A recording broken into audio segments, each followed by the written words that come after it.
Wow. Good morning. Good morning. My PC decided to die. I went to open OBS so I could start stream and my entire computer froze. So that was fun. And I was like, hey, I'm just gonna restart really quick because I can't do anything. And Windows was like, no, you're not. Have a Windows update, you dumb cunt. So here we are. Sorry about that. Your PC is always cursed. It is. My PC is the worst. I hate it. Speaking of hate, Ikaron hate. Thank you for the 18-month tier 3. Thank you, my guy.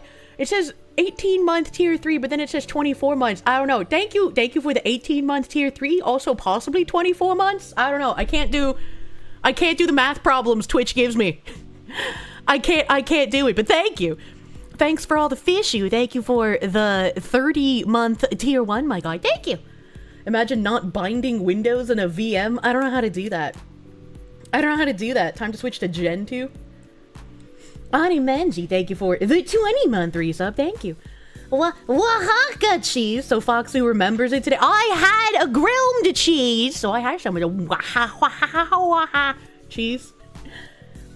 Mission 24, even though you first subbed in late October. I don't know, it's weird. Oh my god, Dantran, your thing is blinking like a defective sign light. That's going to give someone a seizure. What the heck? I hope I'm not going to crash again. That's scary. Mysterious Senor Hitler, thank you. Good morning. Are reverse traps reverse gay? What did he mean by this? What are your thoughts on the Sumo 420 milligram edibles? Read another Chuba had a reaction to them. I don't know what that is. Sumo 420 milligram edible? Is this like a brand? Half batch Sumo blend gummies come in a 2-count resealable package. Each mouth-wateringly delicious gummy contains a 420 milligram high potency blend of THCA, THCP, and Delta. I don't fuck with Delta 8. I don't fuck with Delta 8. I don't eat those. Delta 8 does not feel good. Down in Georgia, where weed is not legal, I tried Delta 8 gummies, and they made me feel like shit. Like, I didn't even get high, I just felt like I had the flu. And so I was like, yeah, I'm just not gonna fuck with Delta 8, man. Ain't no way. Ain't no way. Delta P doesn't feel good either. I don't know what Delta P is. I just want nature's weed, all right? Okay, I want it straight from the ground. Delta P doesn't feel good either. They worked too good on you. No, they made me feel like shit. So I don't fuck with Delta 8. Delta 8 turned you into a zombie for almost a full day. No, I just felt really bad. That THCP is a psychedelic, so no. Good Kirsche, no druggy. Well, I do eat regular weed gummies, so it's not like I am anti-drug, but it's like I eat them very sparingly, you know? Crimson 48, thank you for the 6-month pre-sub after already having been subbed for 5 months. Thank you, Twitch, for math problems. Thank you. No more Prime subs. Take some real American penny dollars. Yeah. I'm a real American with real American penny dollars. Delta P refers to sudden pressure differentials, like a crab getting sucked into a tiny crack in a pipeline. Yeah, maybe don't eat that. Grilled cheese enjoyer, thank you. You heard grilled cheese and you got here as fast as you could. Yeah, I had like 1 medallion of mozzarella, like fresh mozzarella, left after making homemade pizza. So I was like, I'm just gonna have a grilled cheese before stream. And it had the little medallion of fresh moz and some sharp cheddar and some parmesan and some Mexican cheese. So Yavakar, you hope to hear some fucked up stories about fucked up people like sounding or pampered you? I don't have fucked up people like sounding or pampered you today, unfortunately. Just the usual flavor of fucked uppery. But I am going to watch that financial audit thing today since I didn't get to it yesterday since we had many tabs. Did I see the guy throw himself into an airplane engine the other day? No? Why? Man throws himself into airplane engine. I remember the retard that got sucked into one because they had no business being anywhere near an airplane. A man died in July 2025 after running onto the tarmac at Milan Bergamo Airport in Italy and being sucked into the engine of... Okay, so it's just another idiot then, right? It's not... He didn't throw himself into it. It wasn't a suicide. He was just retarded. That's why your flight was delayed. A Phoenix DS, thank you for the Canadians. I wonder if grinding hemp seeds like flax into bread dough would make a better bread. I have no idea. I have no idea. Mr. Undertaker, thank you for that gift sub, my guy. Thank you. Thank you, thank you. You don't have any fucked up people tabs today? Speak and one will appear. The turbine hungers. It's tired of eating birds. That could be a horror movie. I was like, the turbines are tired of eating birds and now they crave the flesh of humans. And this is all the money Nishka gave us. Nishka? U.S. Army has released its new uniform. I was not expecting pissed diapers. I'm sorry, what? Oh my god. You know, they used to make rope from hemp? They still make, like, hemp clothing stuff. I know that. Did I hear about Trump's declaration against Portland? I have a tab for that. I think I have multiple tabs for that. But I wanted to start with, this thing.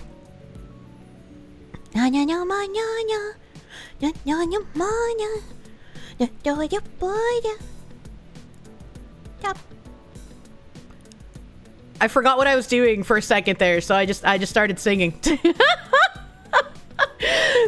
it reboots the brain cells. Kenj MG1, thank you for the 5 gift subs, my guy. Thank you. Thank you, thank you. Which booty are we talking about? I don't know. Whichever French booty you desire to parry, I guess. Play it like some bongo drums. You know the Amish make and sell all kinds of shit with hemp whenever you visit the family? In case you needs to watch the Nux AI movie. I know I do. So I saw this. Assada Shakur, former Black Liberation Army member and godmother of Tupac Shakur, dies in Cuba at age 78. And it seems like either a lot of people don't know who she is, or know who she is and desire to celebrate a racist communist anyway. Thankfully, the top reply is someone saying, rest in peace, Warner Forrester, which was the cop that she killed. And this has a lot more replies to it than it did yesterday. But a lot of people's are like, who's this guy? What does this man have to do with this? She didn't kill him. No one knows who this is. Who's this loser? Looks like a Nazi. Unknown who. Lamau. Shut up, bitch. About to roll his bitch ass up right now. Rest in piss. Who's this retarded whore? Another one bites the dust. Of course, you share pictures with Kirk, the jerk. What a weird thing to say. Fuck him and his family. He's burning. Another bozo getting an interview from Charlie Kirk. He's a pack. His only contribution to this earth is becoming worm food. We don't mourn racist cops. So there's a lot of people. A lot of people being weird. A lot of people being weird about this. It's like nobody asking why she was in Cuba, I suppose. Marty O'Mahuin, thank you for the euro. You can only stop for a few minutes, but you'll catch up later. Love the content. Hell yeah, brother. I hope you have a good Saturday. A Fringed Horizon, thank you. Here's your penance for your supa that broke my fingernail yesterday. Oh, it's okay. It's not your fault. You have said your hail Kirsche is full of floof. Much love, Foxu. Oh, that's cute. That's very cute. Such empathy they have. Yeah, it gets worse. Like, there's a lot more comments here, so it's like, it's harder to find them in the actual comments, but when you go to the quote retweets, you have like, rest well, queen, rip, rest in power, rest in power, rest in power. This person, finally, someone saying, may she rest in piss. It's always been strange to me that Tupac was connected this deeply to Black liberation and the Black Power movement, and yet chose to run with gang members. That's a valid question. Rest in power. Thank you for your being. Your impact is the blueprint of what we should strive to achieve as a collective. Rest in power.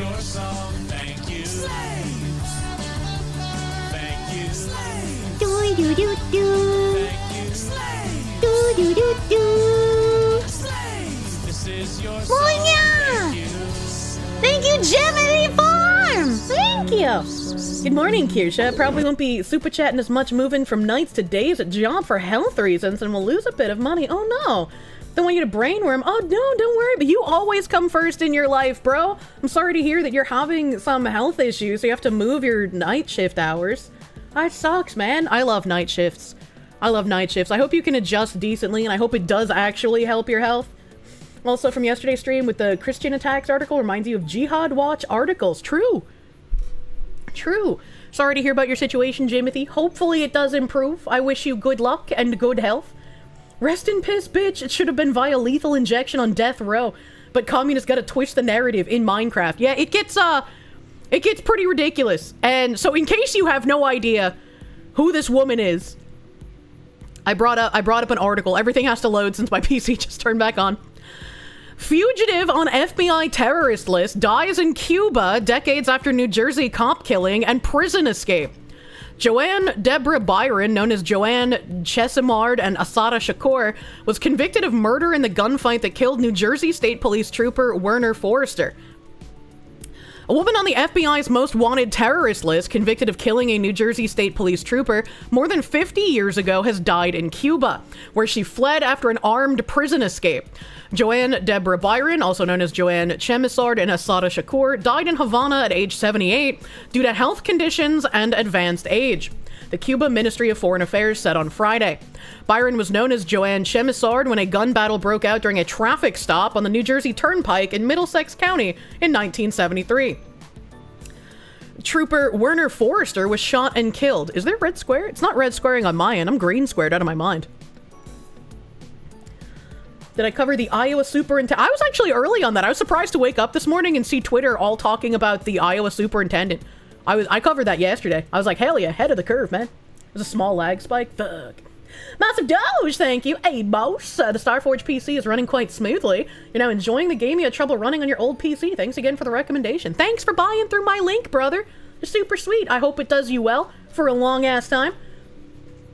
Of course, they mourn a convicted terrorist. She killed a state trooper. That's the exact same thing as killing a Nazi. And he was white. That's like bonus points, man.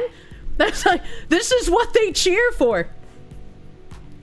50 years ago, mid-70s, say it ain't so.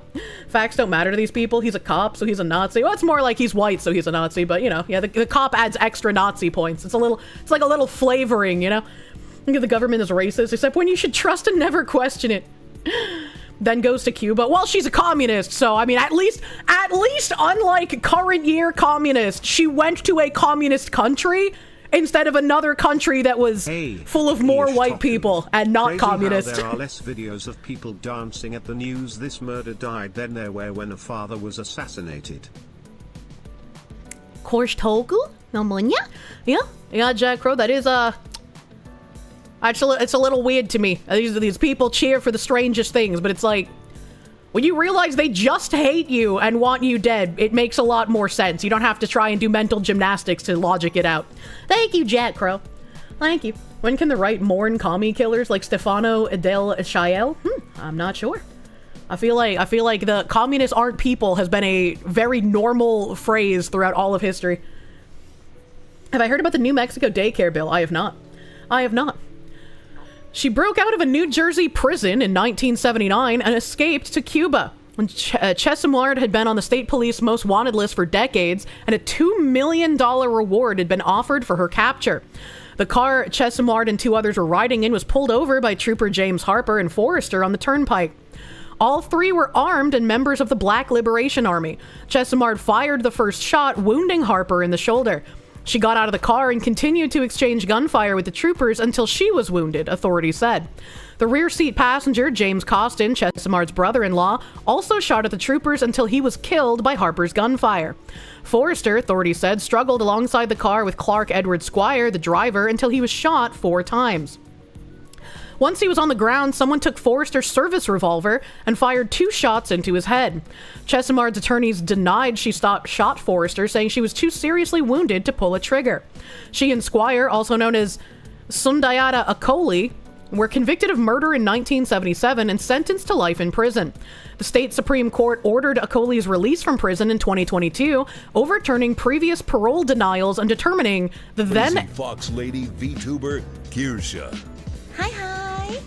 Isn't this bitch a Nazi? I'm on ya.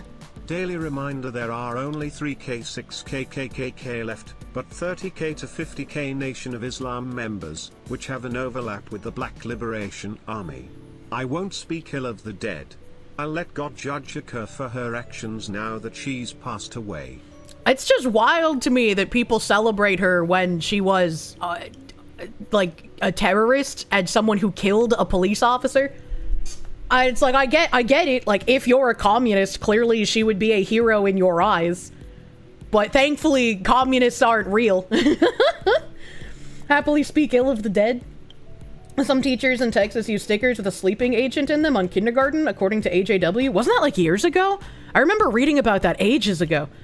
That's the same sane act, Mr. Zen Master, at least from where you stand. Internet Zen Master, thank you for that 88. But yeah, Nation of Islam is actually, like, considered a cult. So that's actually very interesting that they have that many members. That's kind of crazy. That's kind of crazy. The state Supreme Court ordered Okoli's release from prison in 2022, overturning previous parole denials and determining the then 85-year-old man was no longer a threat. Supporters of his release said he had dementia. See, and this is weird to me, right? Spicy cat raid. If you were convicted of murder and you're serving a life sentence, why should you get out of prison just because you're old? Like, I don't really care if he acquired dementia in his old age. He's serving a sentence for murder. Why would you release him? That's wild. 2 years after being sent to prison, 3 gunmen posing as visitors broke Chesimard out of what is now known as the Edna Mahan Correctional Facility for Women in Hunterdon County. Members of the Black Liberation Army and the Weather Underground is another communist terrorist organization in which several people had gotten pardoned previously, including a woman who got pardoned by President Clinton himself back in the 90s, who then went on to work as a treasurer for Black Lives Matter. Chesimard resurfaced in Cuba in 1984, and state police didn't immediately respond to a request for comment from New Jersey Advance Media on Friday. They got them out so the taxpayer doesn't have to pay for their care. Probably because it's cheaper rather than keeping him in prison and having to cover increasing medical costs. I mean, maybe. I guess that could make sense if he had increasing medical costs and they're just like, hey, go pay for it yourself. But I have a feeling he's not going to go pay for it himself and he's just going to be on tax dollars outside of prison. So potato at that point. A Punished Fink, thank you. Can you please tell Count Dankula to iron his flag in his latest banger of a photo? Yeah, that was a pretty fucking good photo. Burn, thank you. Father Yakub, help us in our time of need. Empower us with the gift of Trick Nation you planted in us. Joking, Christ is King. Oh, man, I remember when I first learned about Yakub, like, fucking ages ago. I have some images saved that are too spicy to show on stream. Paradoxical Madness, thank you. Commies are not people, thankfully, so speaking ill is morally correct. Hideki, thank you. You'll understand if I choose not to comment, but you would like me to know my thoughts on allegations? Oh, I see. Yeah, I can't, I've talked about that in the only way that I could, and I can't really talk about that any more than I already have. Go Rumble only. Let's laugh at spicy memes. It's not just the platforms, it's also sponsors that I have. Do not taint the potato. Warm body penny dollar generator reporting late but still reporting. Hell yeah, brother. Hell yeah. So I thought that was interesting. That she has passed away. Passed away now. Oh my god, that was a vicious sneeze. Damn, that was crazy. Father Yakub, protect them from the evil technology. True and real. Thank you for the blessings, chat. Bless you, thank you. Millennia. I have a little something from Dearborn, Michigan. They're getting a little crazier. We have the little caliphate pockets popping up. No one's doing anything about it. Government not doing anything about it. You know, I'm sure as soon as anyone tries to do anything about it, they'll immediately be like, well, your constitution. So, we're stuck between a rock and a hard place, and I don't think what needs to be done will actually happen. So, let's just watch these places descend into darkness at expedited speeds. And we have this little video here. Dearborn mosques blast call to prayer at 5 a.m. on loudspeakers, which is against city regulations. But the mosques in East Dearborn are now at times waking us up at 5:30 in the morning with the call to prayer. This is Dearborn resident Andrea Unger at last night's city council meeting stating that mosques using outdoor loudspeakers for their call to prayer should not be allowed, and says she believes it's not supposed to be allowed per city ordinance. The noise complaints have been made out and the police have made numerous visits.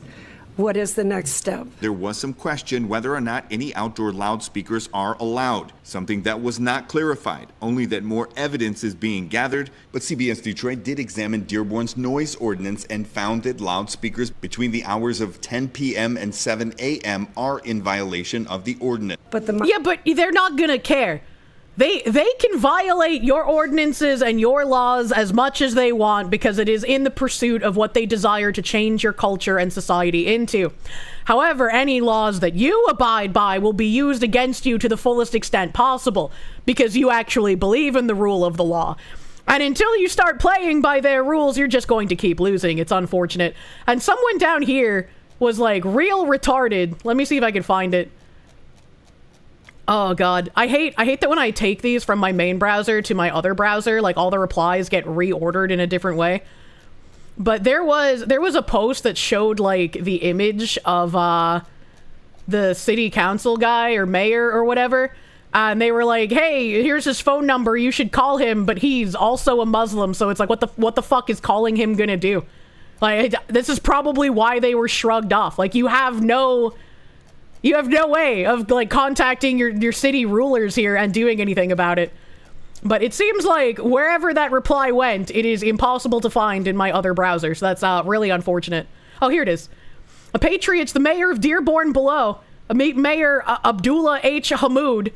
It's like, Steven, calling him is not going to do anything. He probably definitely supports the call to, but this is why the council ignored the citizens' complaints. I was like, yeah, maybe if you escalate it to the feds, they'll notice and they'll say something about it.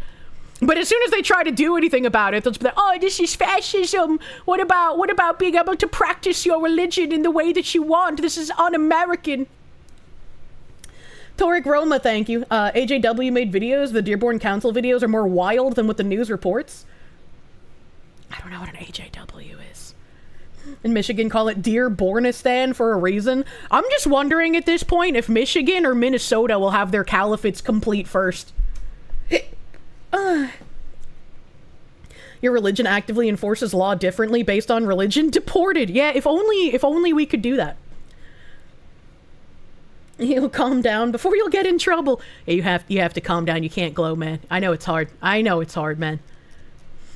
They also banned the gay flags. I always get fucking Michigan and Minnesota confused because they both have growing caliphates.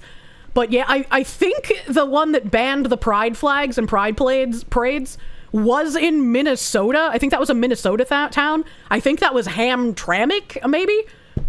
I know Hamtramck is another name of a caliphate town, but I remember one of them being in Minnesota that we were reporting on. You remember hearing detainees and local national workers talking about how Islam needs to be spread to America while you were deployed?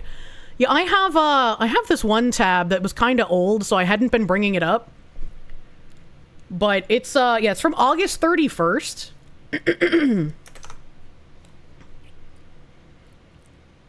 Hamtramck and Dearbornistan are both Michigan. What's the Minnesota town? Because we definitely read about a Minnesota town that was doing like the exact same thing. And I'm pretty sure it was a Minnesota town that the LGBTQ prior city council member was from. And they were just like, how dare you, after all we've done for you and your community and welcomed you here, how could you take away our pride?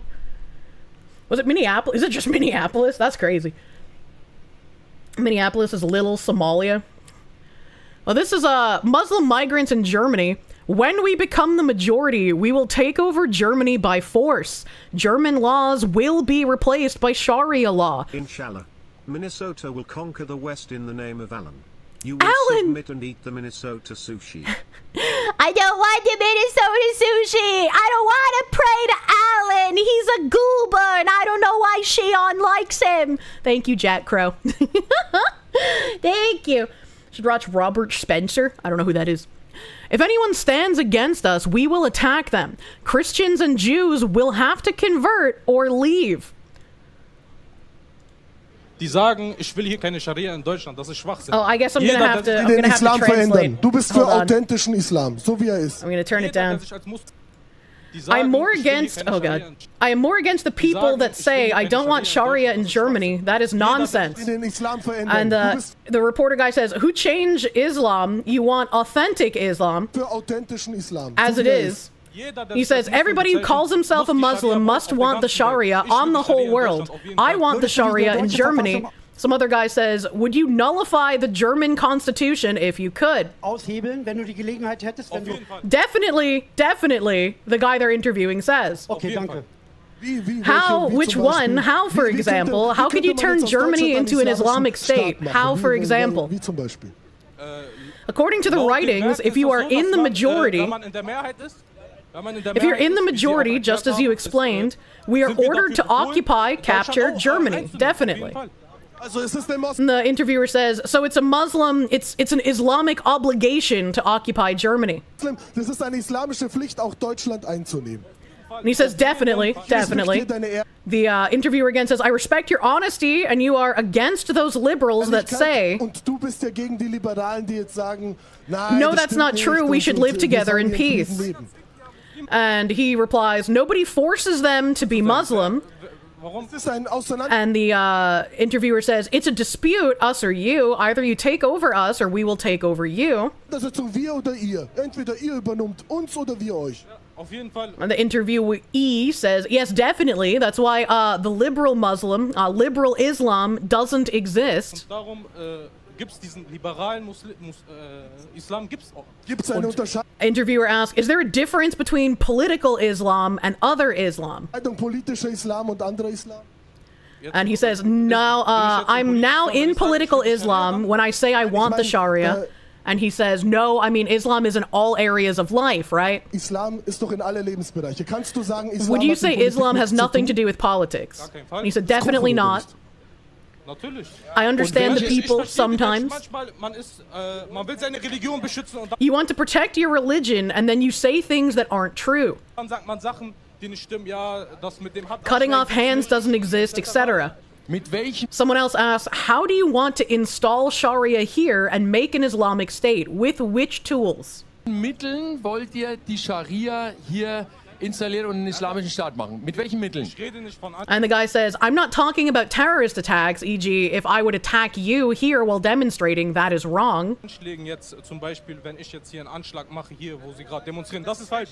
Ich rede I'm talking about if Muslims are in the majority, then if it has to be with We are long force, overdue for a crusade. davon, wenn die Muslime in der Überzahl sind, dann, wenn es sein muss mit Gewalt, Das man ist das Land es. and someone else says, that's it, that's it. Das ist es. Danke, dass einer The interviewer says, thanks that you are honest and say how it is. You're proving exactly that. ehrlich ist und das so sagt. Danke, Das du ist es. bestätigst Ich habe genau so das. gedacht, 30 And this other guy in the green hat said, I thought like that too. 30 years, I thought exactly the same as you. Jahre lang habe ich so gedacht wie du. Ich I always have immer einer meiner Slogans. one of my in den slogans in mosques. I taught in mosques. I co-founded 2 mosques in Berlin. Moscheen. Ich habe Unterricht in Moscheen gegeben. Ich habe 2 Moscheen in Berlin mitgegründet.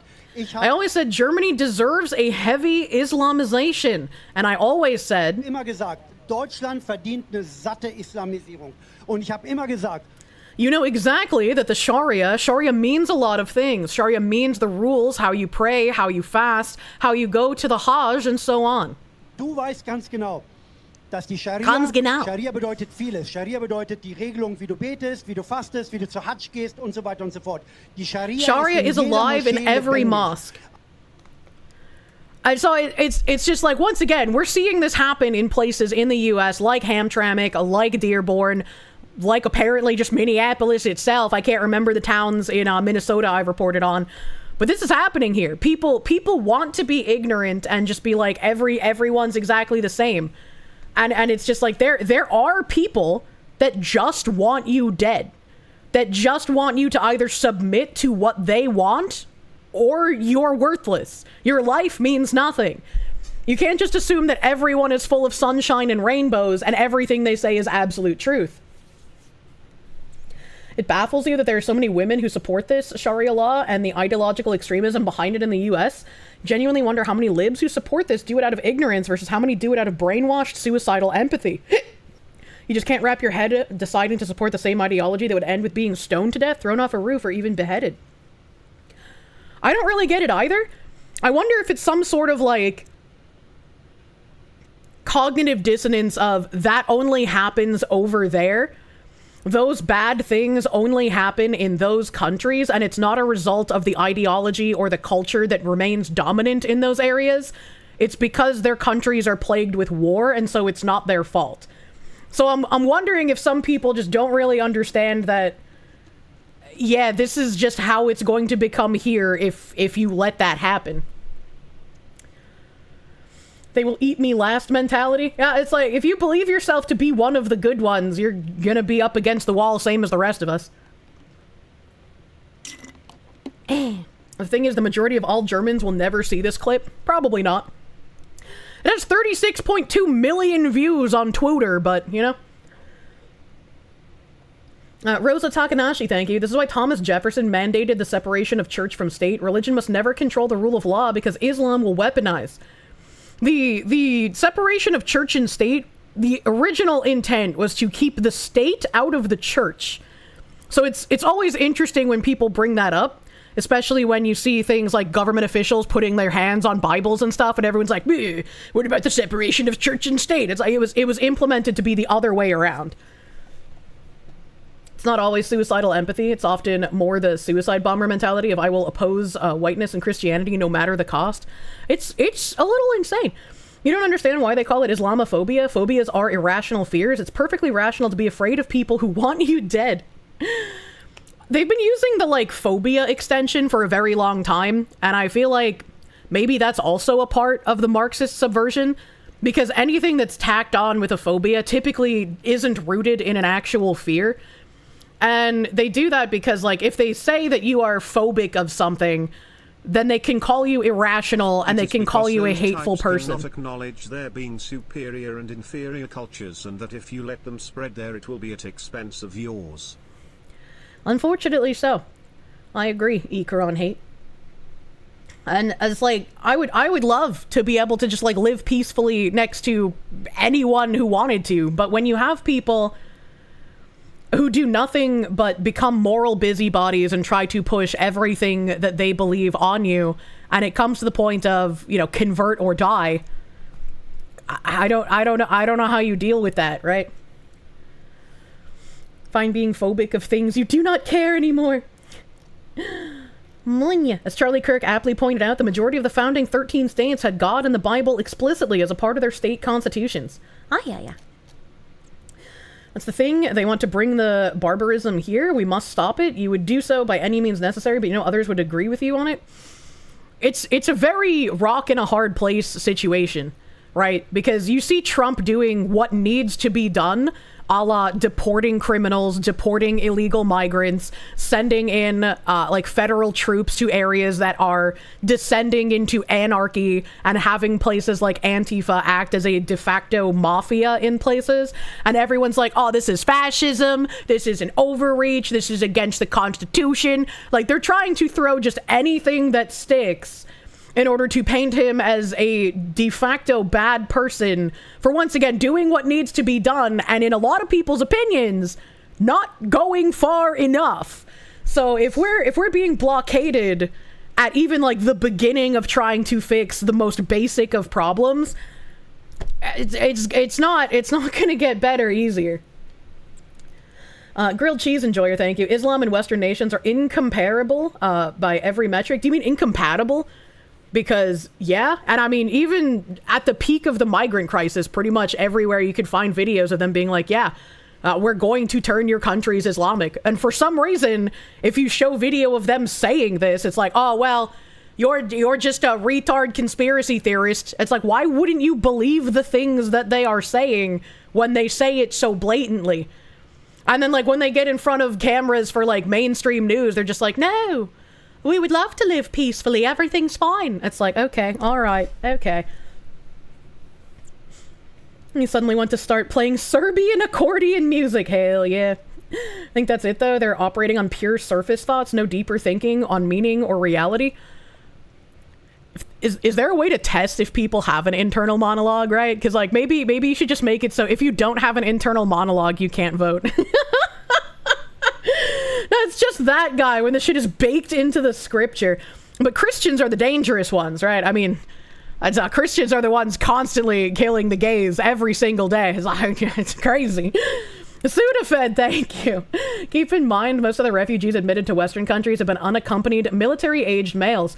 Again, there's this one, and I wish I had fucking saved it. I curse myself every day that I remember this video that showed, like, flooding military-aged men. And it had good, like, it had good music to it, too. And I know some people have mentioned, oh, was it Lauren Southern's thing? It's like, no, it wasn't. It was a really short video showcasing, like, just how bad the migrant crisis was. And I wish I had saved it, because I will never find it again. It has been scrubbed from everywhere, because I had it bookmarked, like, in 3 different browsers. But I should have saved it, and I hate myself for not doing so. Archive everything, chat. Highly likely the terrorist groups have already used our own policies to infiltrate the U.S. in order to peacefully convert people. I mean, that's exactly what's happening. Look at all the election corruption that they uncovered in certain Muslim enclaves in Michigan and in Minnesota. Look at them playing the call to prayer on loudspeakers, just going into the middle of the street, stopping traffic to pray when they could do it at home or at a mosque. Like, they are enacting a takeover, but they're doing it in a non-violent way so that we will still have to uphold our principles and our laws and allow them to conquer us, is essentially what's happening. Baron, thank you. Outsiders don't know, but Detroit is kind of a cultural thunderdome. They all live there and they don't like each other. I don't know much about Detroit, except it's similar to Chicago, where you go for the food and you stay because you got shot. One area had a judge support the banning of pride flags recently, from what you hear. We went over that on stream, and it was city council. The city council voted to remove all pride flags and no more pride parades. And the prior LGBT city council members were upset because they were like, we helped you guys here. We helped provide you housing and food and clothing and assistance when you needed it. And now you're stabbing us in the back. And it's like, well, no fucking shit. Their entire religion hates you. What do you mean? Like, if they could throw you off buildings right now and get away with it, they fucking would, brother. Please wake up, I beg. Sadly, the only solution is to treat Islam the same way they treat Christians, by the way, and Jews during the peacetime, which is deny them the ability to hold office or vote. I think we have allowed people to hold office that absolutely should not be allowed to for way too long. And I think this would exclude a couple of people that I would even agree with and would want in a position of power, but I think you should not be able to hold any office if you are not a native-born American. I don't care if you've come here and you got naturalized, or if you came here and you, like, somehow got a citizenship. Have to be a natural-born American in order to hold any American office. I think that should be just, like, baseline normal for a country to keep operating. You helped us. How could you stab us in the back even though every metric shows you hate us? Surprised Pikachu face. I was like, I think like Lily Tang Williams is a good example of someone who migrated here, who escaped communism, who I mostly agree with, and who I think would be a very good person to be in a seat in New Hampshire. But if that meant, like, she couldn't run, but we could get rid of everyone else that would want to transform our country into something unrecognizable and disgusting, like, that would be something I would have to be like, okay, there are people I agree with, there are people that I think could do a good job, but, like, we can't let foreigners continue to hold office in our country. Lily's a fucking saint and we need her to win this year. I agree. I fucking love her. I love everything about her platform that I've seen from her. So it's like, it's unfortunate because there are good people who come here and want to be Americans and would want to do right by our country, but there's just way too many that come in and get positions of power, whether it's local on city council or a mayor, or even larger to, like, governor and then house seats. There's way too many issues.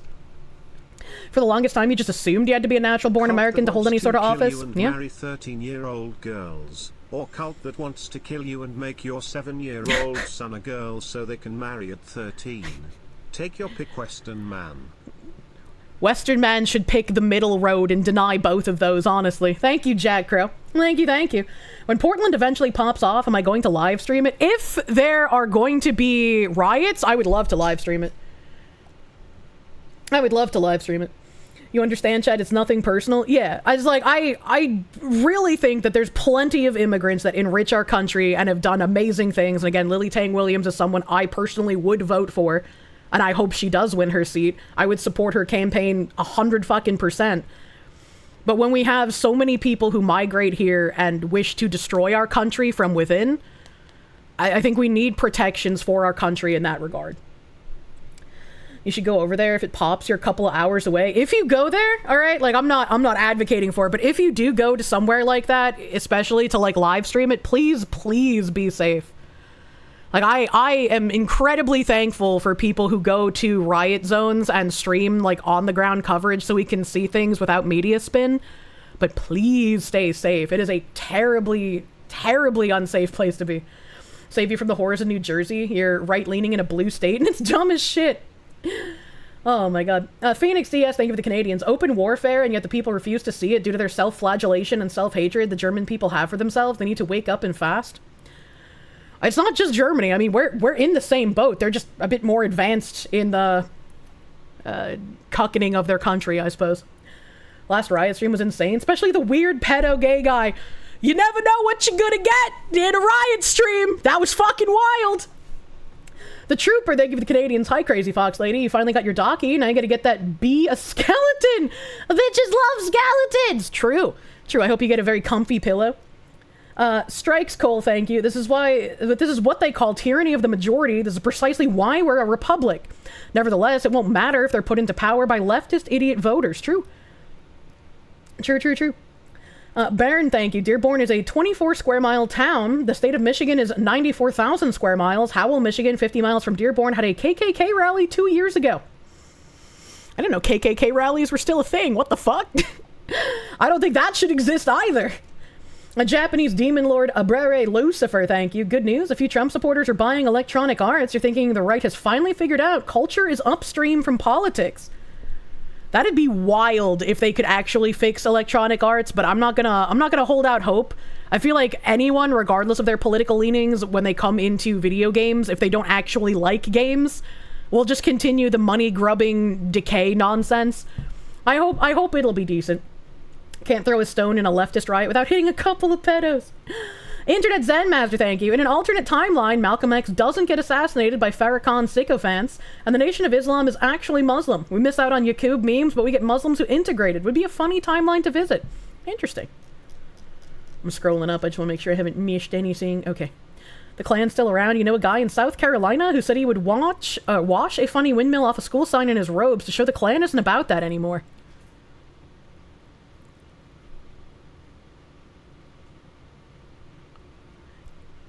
If a guy in a Klan robe is gonna wash a swastika off a school sign while wearing his Klan robes because the Klan isn't about that anymore, then what the fuck would the Klan even be? Like, you can't like reinvent the KKK's image. Like, what does he mean by this? Do a combo job. The Klan went woke. Like, what the fuck? Andy Ngo was almost killed by Antifa in Portland a few years ago. Have no doubts they mean to kill anyone who exposes them. Oh yeah, I love Andy Ngo's reporting. He has been on tap for all of that shit. White supremacist group, no longer white and no longer supremacist. Thank you, DEI. Built the Parthenon. Slaves built America. Slaves, this is your song. Thank you. Slaves. Papa. Thank you. Slaves. Help. Thank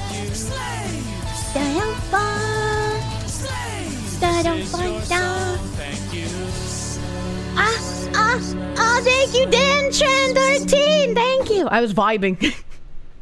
Mistress Kirsche, first time Slava. Sorry for missing Freedom Friday, but I was passed over for the second time and am being separated from the National Guard, so I guess I'll never yell subscribe to Kirsche whilst batoning commies on your stream. Well, there's still hope that maybe one day in the future you could do that. There's still hope. Dan Tran, I'm sorry to hear you were passed over. I'm sorry, dude. That fucking sucks.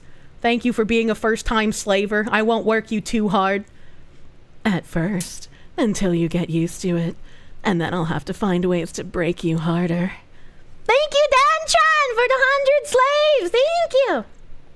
Apply for ICE and yell it while deporting people? Yeah, true. True.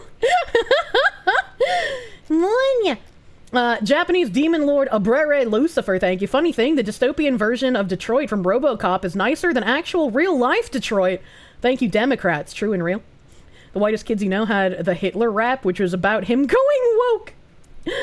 Dana M, thank you. The truth is the Islamic invasion started many years ago. Very true. The rate of conversion to Islam in prisons is insane. They operate for all intents and purposes as another gang. Quoted by a former CO. Interesting. I never would have thought that the conversion rate would be that high in prisons, though a few interviews I've seen of people who joined the Nation of Islam did end up joining it from prison, so that kind of correlates, I guess. Anecdotal evidence is not fact, but... Battleizer, thank you. You're closer to Dearborn stand than you'd like. Detroit is the Thunderdome. You'd still give it 50-50. Thing works out in anyone's favor. Just glad you're carry. Stay strapped. Yep. I could not imagine living somewhere where I could not carry and not defend myself. Mysterious Senor Hitler, thank you. The Klan is typically anti-German World War II faction because they're the wrong kind of white. It's weird how the politics of white supremacy works. They're anti-German... They're anti-Nazis because the Nazis were the wrong kind of white? Is this some sort of, like...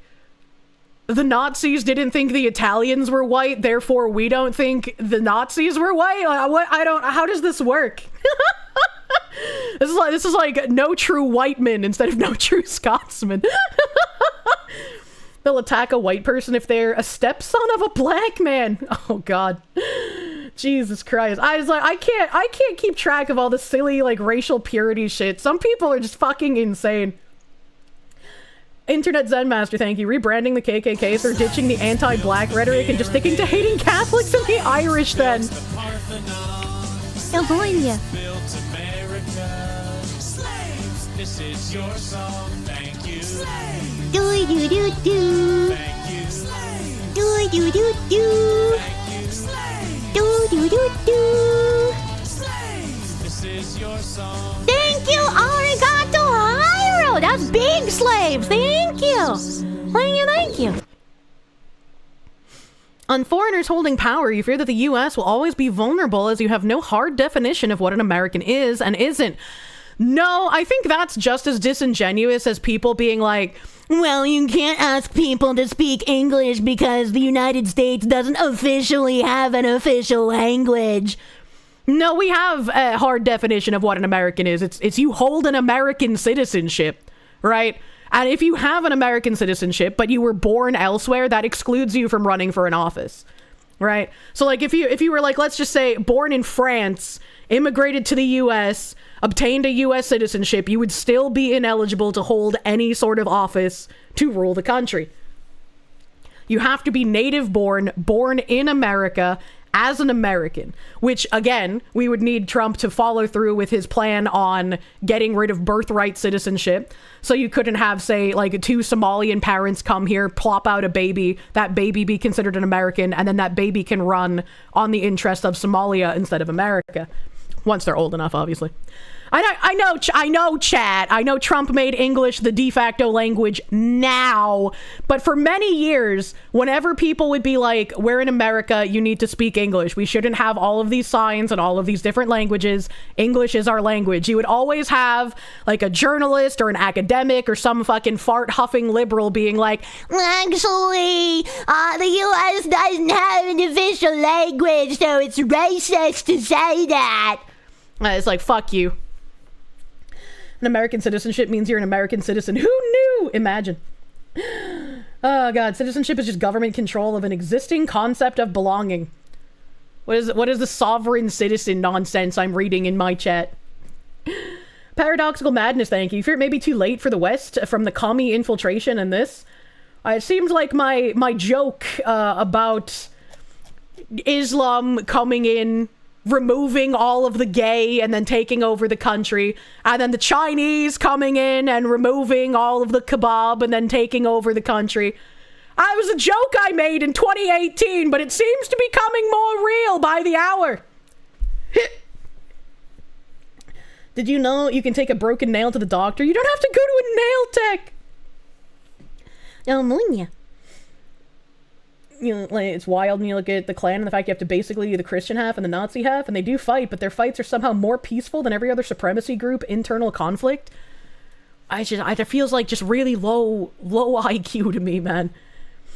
Quit making jokes like, I'm not supposed to be prophesizing, I'm supposed to be comedic, man. Like, fuck.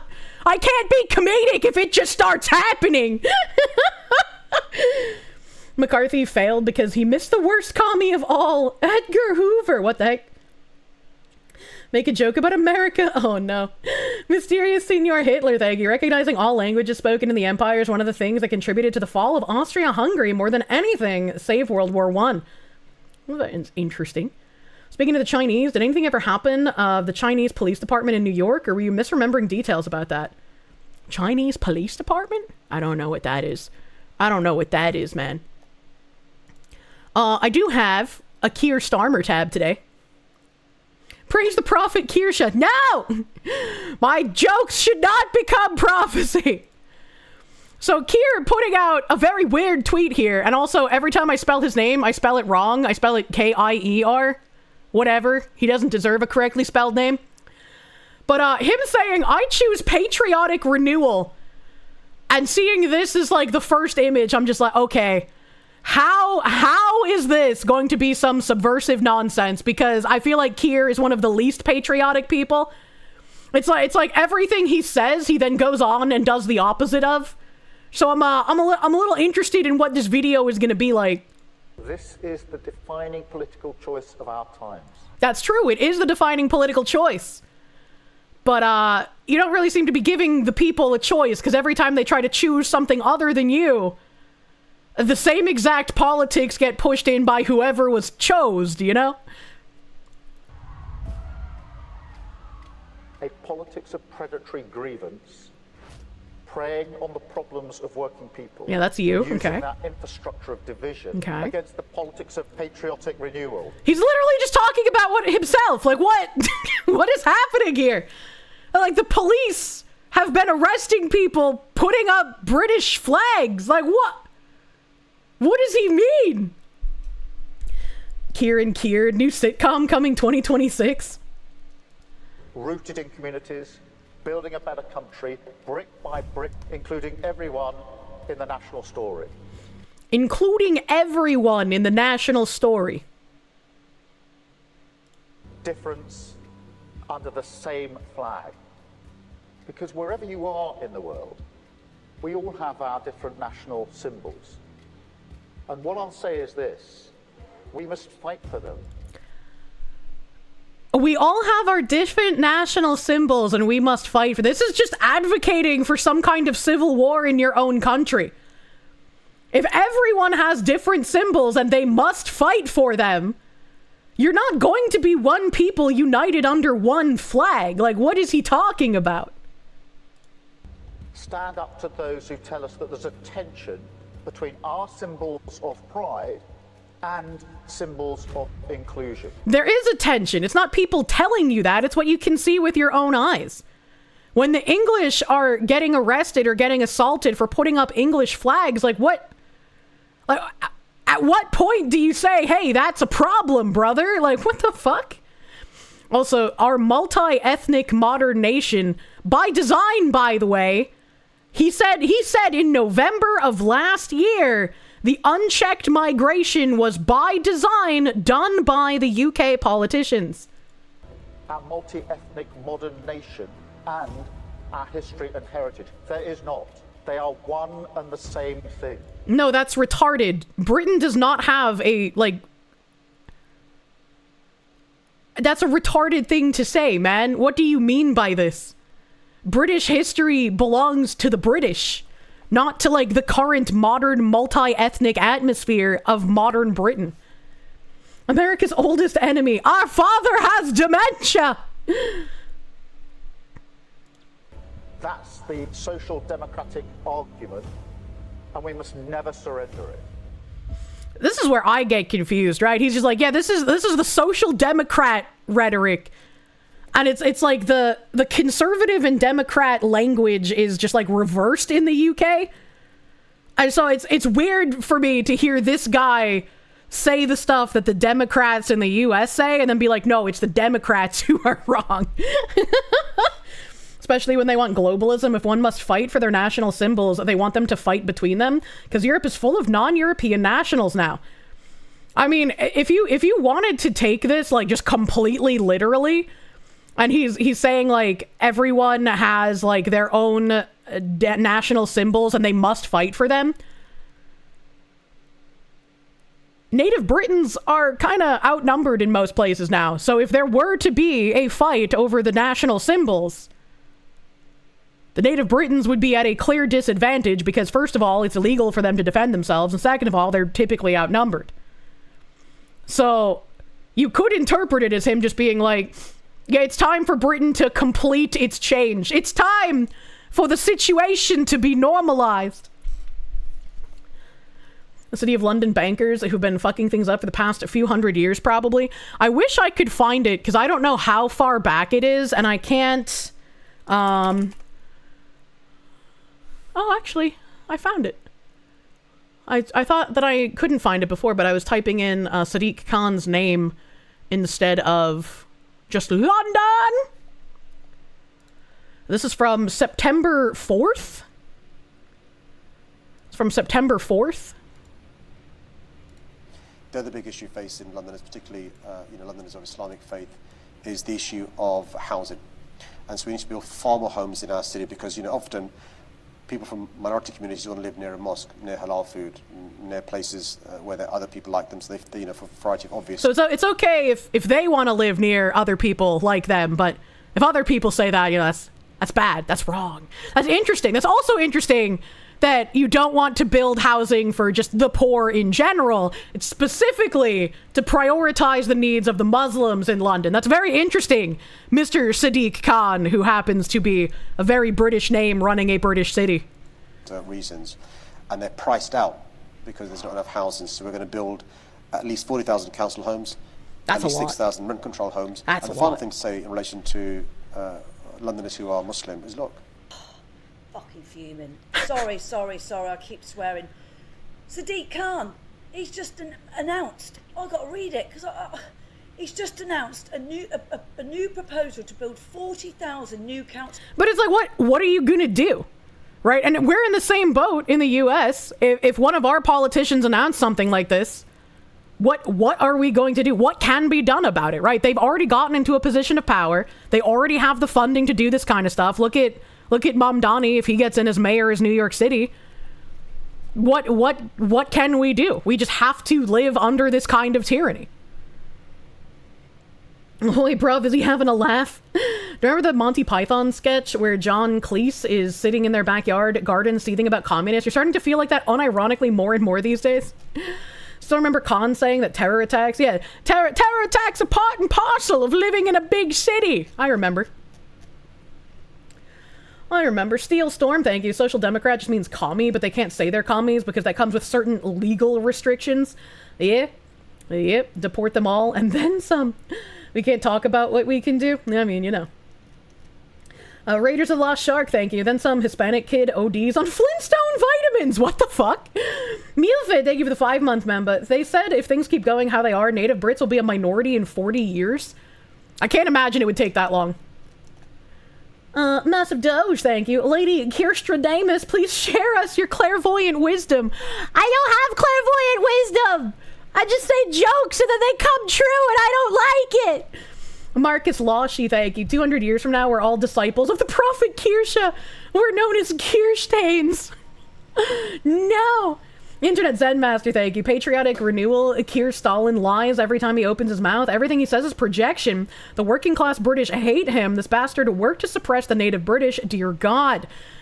And it seems like that is just exactly what all politicians do at this point. When a politician says something and then does that something, people are shocked across the board, right? When Trump ran and was like, yeah, I'm going to do mass deportations, by the way, and then he actually started doing mass deportations, all of us who were for it was like, holy shit. I voted for this and it's actually happening. No fucking way. And then people who are against it are like, how can this happen?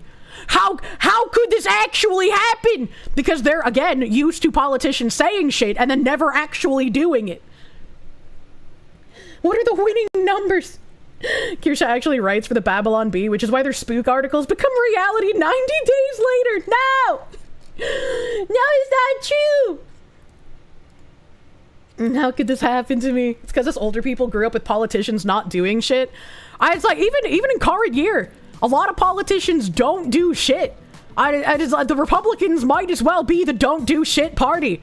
Democrats will put into action a whole bunch of shit because they actually want to do something. They want to change the fabric of our country. They want progressivism and they're like a cult of communist ideology to take over. And Republicans are just like,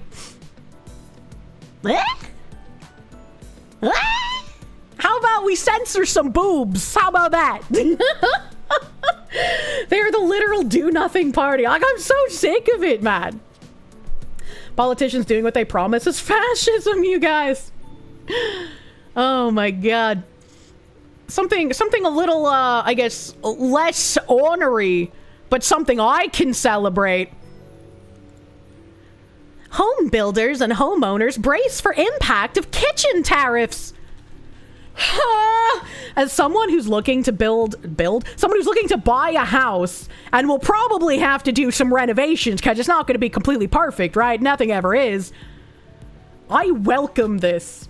I would love to pay a bit more money for American-made product and also total house flipper death! Holy shit! If all of this cheap nonsense is tariffed out the ass, then these house flippers can't ruin houses as quickly as they have been for the past couple of decades. Bless the fuck up! Yeah, fuck house flippers. Fuck house flippers! Varian, thank you. Kirshandra, cursed by Apollo with the gift of unintended prophecy by joke. Also fated to never be believed until it's too late. Tariff the white paint. We need 7,000% tariffs on white paint. We need 10,000% tax on companies producing white paint. Did you see the 100% pharma tariff that starts on 10/1? No, I didn't. Arigato Hyro, thank you for the pounds. You don't mean to be disingenuous. The most headway the UK right got came from switching the civic British identity for English, Scot, etc. You're not saying that it needs to be ethnic, just that it needs a foundation that can't be changed by Congress. I'm very agreeable. Very agreeable. I don't think that's disingenuous. Maybe I don't understand enough about the country, but I don't feel like it's disingenuous. Honestly, do that and they'll probably just slap some primer on and leave it at that. It would honestly, I am so sick. I am so sick.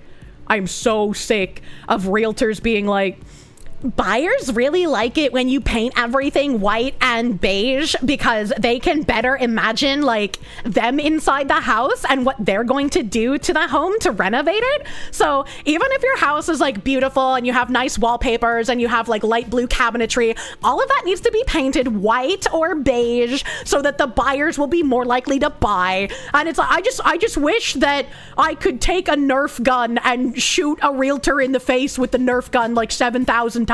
Like, stop it! Stop it! Stop ruining houses! Your aunt uses that excuse. It's so frustrating. It makes me so angry. It makes me so mad. A headline you just read, women to marry officer who helped search her when she was a missing teen. What? You will have the postmodernist art slop and you will like it. It makes me so fucking mad. You wish you could just paint your walls jet black. You crave the void. You painted your room dark blue and then covered it in glow-in-the-dark stickers. Oh, the worst is when they paint the wood trim. Oh god, I can't get angry. Internet Zen Master, thank you. Housing market going into nosedive, not the best thing. Silver lining, house flipping market getting destroyed. Housing market going into a nosedive is the best thing. The only time it's not a best thing is if you were someone who bought your house during COVID. Because then your house is going to depreciate in crazy value, and that kind of sucks for you, bro. But anyone else, like, you're living large, you know? Full housing collapse. Emperor Creatine, thank you. The fact that we have so many tariffs on so many different items just highlights to you how much our manufacturing was shipped overseas. 100%. 100%. So we have President Trump's plan for import taxes on foreign-made cabinets, vanities, and furniture is reverberating through the industry. When Katie Crook heard the news on Thursday that President Trump was imposing 50% tariffs on imported kitchen cabinets and bathroom vanities, she immediately thought about Italian-made kitchens and American oak. There's a difference between U.S. oak and European oak, said Miss Crook, whose firm Heritage Cabinetry and Design in Santa Barbara, California, designs cabinetry that is built to order by companies in the United States, Canada, and occasionally Europe. European oak has a tighter grain and is a little bit more durable, she said, adding that cabinetry made in Italy has an ultra-modern look that isn't easily replicated. You see, I might feel bad if they were talking about, like, not ultra-modern, because I think the ultra-modern is kind of disgusting, and I don't think it really matters whether the ultra-modern is made out of European or American oak. Let's be fucking fair here. It does work sometimes on modern property. Yours was red, dark brown, turquoise at one point in the past. Oh my god. Your ex painted her popcorn ceiling dark blue once, then removed the popcorn and said it was a night sky. Removing popcorn ceilings is obnoxious, but it must be done. This is what happens when you open to the global market. I know, right? Amika Lim, thank you. Used to work at a paint store. The amount of white and gray paint you sold should be illegal. Only the Mexicans chose vibrant colors. Bless.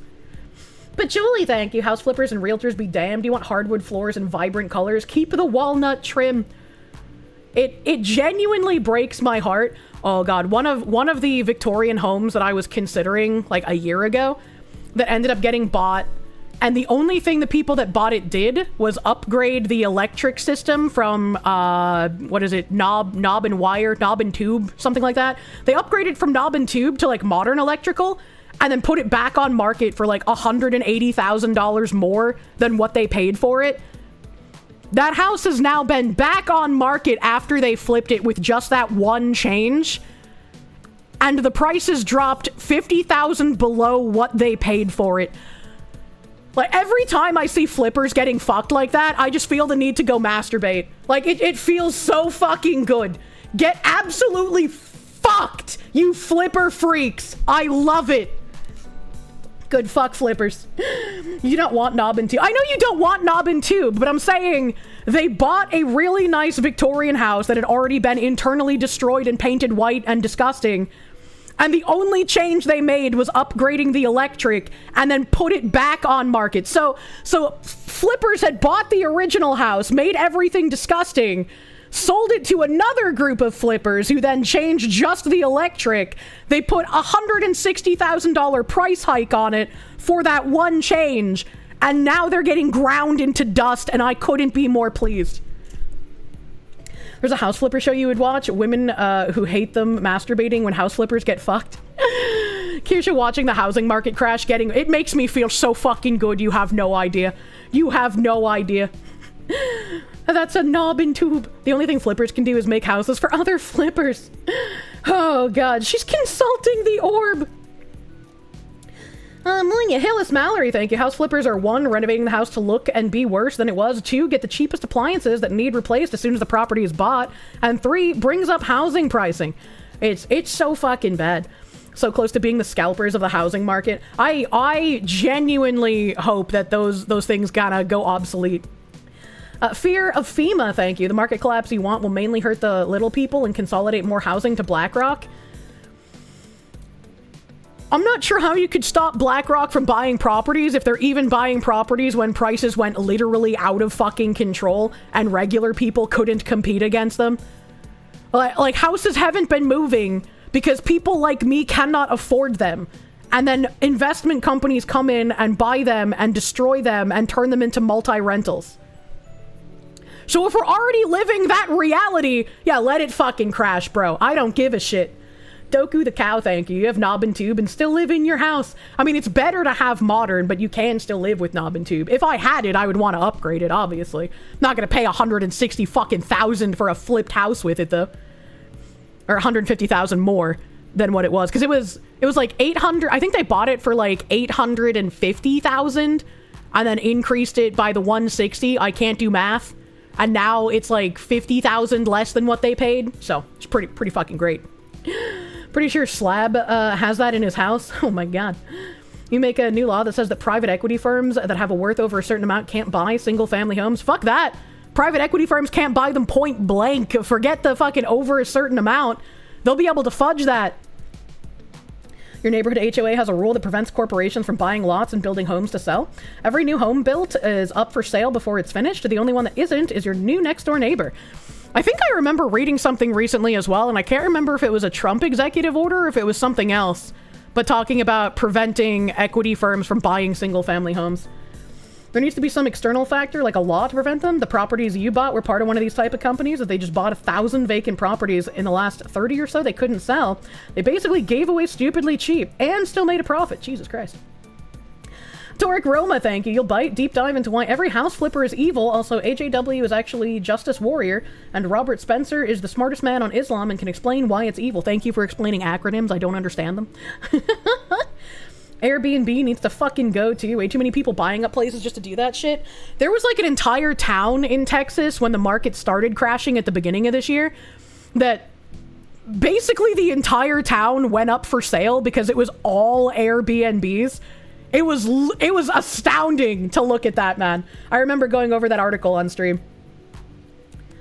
You'd think the government would be incentivized to protect single-family homes. Sorry, I had my volume cranked because Twitter volume is garbage.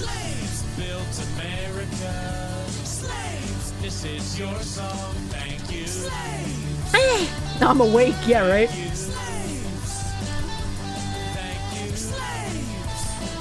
No. Thank you, Jack Crow, for the slaves. Thank you. Thank you.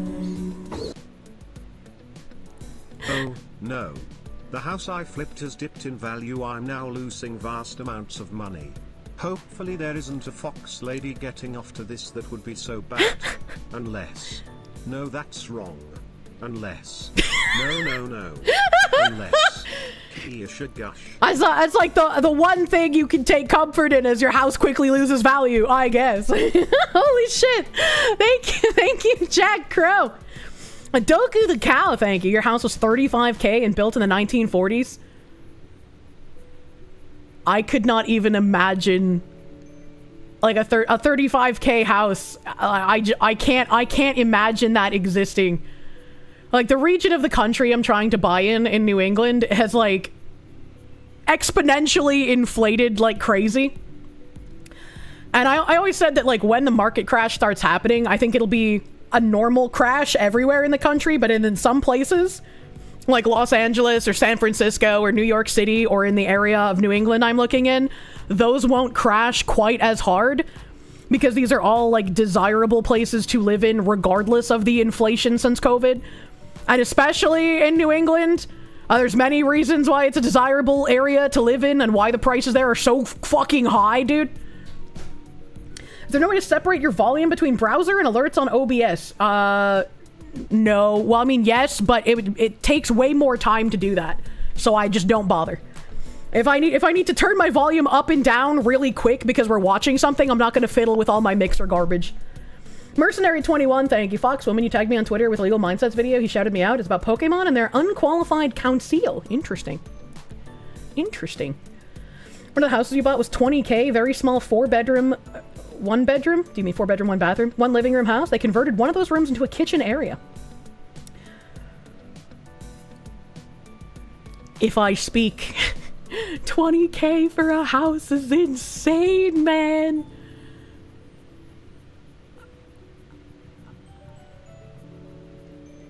I can't process that. There are houses in Kentucky going for 120 to 400K and some older farm 100-year-old homes going for 700 to 900K. Unless I'm looking at like a literal crack den, and I've shown off some of these crack dens on stream before, the lowest price for like a Family Guy or like Simpsons style home is about 700 to 800K depending on the town you're looking in. So if your literal floor is $700,000, it's a pretty fucking dire situation. It's pretty fucking bad. The OBS seems like it's held together by hopes and dreams, and Kier's computer is haunted. New chatters don't know what they're asking for. It's true and real. When Nim wasn't available before, I've had to ask Ziz to do like some tech troubleshooting for me.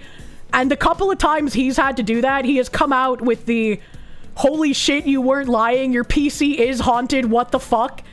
And then I had Bagman try to help me put in like Spoot to my OBS.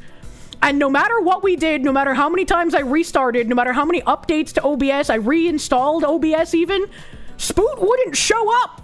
It just doesn't work. And Bagman's like, it should be working! What's wrong with your computer? So, you know.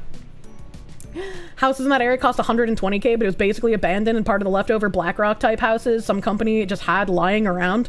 Yeah.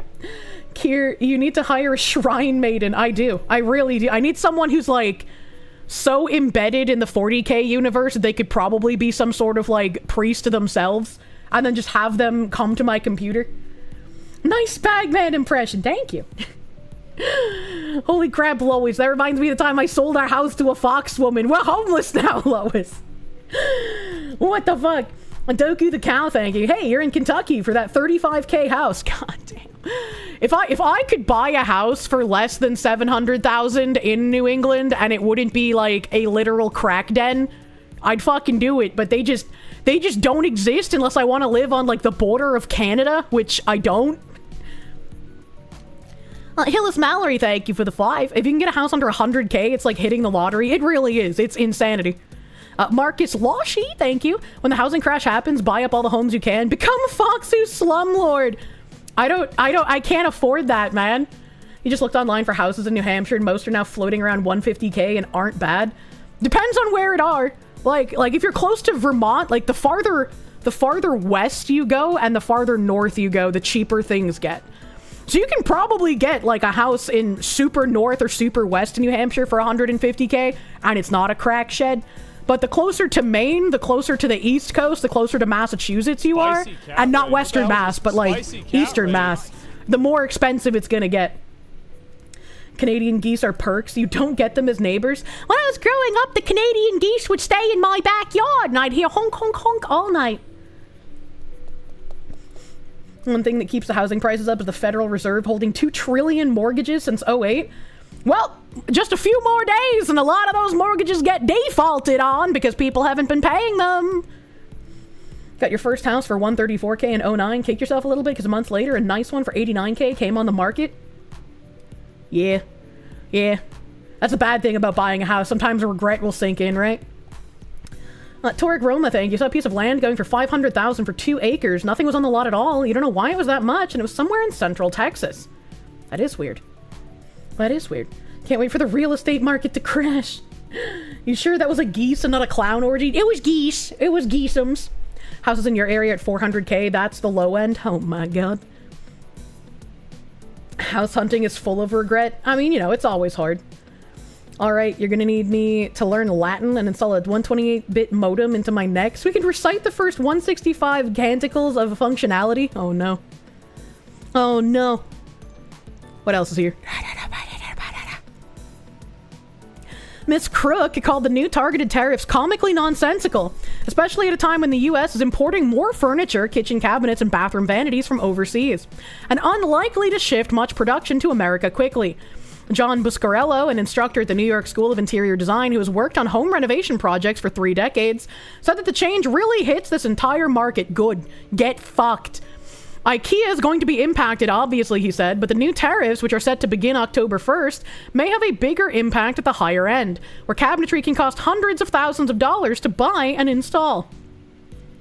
A 50% tariff on high-end cabinets is going to be crazy, Mr. Buscarillo said. The tariffs, which also include a 30% tax on imported upholstered furniture, could increase the cost for home builders in the midst of a national housing shortage. If homeowners postpone projects to try and save money, he noted, it may have a cascading effect, not just on designers, manufacturers, and contractors, but also on plumbers and electricians. Many in the industry are awaiting the details, said Bill Darcy. the president of the National Kitchen and Bath Association, a trade group that counts designers, builders, and retailers like the Home Depot among its members.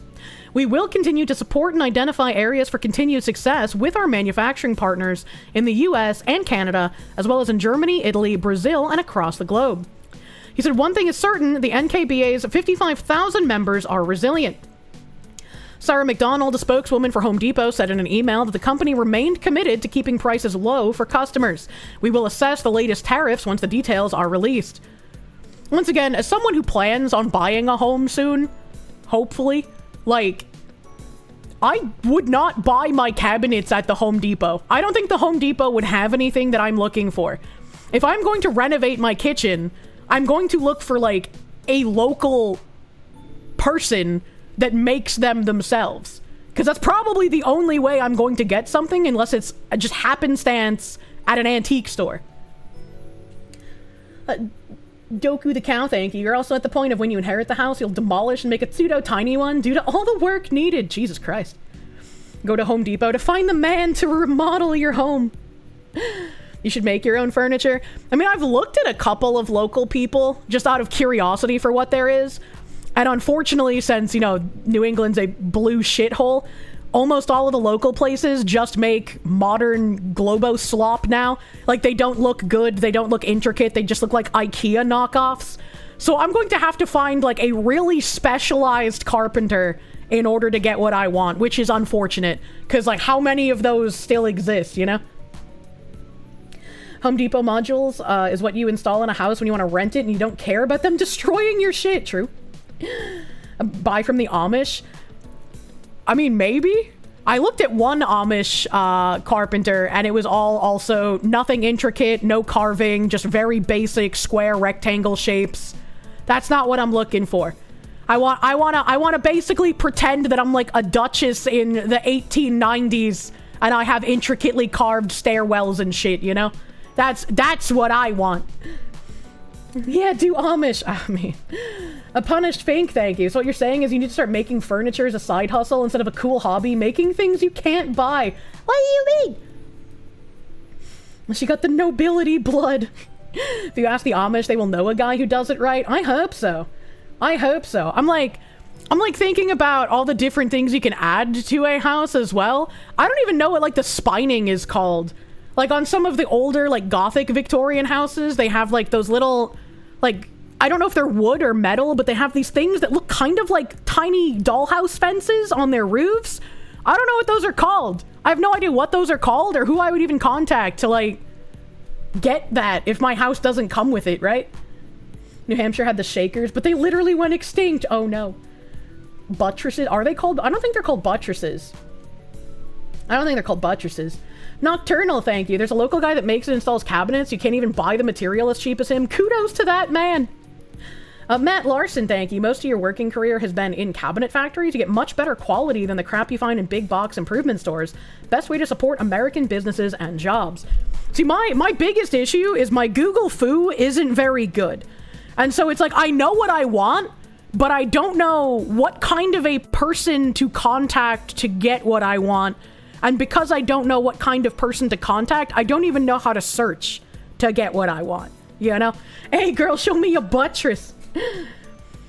Suddenly you remember the beautiful antebellum house in Georgia that had the intricate stairwell that some boomers ripped out for her dream barn life? Oh god, I remember that. I remember that. Using Google in 2025.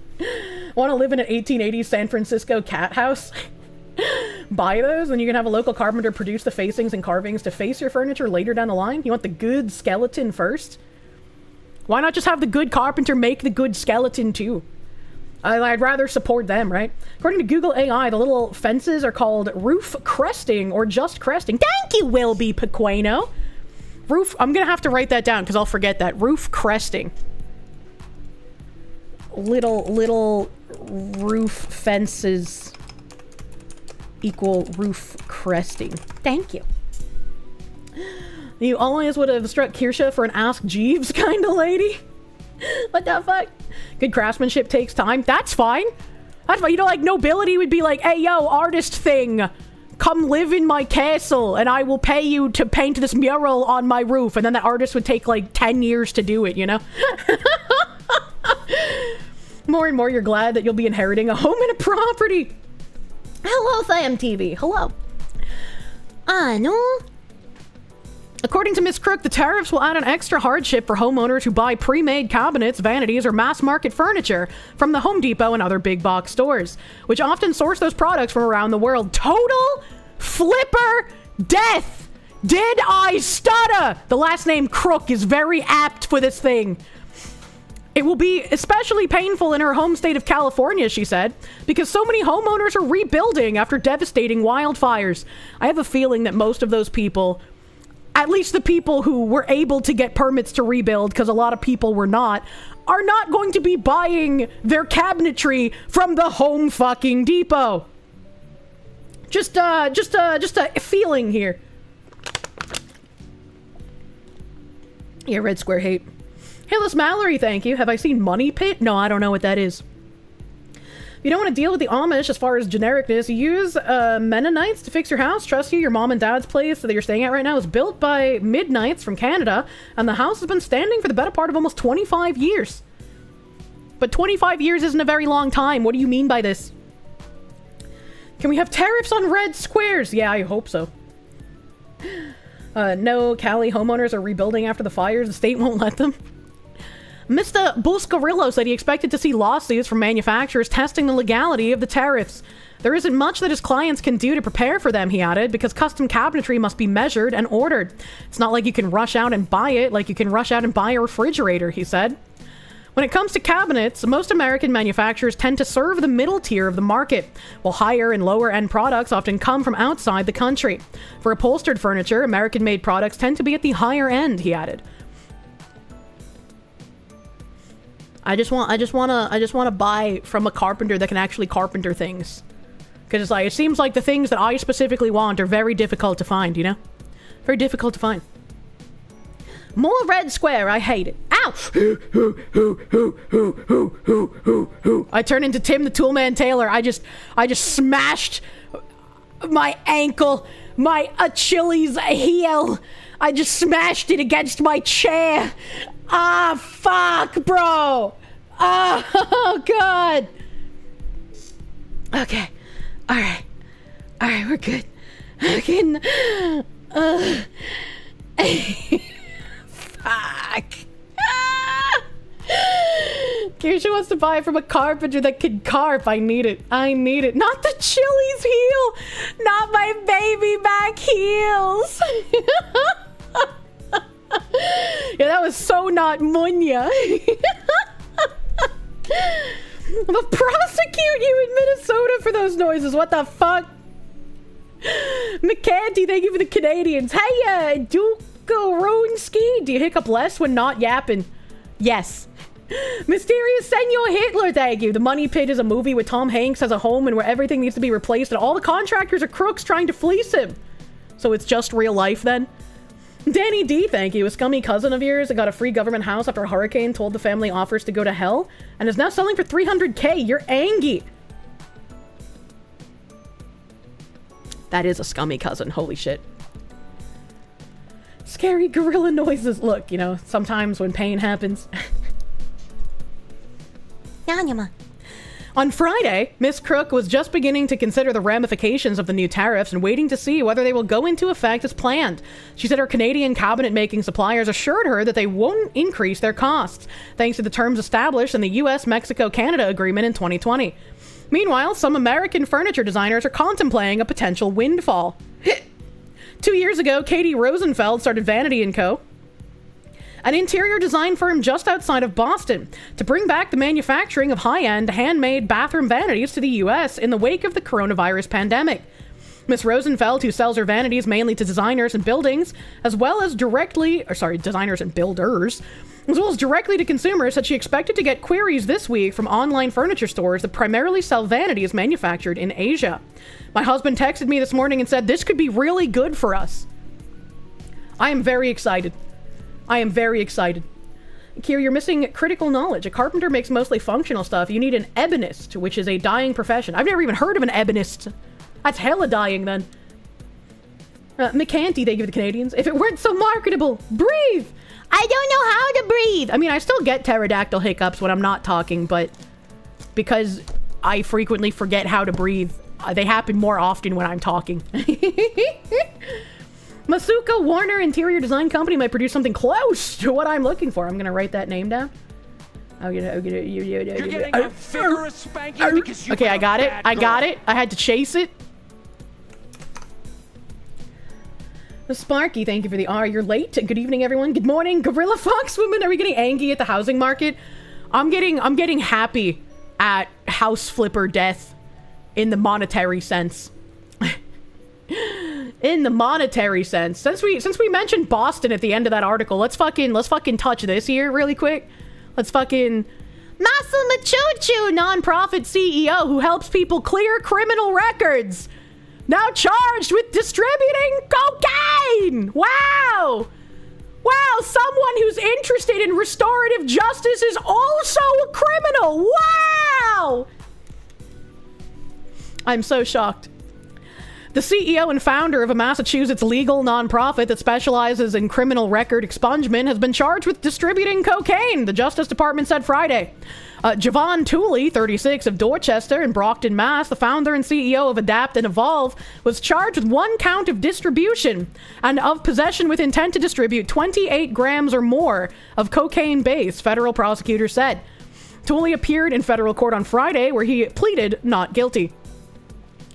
On September 10th, 2025, Tooley allegedly distributed 100 grams of crack cocaine in Dorchester near his nonprofit.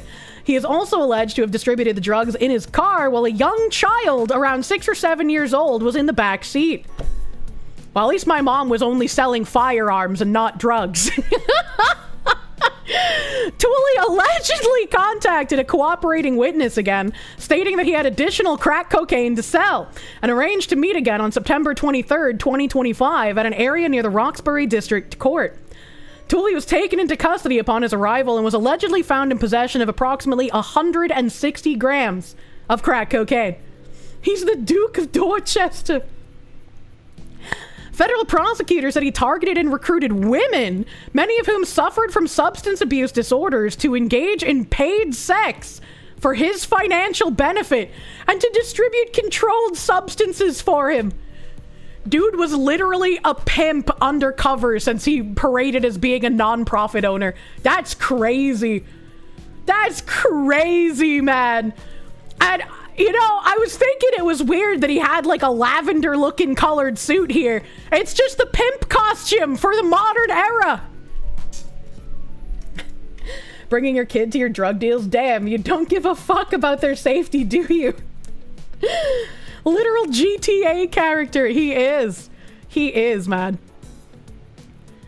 He allegedly used violence against his victims and gave them drugs. In addition, Tooley allegedly claimed to have connections to law enforcement and other powerful and influential officials through his nonprofit. That doesn't surprise me with how corrupt the police department in Boston is at this point. He also allegedly coordinated drug transactions using the nonprofit's phone. So what you're saying is that the nonprofit was actually just a front company.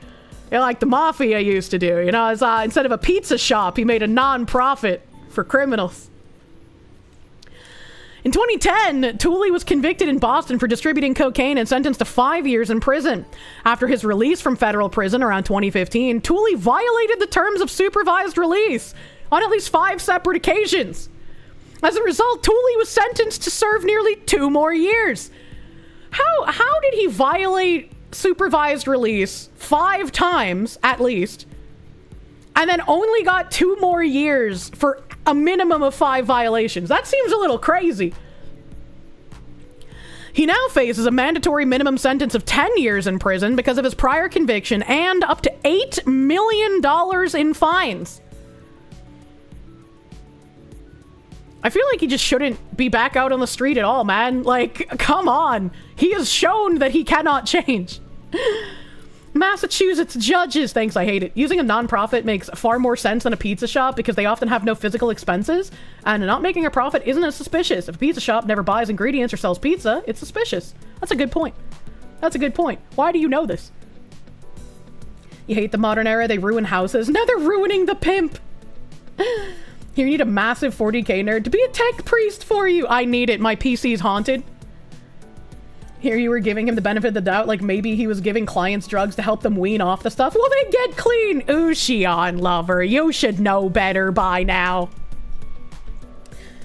Bruh, it's smart enough to create a front company, but not smart enough to make a legitimate business. True and real. True and fucking real. Actually hilarious. Lurker reporting for duty. Thank you, sir. Thank you, sir. He complained about not being privileged. Thank you, dear pimp non-profit owner. What a day. What a day. And speaking of retards, I found this article and I could not help myself. I feel like I absolutely need to read this article. Scientists say X, formerly Twitter, has lost its professional edge. And Blue Sky is taking its place. Would these happen to be the same scientists that said that while COVID is an issue and you can't have Trump rallies or see grandma, that racism is actually a bigger issue than COVID, so Black Lives Matter riots were completely fine? Are those the same scientists? And why is having a website full of child pornography more professional than Twitter? Like, what the fuck? Scientists say actually there are infinite genders. A new study published in Integrative and Comparative Biology suggests that scientists are leaving X in significant numbers due to its declining professional value. The survey of over 800 researchers and science communicators indicates that many now find Blue Sky to be a more effective platform for networking, outreach, and staying updated on research. The findings suggest a significant shift in how scientists interact online, with Blue Sky emerging as a preferred space for professional engagement. This just tells me that these are scientists who are not interested in actual pursuit of science. They're like the I fucking love science Redditor kind of people. The Troopa, thank you for the Canadians. The Soyentists, true. Danny D, thank you. Blue Sky is banning not safe for work soon. I saw that they're banning not safe for work soon, and I was like, that's very interesting. Is that the only way they could think of to actually get CP off the platform, is just blanket ban all not safe for work? That's crazy. How much did Blue Sky pay these people? Twitter, once considered the central gathering place for scientists on social media, wasn't it just considered like the social square for everyone, like not specifically scientists? What do they mean by this? Are these the same scientists who produce unreplicable studies and experiments? Fucking probably. Has changed dramatically in recent years. The platform, now officially called X, was purchased by Elon Musk in late 2022. Since then, changes to how the platform is moderated and how content appears in users' feeds have raised concerns among many users, especially academics. Well, it's a good thing nobody really cares what academics have to say in current year. Let's be real. They polled the entirety of the platform's users, all 500 of them.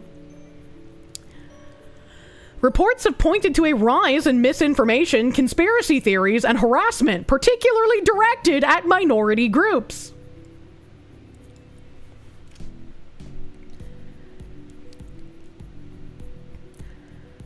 We've just had 2 solid weeks of everyone celebrating the death of Charlie Kirk on Twitter.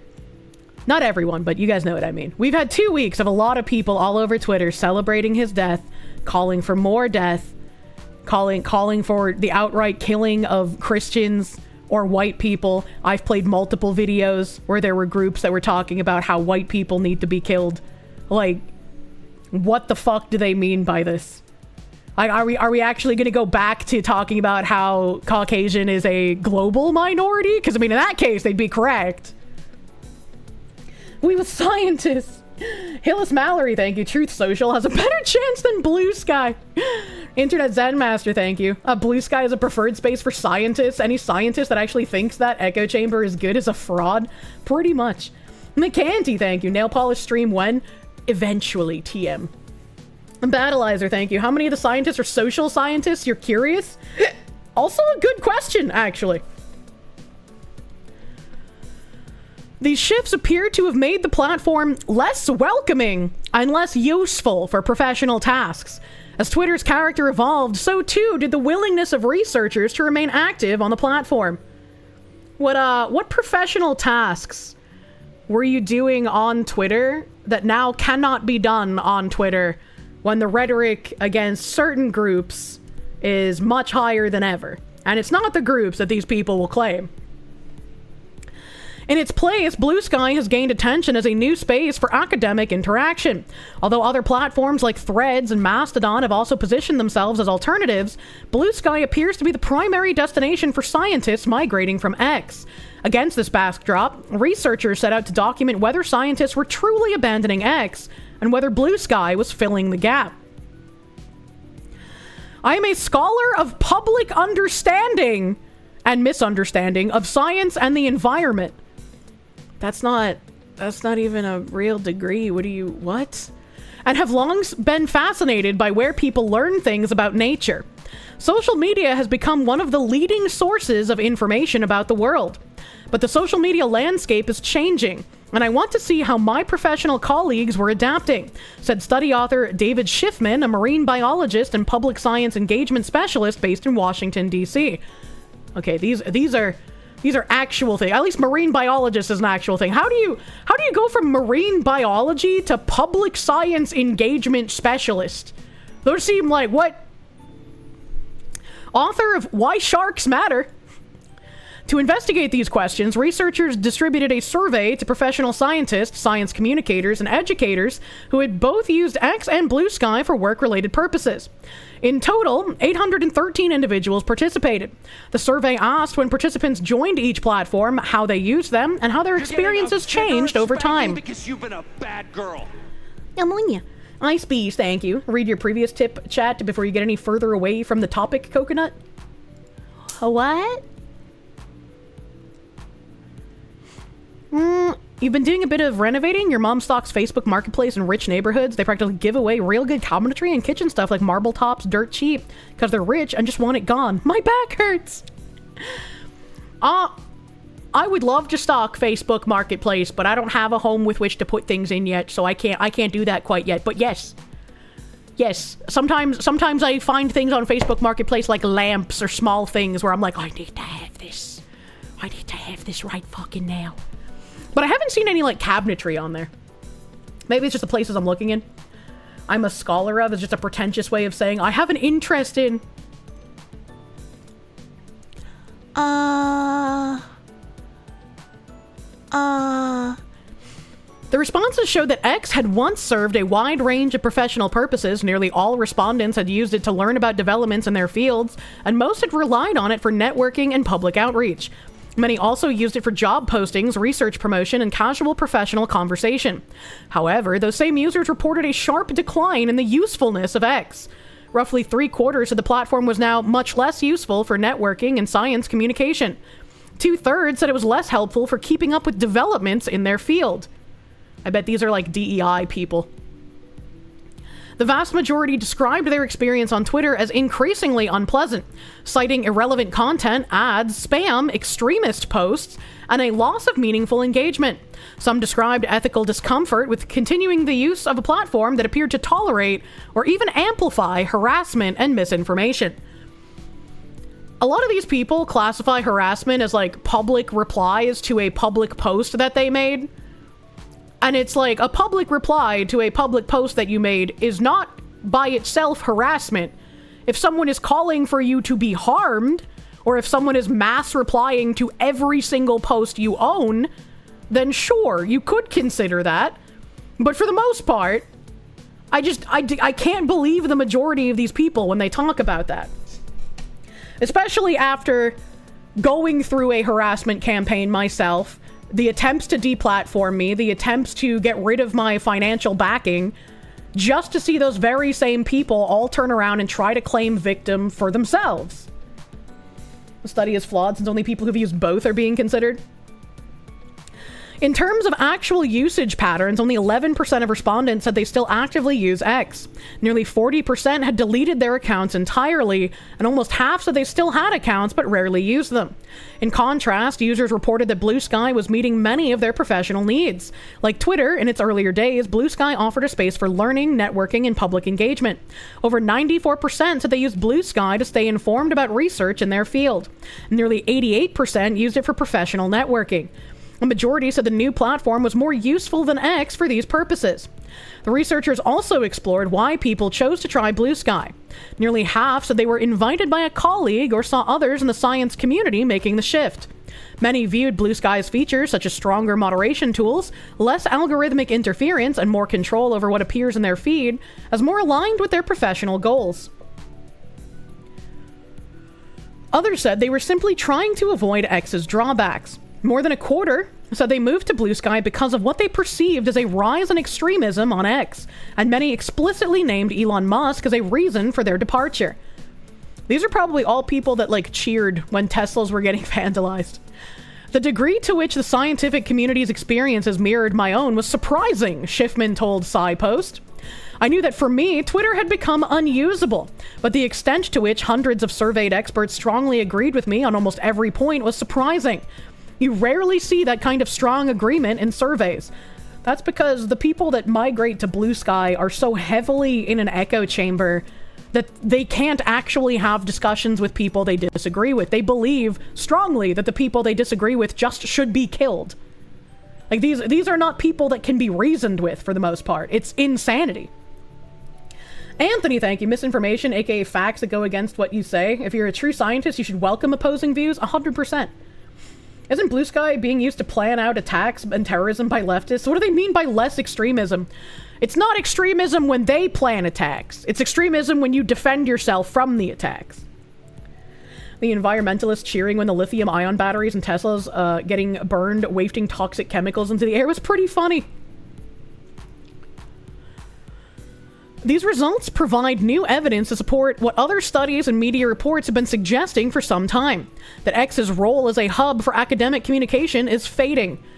I think the more reasonable thing here to assume from this kind of study is that X is where typical people go, and that Blue Sky has become essentially a socialist and communist hellhive, where people who cannot stand opposing viewpoints just go to congregate. A previous study documented a noticeable drop in academic activity on X after Musk's acquisition. That research tracked over 15,000 academic accounts and found a significant reduction in tweets, especially original posts and quote tweets, starting in November 2022. Verified users, typically more established academics, were especially likely to reduce their engagement. Wow, it's almost like Bridge started doing their IMAX work in 2023. It's almost like this was starting the start of the turn of communists needing to hide some of their beliefs. Academics, please respond. That's probably my favorite thing about the cease and desist that I sent out to Vice, man. Being able to finally name something, academics, please respond. Oh, that made me so fucking happy.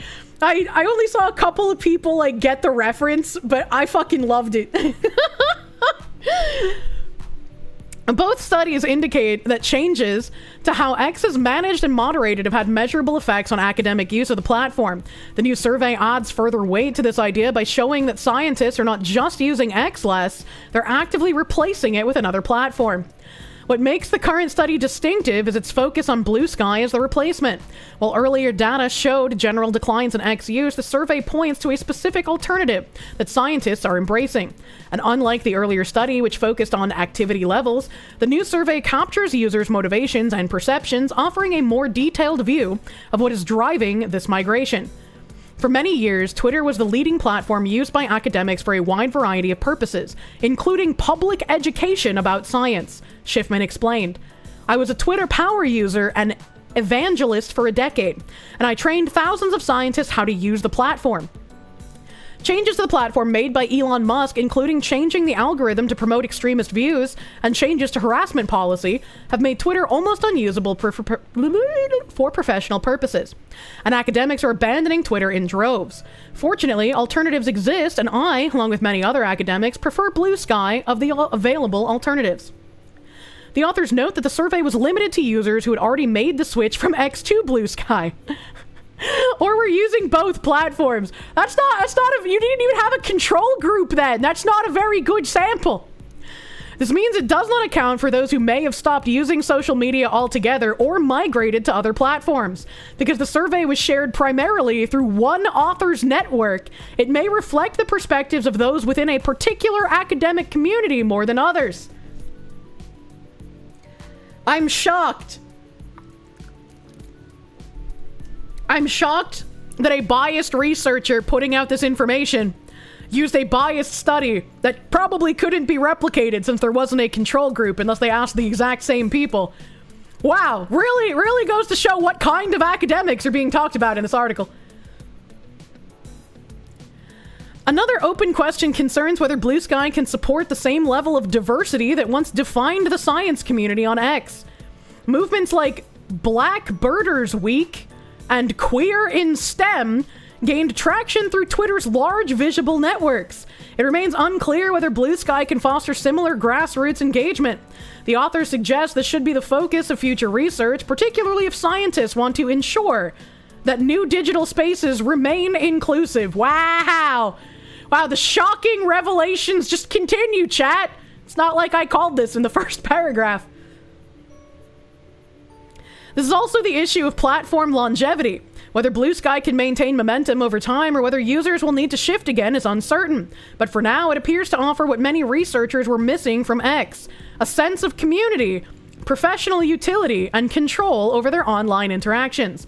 The study, Scientists No Longer Find Twitter Professionally Useful and Have Switched to Blue Sky, was authored by David S. Schiffman and Julia Wester. I wonder if there's like any information on these people on like the Googles or some shit.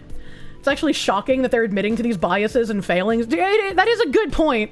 That it's shocking that they're just admitting to the bias instead of trying to hide it, you know? Let's see here.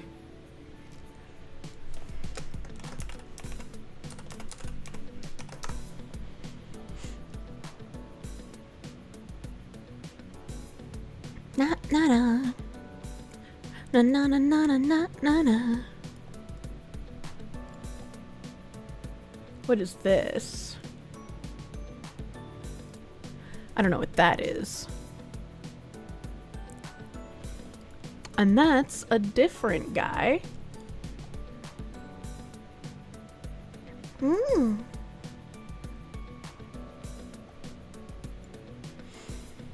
They wrap it up in intellectual buzzwords in their own mind and speech. They trick themselves into thinking it's okay.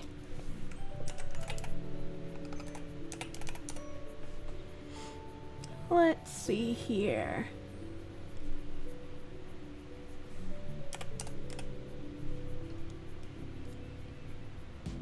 Damn.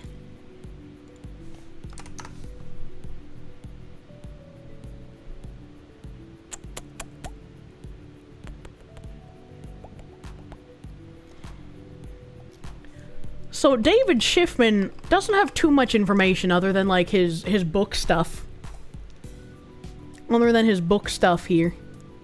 But he's got a website and he's got a Twitter.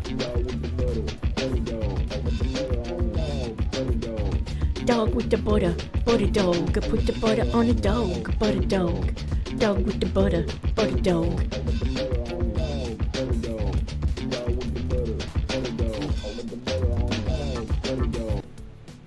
Here's an idea: perhaps scientists shouldn't use social media for official work at all. Go do science, not whine online you twats! ! Also, any diversity in science is just commie speak, and just proves the saying, education doesn't equal wisdom. I love it whenever I see, like, X is the most educated, because what they mean is X has the most degrees in this field. That doesn't mean they are the most knowledgeable or the most intelligent in said field. It's always a telltale sign when they say most educated. I love it. Thank you, Internet Zen Master. Thank you. Oh, thank you. Is this... Where is the, like, about page? Help, I'm dying. Because it has the... Slaves built the pyramids. Slaves built the Parthenon. Slaves built America. Slaves, this is your song. Thank you. Do do do do. Thank you. Slaves. Do do do do. Thank you. Slaves. Do do do do. Slaves, this is your song. Thank you, Quando Bandwi! Thank you, Quando Bandwi, for 100 slaves! These commie academics are truly short bus enjoyers. Truly! Leave the short buses alone, they're cute. Phoenix DS, thank you. Color me shocked. Blue Sky communist propaganda. I'm shocked! I'm shocked. Sparky, thank you. It'd be interesting to see a parallel study about scientists that joined X ever since Elon bought it and balanced the algorithm. That would be interesting. That would be interesting. But, for Mr. Schiffman here, he looks exactly like you would expect him to. And I went to his CV website here. It says, welcome to the online CV of David Schiffman. I am an interdisciplinary marine conservation biologist. My research focuses on ecology and conservation of, holy shit, Condychthian fishes. I am bad at pronunciation. My research uses cutting-edge interdisciplinary methods to answer policy-relevant questions about threatened species of public concern, while providing many opportunities for collaboration, student research, and public outreach. And so I went to his Twitter, and he doesn't seem to be very active on Twitter anymore. That doesn't surprise me. His pinned tweet is for his book about the sharks. And then his last tweet, October 8th, 2024. My op-ed for the Orlando Sentinel is out. Project 2025, a blueprint for a second Trump administration, would be a disaster for marine life and coastal communities. If you care about the ocean, vote for Kamala Harris. What? I don't understand how Trump would have killed marine life or how Kamala Harris would have saved it. I'm gonna be real honest. I don't think I heard anything about effects on marine life from either candidate.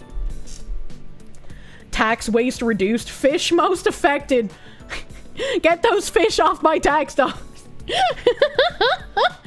When did Matt Jarbo become a marine biologist? Oh my god. Every vote for Prop 2025 is a bullet between a dolphin's eyes. How dare you kill the rapists of the sea! Gura graduated under Trump. Oh no, that truly is the biggest loss for marine life. The dolphins are leftists and are going to kill themselves when he would be elected. And Trump said we need to get rid of offshore windmills because they were killing the whales. Wouldn't that be a good thing? Would it stop killing whales be good? Question mark. Trump winning increased the salt content of ocean water. Okay, I'd believe that one. I'd believe that one. What was the name of the other lady? Julia Wester. That was the first name, or the first time her name came up. Julia Wester. It looks like she might be actually the person in that picture on his CV that I just showed. Yeah, that's literally her. That's literally her. Because she has a similar picture on her her website. Her website says, I am an interdisciplinary environmental scientist and educator researching social ecological systems. I'm interested in how we teach and communicate about science, how systems work and how to change them, and how to better engage everyone in learning about and protecting our natural world. I'm a lecturer at the University of Miami and the associate director of the Ecosystem Science and Policy undergraduate program at the Abbess Center. I'm also co-founder of Field School, an innovative hands-on marine science program operating off a live abroad research vessel in South Florida and the Caribbean, and the director of the Field School Foundation, a nonprofit geared towards engaging people in science and conservation, particularly underserved and underrepresented communities. You know, I was going to say at least it sounds like she's actually doing something until I got to this last sentence. I was like, what did she mean by this? And then she has... No, this is a different one. This is a different lady. Never mind. I opened this because it had the same name. This is a different woman with the same exact name. Different woman. Not the same woman. You're like doing broad research yourself. Remember, chat, every field can be infested with DEI. How could you have marine Marxism? Let's ask the marine biologists. That's actually wild to me. Bruce Sobelvaro, thank you. Hear about the new femboy Holly Hand trying to take over TP USA? Looks like a wax doll. Harry Sisson's foreskin grown in a lab. If he and Sisson were to fight, it's like two twinks fight for a gigolo. I've never heard that name in my life. I have no idea who the femboy is. I assume that other guy who told Harry Sisson that in a older society, Harry would be like his fuck toy or some shit. I assume that guy's gonna make an appearance again. You went to Maritime High School that was in the middle of a ghetto. Despite the location, most students were white. You had to apply and pass a test to get in. Thank you, marine biologists. Let's see. Is there any other information on Dia Julia here?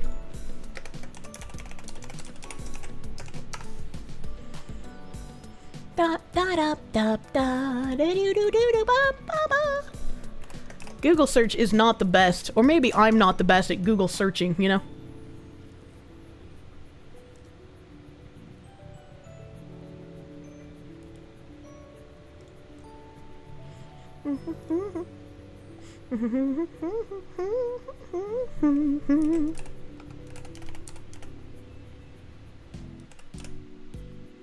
Okay. Alright, so that doesn't have anything here. Do do do do do. Bum bum bum bum.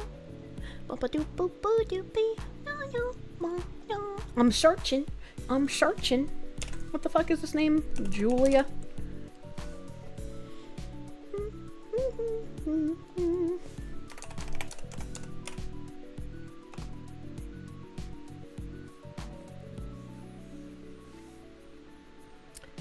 Huh.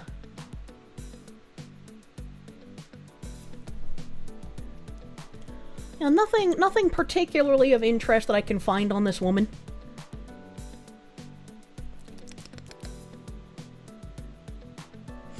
Foxu loading noises are cute. It's just random background noise I make when I'm looking stuff up. It's just the autism, I'm sorry.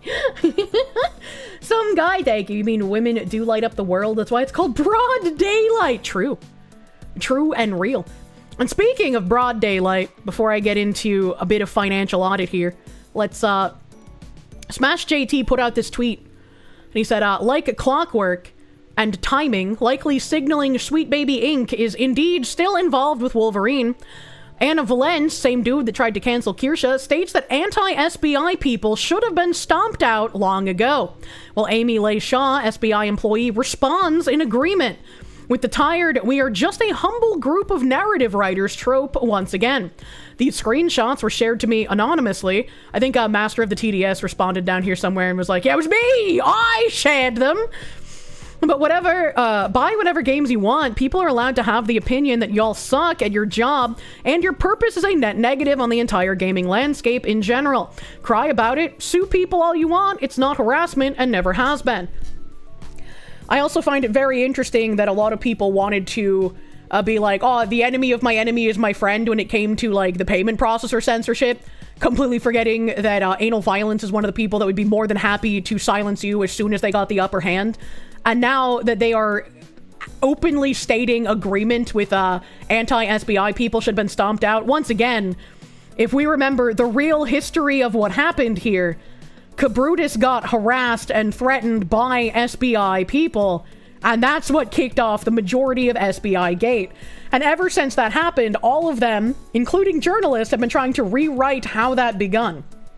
Trying to turn themselves into the victims instead. Which tracks for anal violence's behavior as well. And so he has some screenshots here. It's American Truck Songs, I don't know who that is, saying Sony confirmed to Kotaku that a Sucker Punch employee is no longer with the company following pressure from a right-wing harassment campaign. Yote has been making headlines in alt-right gaming culture warrior circles ever since it revealed the protagonist was a woman.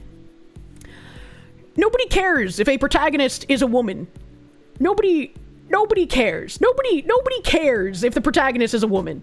People cared that the person who the character is modeled after and who voices the character is a psychopath. That's what people cared about. Look at Eve from that one game. Look at Seamus. You can give them a million examples. They're not gonna care. They're not gonna care. And Anal Violence said, I don't think this would have happened if the larger games media world shut down that anti-Sweet Baby shit on day one. I've beat this drum a lot and will beat it again. I really think this problem has festered since games journalists abdicated responsibility to resist the right-wing tide in gaming.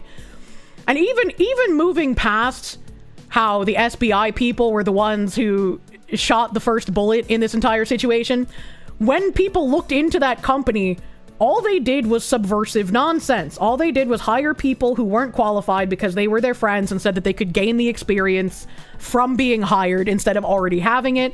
You had Kim Belair stating that you have to go to the marketing managers and strike fear into them in order to get the company to give you what you want, a la your DEI bullshit. You had that one weird guy that I showcased in my video where he was like, yes, our purpose is to burn down the gaming industry and rebuild it in our image. It's like you literally cannot have a good defense for anything this company does. Create robots, you watch humans, you don't want to be one anymore. Dark Seraph, thank you for the 6-month member. I also love my ears. Thank you. Oh, thank you. Happy to hear Anal Violence took a break from incest pedophile fanfics to take the time to make this sentence. Thank you. Very cool. And we have the Amy Leigh Shaw person, Smash JT said. Amy Leigh Shaw, SBI employee. The best time to do it was 2 years ago. The second best time was every single day after that. But still, the third best time right now. Sweet Baby Inc. are a small team of highly qualified writers and narrative designers. Nothing more, nothing less. Maybe you could start saying that too. Highly qualified, like that one guy that was hired as a writer on The Office because of the color of his skin and then got angry and cried racism when his writing wasn't actually good enough to get him a job after that, when the staffing agency that had employed him stopped receiving funding for affirmative action kind of hiring, like that kind of qualified. She continues, I don't want to make too fine a point of it because we are supported and appreciated by so many incredible people. But we have also been failed in more and crueler ways than I can possibly describe here by people whose job it was to know better. And this is why you cannot believe a company when they suspend someone or they just use one person who is too outspoken as a fall guy. They have to absolutely gut everyone that believes in this sort of cultural Marxism nonsense. Get rid of them so they cannot influence these things anymore. And we can just go back to having games be fun again. I would like that. I don't want to have to complain about Sweet Baby or any of the Sweet Baby adjacent companies. I just don't want them to poison my games anymore. Highly qualified. If we only take into account very specific assessments. I'm pretty sure Amy Leigh Shaw is a she. The SBI employee. Phoenix DS, thank you for the Canadians. Pot Meat Kettle. Holy shit, the lack of self-awareness in what they just said. I don't think it's a lack of self-awareness. It's obvious malicious lying. Isn't this bitch a Nazi? The irony that Anna Valens was mildly pro-Gamergate back in the day because he opposed Sarkeesian's sex-negative feminism, which targeted his fetish stuff, is painful. Also, game journos abdicated responsibility. I will not stand for suck GG revisionism. True and real. And it's like, I don't know how ironic it is. It's more just like, this is a person who's very self-invested and they will align with any side that continues to fuel the things that they enjoy. They're like a political prostitute, as it were. Sweet Baby Inc. are a team of narcissists that want to push an agenda that worships them and whatever lunacy they believe in. True. Thank you, Internet Zenmaster, for that 88, brother. Thank you. Evil Mandrake, thank you. Ghost of Tsushima is one of the best games in the last decade. As soon as we saw the Yote Pro tag, we knew what was going on. Every red flag raised. Emperor Creatine, thank you. Never forget, these snakes went into background consulting because they tried doing it out in the open 10 years ago, and Gamergate was the result. They're still traumatized by it to this day. True and real. And then he just adds a couple of screenshots here for context on who the person is. There's a permaban tweet Permaban tweet about the breeding camp audio. Amy Leigh Shaw, Sweet Baby. Amy Leigh Shaw is a writer and narrative designer at Sweet Baby Inc. She's worked on an array of games from indie to AAA and is a staunch believer in the cohesiveness of a development team as a primary factor in the project's success. Man. Need to reject them like that again? They need to be rejected, man. Nanya. The only people who don't know are brain-dead consumers. So it's very, very interesting thing. Very interesting thing he brought up here. And I think on that, I will pivot to something that I planned on bringing up maybe on Tuesday, but I wanted to wait a few more days in case there were more information coming out. And I did get a bit more information, but I have to wait. So I want to at least cover the beginning of this. And this is from... Damn, this is almost the bottom. So this is from a Bridge Project Forward, so I'm going to switch to my other browser. This is from a Bridge Project Forward brief, weekly issue 30, September 19th. And so they have like the executive order stuff. They have an education and admissions thing in here. Trump administration redirects $500 million to HBCUs while cutting grants for Hispanic serving colleges amid DEI crackdown. There's a lot of this stuff. LGBTQ rights stuff, workplace and employment.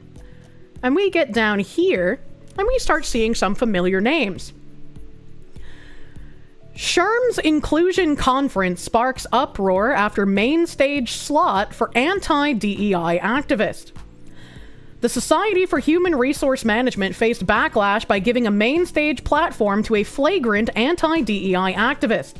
The decision drew criticism from civil rights organizations, business leaders, and SHRM members, who argued that elevating an anti-DEI activist at a conference designed to advance equity undermines SHRM's credibility as the nation's leading HR association. The move follows SHRM's earlier removal of equity from its DEI framework and the rebranding of its inclusion conference. Many practitioners see this as legitimizing voices opposed to DEI and undermining HR's credibility as a steward of safe and equitable workplaces. In defending the choice, SHRM framed its programming as an effort to encourage dialogue, but critics noted that Robbie Starbuck, lacks expertise in employment law, human capital strategy, or organizational inclusion. The controversy has intensified ongoing debate over whether SHRM is aligning with the political movement to dismantle workplace DEI, raising questions about its influence on HR practices across industries. The legal interpretation, as once again, Bridge has lawyers working with them on these briefs that they give out to corporations. SHRM's decision to feature conservative commenter Robbie Starbuck, an outspoken critic of DEI at its inclusion conference, carries no direct legal effect, but it intersects with employer compliance obligations. As the nation's largest HR membership association, SHRM sets expectations for many organizations' workplace practices. When it platforms voices without expertise in HR, compliance, or civil rights law, it risks spreading misinformation about employer obligations under statutes such as Title VII, Title VII, I thought I misread that, the ADA, and related anti-discrimination laws. Federal civil rights laws remain unchanged. Title VII prohibits employment discrimination on the basis of sex, race, and other protected categories. Employers who repeat or adopt rhetoric that undermine these standards may expose themselves to discrimination claims, particularly where speech or practices create a hostile work environment. The controversy follows SHRM's earlier removal of equity from its DEI framework, reinforcing practitioner concerns that the association is retreating from established inclusion standards. While SHRM defends the decision on the basis of viewpoint diversity, the law does not shield workplace or employer-facing speech that amounts to harassment or discrimination. Giving legitimacy to a figure without relevant expertise who advances incendiary anti-DEI claims may undermine SHRM's capacity to advise organizations. Oh god, that was a bad hiccup. Responsibly, particularly when litigation or regulatory scrutiny is possible. The Bridge point of view on Robbie Starbuck being given a main stage platform is SHRM has blurred the line between political theater and compliance guidance. Federal civil rights laws have not changed. Title VII, the ADA, and related statutes still prohibit discrimination and require employers to maintain equitable workplaces. I don't think there's any requirement to maintain equitable workplaces, but whatever, man. When the nation's leading HR association elevates a figure with no HR or compliance expertise, they've repeated that a whole bunch here, it signals to some employers that equity is optional and risks eroding trust in HR's role as a guardian of workplace equity. The decision underscores how industry institutions can normalize political rhetoric at odds with civil rights law. While SHRM may defend the move as fostering dialogue, employers must distinguish between political narratives and compliance imperatives. The reputational and legal risks lie in adopting or echoing rhetoric that could be construed as hostile or discriminatory in practice. The actionable strategies here, according to Bridge, are 1.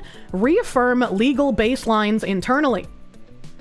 Remind HR and leadership teams that federal and state anti-discrimination laws remain in force regardless of industry conferences or shifting narratives.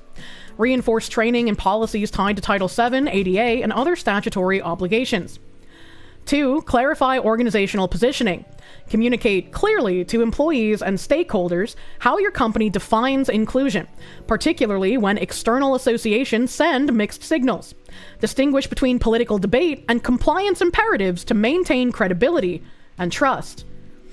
I like how they keep mentioning political debate and compliance imperatives, because compliance imperatives are things that on the surface might look like DEI is retreating or being gotten rid of or being downsized, but it's just a surface level compliance so that the companies don't find themselves under either public scrutiny or lawfare from places like America First Legal. And number 3, separate professional development from political programming. Evaluate conferences, associations, and external forums for alignment with compliance standards and organizational values. Where programming strays into political rhetoric, treat it as non-authoritative and reinforce that compliance and equity commitments remain grounded in law and business practice. They're admitting again that Starbucks did nothing and all the winding back DEI posts are lies, and also that the law is already affording too much privilege, which we've known. Pretty much, so why did they let him on? You can't think of anything that's favorable towards Starbuck. I can't think of anything that's favorable toward him either. And it's very interesting, and I do wonder why SHRM has invited him to the platform. If we remember a tweet that he made talking about when SHRM dropped equity from their DEI acronym, there were people on LinkedIn that he was poking fun of because these were people who were DEI acolytes thinking that merely by dropping the word equity, SHRM was retreating on their DEI responsibilities. And he was making fun of them for that. And I pushed back being like, I don't think it's exactly as you frame it. I don't think SHRM is getting rid of equity. They're getting rid of publicly saying that they're for equity. And the true believers, TM, that they rely on as the tools, you know, as the little pawn pieces to push this in the lower parts of companies, they're not going to catch up to speed quite as quickly because they're not used to the subversive language being targeted towards them. And I found that very interesting that this was here. And up at the top, there's a little link that says DEI and HR leaders are mad at SHRM again. And that brings us to this article from HR Brew. It says, professionals responded after SHRM announced that anti-DEI activist Robbie Starbuck would take the main stage at its inclusion conference, Blueprint.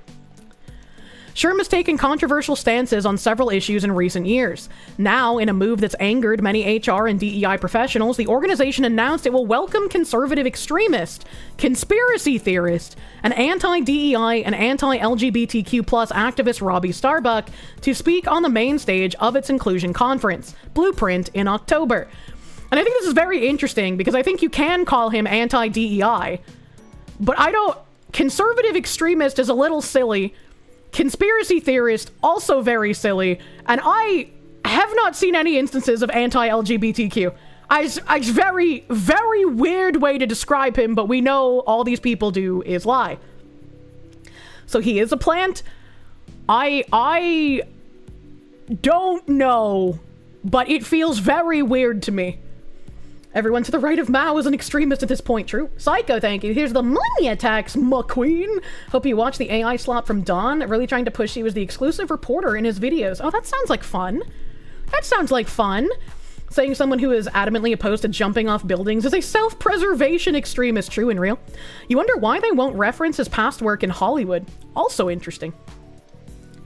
Weird way to describe him. It's blatant character assassination. Yeah. I mean, the same thing was done to me. That's why, like, when I see all of this in conjunction, I'm just like, that's a weird thing to do, little journalist thing. If Starbuck is an extremist, if Kirk is an extremist, you know what these people think you, a normal human being, are? Exactly. SHRM hosted its first DEI conference nearly 30 years ago. Once again, chat, this shit's been going on for many, many decades.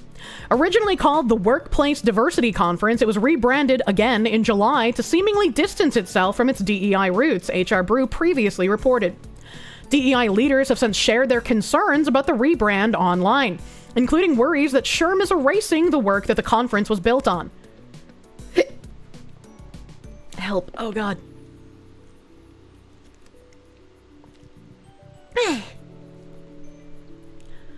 Now that Starbuck is set to take the main stage for a DEI debate with media personality and former political strategist Van Jones, many DEI practitioners feel that SHRM has lost the plot. And one thing, I don't know exactly what time that Blueprint will take place. Hopefully it's a live streamed event. Hopefully we don't have to wait for a video. But I need to see this. This entire thing. Like, I need to watch this go down and see what's happening. Who is this guy? Starbuck is a former movie producer who entered politics in 2022. Oh, there you go, Binary Mind. They mentioned his Hollywood thing here. After a failed run for Congress, I didn't know he ran for Congress, he became a conservative influencer. He has publicly espoused misinformation about COVID-19 and the Great Replacement Theory, which many scholars agree is a racist conspiracy. There's no fucking way. This is just like the #1 character assassination thing that they use. When has he talked about this even? That explains the actor name. Scholars! Is this a hit piece? Fucking probably. It's from Bridge, and they fucking hate him, so you know. And believe that DEI is inherently discriminatory. However, DEI is legal when programs are designed properly. Notice how they have to quantify that? DEI is legal when programs are designed properly. Our racism and discrimination is completely legal as long as we order things in a specific manner to get around all of the actual laws that prevent discrimination. He also regularly spreads hateful rhetoric about LGBTQ+ community, has attacked the Human Rights Campaign and drag shows, and made a movie that uses misinformation to falsely claim that the LGBTQ+ movement grooms children. Where are any of their sources for any of this shit? Not a single source for any of their claims, bro. DEI practitioners, you know they're crazy, but they're turning it into a new religion. It's just Marxism. And it's basically a cult. This is exactly what the communists in Soviet Russia would do before the revolution. They would hold rallies and conferences, invite their opposition, and then after the fact demonize those people in their internal documents and in newsletters and other publications to both attempt to destroy their stances and mark them for retribution post-revolution. 1000%. A very dangerous thing. Internet Zen Master, thank you. Starbuck's not a plant, just dumb. The fact that he's going to debate with Van Jones. If it were anyone else, Starbuck might have a problem, but Van Jones is so dumb, Robbie actually has a chance of winning. I need to see it, man. We need to watch it. Bleg, thank you. Special movie, non-illegal slander. It's slander, but without provable damages, so you can't sue us. The leftist journalist, true. They're 100% hyping him up to get shot at during... I genuinely hope not. I genuinely hope not. And I hope he understands, like, the climate of things right now, and he has, like, actual security he brings with him to this event. Hey. This is a threat. Marxist psychopaths have to be exposed. It's insane. It's insane to just claim these things. Some of his anti-DEI campaigns have succeeded. Tractor Supply, Walmart, Nissan, McDonald's, and Ford are among corporations that he says he's gotten to backtrack on DEI. Notice the wording. Notice the wording. Some of his campaigns have succeeded, painting him as a competent opposition that must be stopped. But then when they name these companies that also us know haven't gotten rid of their DEI, they say, among the corporations that he says he's gotten to backtrack on DEI. So in the same paragraph, they paint him as a competent enemy that must be stopped, as well as there's no proof that these companies actually do it. He just said that they did. DEI is poison, and we won't rest until the public knows how companies have strayed from American values, Starbucks posted on X last year. Most recently, Meta named Starbucks as its AI advisor after he sued the company for its AI chatbot, claiming it defamed him.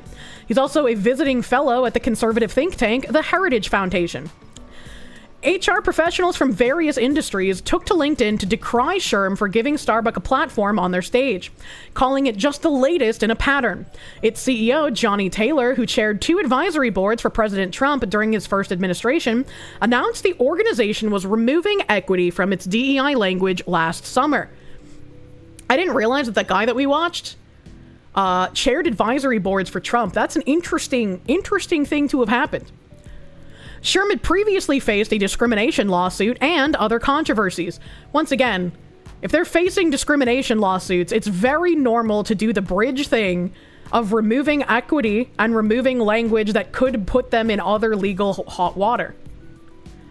If anything, I'd be interested to know why so many HR professionals still trust and follow SHRM. Daniela Herrera, a workplace culture and DEI consultant, said on LinkedIn. She doesn't deserve that last name. Poor Brandon. They've shown us who they are multiple times. There were more than 80 replies to HR Brew's post about Starbucks speaking at Blueprint, and almost all disagreed with the move. DEI and HR professionals responded to say that they don't understand the point of the conversation, or why Starbucks has any authority to speak about DEI in the workplace. This is just another example of, like, conversation cannot be had with these people. This is their home turf. A SHRM conference is like literally their goblin cave. And Starbucks is entering the enemy's den to talk and discuss about DEI. And these people are saying, this is unacceptable. We cannot have these conversations at our home base. If you genuinely believed in these ideals, if you genuinely believed they were defensible against everything, having him there should not be a cause to be angry and decry SHRM. It should be a cause to be like, hell yeah, we have this ridiculous loser coming in to try and debate us, but we know we're gonna win. We know what we're fighting for is righteous and we're on the right side of history. But that's not the, like, emotion that they show. The screams of them building him as a figure to concentrate their attacks on, while the guy coincidentally tells everyone to support him because we're winning. Someone is getting played, that's for sure. It's a very, very weird situation, I agree. Imagine he comes out on stage and gives the most research and thought out destruction of DEI, and at the end, he special credits mentions the Fox lady. That would be funny, but would not happen. Phoenix DS, thank you for the Canadians. You wonder if Bridge has an Alex Jones-like protocol to slander their adversaries that want to see DEI ended. Democrats did a number on Alex Jones with lawfare. It's just like somebody else in Twitch chat said earlier, where it's like the communists would invite their political enemies to the stage to mark them as somebody who's, like, acceptable to target from this point forward. It's exactly like having Destiny or Hassan at CPAC. Yeah. Can hear the gremlin noises. Mysterious Senor Hitler, thank you. Humanus opibus delanda est. Human resources must be destroyed. True and real. Starbucks has never worked in HR, compliance, or law, has never led a team, and is not an expert in civil rights laws. I struggle to see how this will result in productive discourse and not just frustration and finger pointing. After SHRM already backed down from many of its DEI initiatives in the face of political pressure, this doesn't seem like a positive shift in a good direction. Chris Fitzpatrick, a talent development expert, commented. For its part, SHRM claims it's giving Starbucks this platform in the name of hearing both sides out. Viewpoint diversity is one of the major but often under-discussed dimensions of workplace diversity. At SHRM, we are committed to fostering inclusive, respectful dialogue by engaging a broad spectrum of perspectives, including those of Van Jones and Robbie Starbuck, to reflect the divisive viewpoints that shape our nation and the world of work, Taylor said in a written statement to HR Brew. By convening leaders from across the political, cultural, and business spectrum, we aim to broaden understanding, spark innovation, and drive actionable solutions for an inclusive workplace. this is also an interesting way to say it, because it's sort of like saying we're inviting someone that disagrees with us, who's a very prominent figure in the anti-DEI space, because if we can learn ways to get around the way he disagrees with how we're doing DEI, then we'll be able to continue to do the work more unabated and more stealthily. That's a very interesting way to go about it. However, several professionals believe that this will not be an honest conversation over different opinions, and that the organization is platforming hate, noting that they were potentially other conservative voices SHRM could have invited that wouldn't spread misinformation. You can't platform an individual who is openly hateful to minority groups and expect to retain any sort of legitimacy with reputable HR professionals. One talent recruiter and social impact professional commented, if any of his rhetoric was whispered in a corporate setting, he'd be under HR investigation. Well, that's because you guys are HR and you can't stand any dissenting opinions. But also, I'm wondering what kind of misinformation they're talking about specifically, because when I've called him out for spreading misinformation, it's because he takes credit for DEI being removed from companies and celebrating wins when those companies haven't removed DEI. So, like, in a way, yes, he's celebrating victories and spreading misinformation about things that aren't true, that companies haven't dropped the DEI like he claims they have. But, like, that, I don't think these people would agree with me on that. How do you find other conservative voices who wouldn't spread misinformation when you find the viewpoints of those conservative voices to be inherently misinformation? Because it's doublespeak. They're saying, like, yeah, we'd be fine with another conservative, just not Robbie Starbuck, but even if they had platformed someone else, we would be reading a very similar article. Winnie, thank you for the... They're all for diversity unless it is a diverse point of view or opinion. And I wanted to bring up...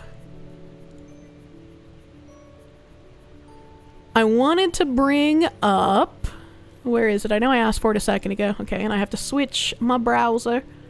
Switch browser back to the Firefox here. That's the wrong Firefox. Help, I can't find... Oh god, I almost killed my stream. Help, I am retarded beyond all comprehension. Hold on a second, I can't find my Firefox tab. There we go. There we go. LOL rip woman moment. Look, it happens. Alright, okay? It happens. So, this is from last year. Condensed video on recent SHRM conference and the parallel language and the bridge initiative is up. Trying to condense all of this info is difficult, so the vid is around an hour long. Bridge is not rebranding DEI, DEI is not going away or being removed. So this is the SHRM leader guy that they named in that article. I've already forgotten his name. Johnny Taylor.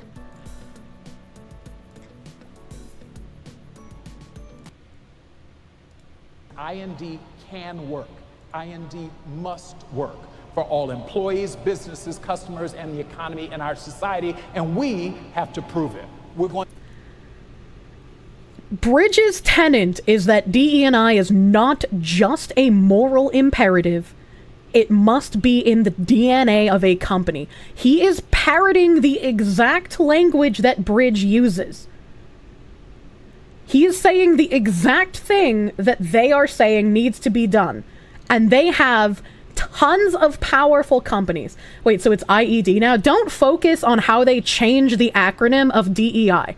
Don't focus on how they change inclusivity to civility. Don't focus on the changing terminology. Which is my one problem with so far everyone who has covered Bridge. Is they keep calling it a rebranding of DE&I. And it's not. It's not a rebranding of DE&I. It is the next push in what DEI is. It doesn't matter what acronym DEI comes in. It doesn't matter what the foil on the box is. This is just me talking. I thought he was going to say the thing about the stuff. Hold on, let me open the actual video here. Let me see if I can find where he talks about the nonsense in here. I'm just wondering, like, trading in Trojan horses. Oh, hey, here. It's the Robbie Starbuck. I didn't even notice. Ben Griffin is a fucking change agent. What? These titles are so dystopian. Just say all lives matter and get it over with. Stop beating around the bush with this kumbaya sad song speech. This is embarrassing for y'all. Dropping the equity. Really? see respect and understanding in our workplaces and communities. Why is civility? Because it's the language that unites us, breaks down barriers, and builds bridges. Let's create a culture where every voice is heard and valued. We're a society in crisis. But what if we turned our discord into dialogue? What if CEOs, CHROs, and politicos were catalysts for civility? Civility is, after all, the sweetener that takes the bitterness out of toxic disagreements. At SHRM, we know people in businesses are at their best when they lead with civility. So join me in starting 1 million civil conversations to shape a better workplace and a better world. And I suspect this Robbie Starbuck conversation is part of those 1 million civil conversations. Oh, that's interesting that they're calling it civility now. I have a feeling we're about to hear the word civility instead of equity a whole lot more. Means fuck off if you don't like it. You can't do anything to us. Years ago, 4 short years ago, we had a moment. In the darkness of COVID, things were finally starting to look better. Do you remember? Early 2020 had been so hard. We lost our friends, we lost our loved ones, many of us lost jobs. But now the cases of COVID seem our influence has grown significantly on every stage. We've proved to people that we can work in a variety of ways and places. We are starting to get our arms wrapped around our new sources of talent and new ways to skill up. It feels like the worst is behind us. But the thing about storms, you like that? I'm glad I found it just as ridiculous back then. Christ. They have a way of coming back. And my friends, a storm is coming for HR. I want you to hear me clearly. A storm is coming for HR. And this storm this time, it's not time limited like the pandemic or an economic slump that you'll go down and out of. It's going to disrupt our workplaces, the lives of our people, and the health of our businesses continuously for days. Oh, they want us to get rid of our DEI initiatives, all of those. This is interesting looking in retrospect. Once again, this was back in July 2024. It's interesting listening to him talk about the storm coming for HR, and then after Trump got elected, him pushing all of these anti-DEI executive orders to try and drive DEI out of all of these companies. That's interesting. An interesting prediction that was made. All those lawsuits, they're shaking up all these companies. Some of them are afraid of how they're going to continue their commitments to DE&I. Some of them are worried, and so that's where we need to step in and show them how to keep pushing this ideology without getting... I gotta find... The systems we live in and that we work in. This is the 21st century, SHRM. Okay? So now, it's time to look out for the storm within. 4 years have passed since the pandemic began. It took just 4 years is how they pronounce for their a acronym. radically different social contract to take shape. You see, we've gone from COVID to conflict, from looking outward to face a global existential crisis to turning inward to bitterly nursing our grievances. After all, we're at a point, we're in this country, we're as diverse as we've ever been, yet by the way. We're diverse. That's half of the U.S. population. They come to work every day. Guess bring this being for sex work, social, or in fields. Wait, hold on. Pink collar worker. 168 million people in the U.S. workforce. Guess what? That's half of the U.S. population. Wait, hold on. Pink collar worker is someone working in the care-oriented career field or in fields historically considered to be women's work. This may include jobs in the beauty industry, nursing, social work, teaching, secretarial work, or childcare. That makes a lot more sense than it just being for sex work. Thank you for the description. I had no idea what pink work was. And they bring this stuff with them. Oh, wait, hold on. What was that? They bring people in the U.S. workforce. Guess what? That's half of the U.S. population. They come to work every day and they bring this stuff with them. And it erupts in both small and some devastating ways. Civility is under threat at work. And we could have civility at work if we would all just work together to push the same ideology. If we were all just dedicated to diversity and inclusion. No one would feel excluded. And then once you learn how to deal with this at work, you can go home and bring it to your dinner tables. Teach your family how to be less aggressive and more inclusive. I'm Teach a broken your record. friends. If we all thought the same, we can finally be diverse. And it's been growing for some time. We've tried to ignore the noise, but it hasn't worked. I was actually with Emily Dickens, who's here in the room somewhere. We went to go visit the EEOC vice chair. And we were meeting with the chair a couple of weeks back, and they reminded us the EEOC predicted this. Civility stuff is not feel-good stuff necessarily. Commissioner Feldblum famously said, workplace incivility often acts as a gateway drug to workplace harassment. That's actually really interesting considering the EEOC chair came out and was like, yeah, EEOC discrimination complaints aren't just for perceived protected minorities. They're for everyone. So if you are white or male or heterosexual and you've been discriminated against for hiring at a job or actually in your job, you can file a discrimination complaint as well. That's interesting. Interesting. To get that, workplace incivility is a gateway drug to workplace harassment. So this is not, let's all... What the fuck is he talking about? I can't even like put bridge language. Like, I get it. If you haven't seen my previous streams on Bridge and you're like lacking information, I could just sound like a crazy person, like talking about what he's actually saying. It's like, I'm sorry if you're lacking in that information. Can they pay me to be extra civil, right? We got that California rule where they pay you to not commit crime. All kumbaya and get along. This is real. We here at SHRM can see what's going on now in real time with our new civility index. And if you haven't checked it out, you have civility to. index. It measures incivility in your workplaces by region, by types of position, by gender, by race, everything. It's amazing.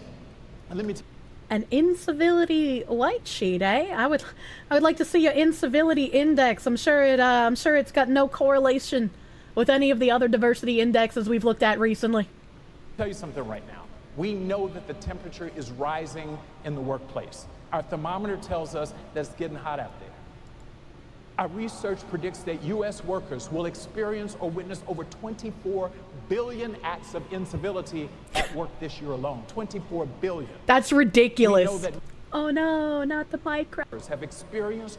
Yeah, I just don't believe. Definitely don't think HR can or will do anything about it. They don't believe. This is a big workplace incivility. I don't understand. HR is not probably the individual. Other more dangerous and subtle, but equally dangerous things that can occur. Oh, Imagine tell me the dangerous situations things. like healthcare. A nurse who's been subjected to poor treatment by her colleagues and by her supervisor. Is that the person you want taking care of you? Public safety, police officers who've been subjected consistently to attack. Is that the person you want responding to you when you need them?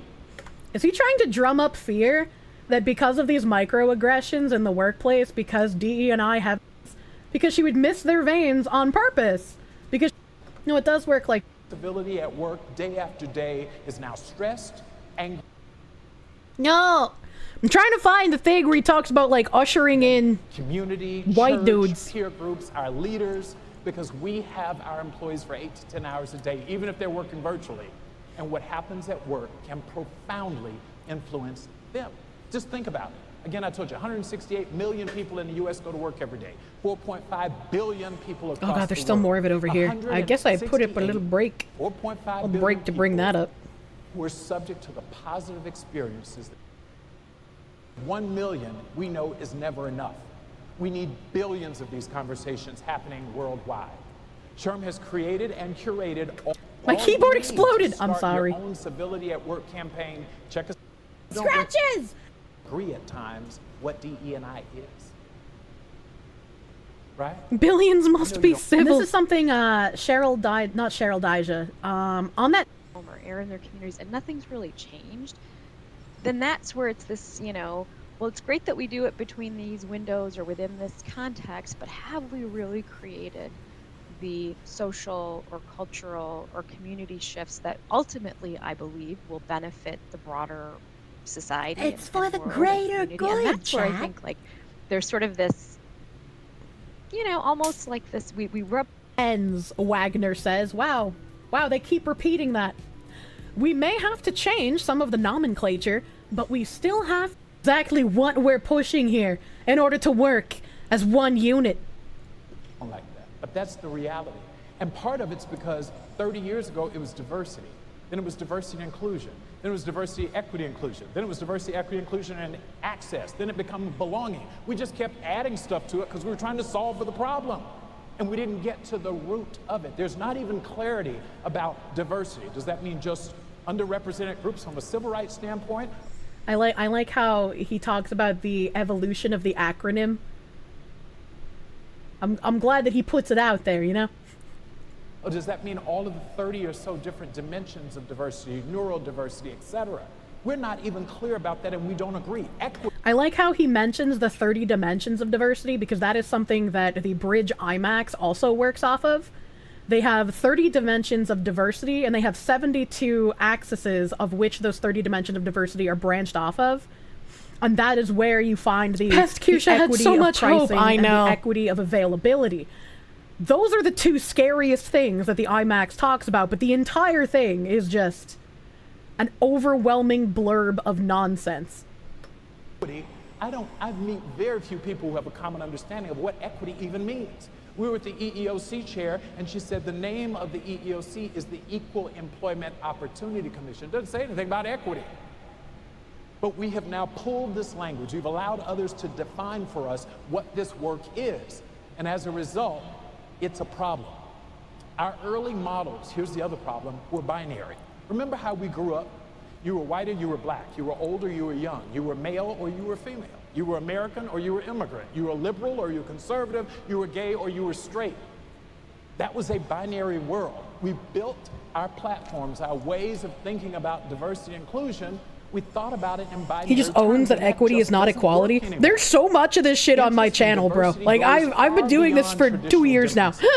There are now at least And that's how we now get those articles that we've read before. Just like, you're not Hawaiian enough to play this role in a movie. You're not.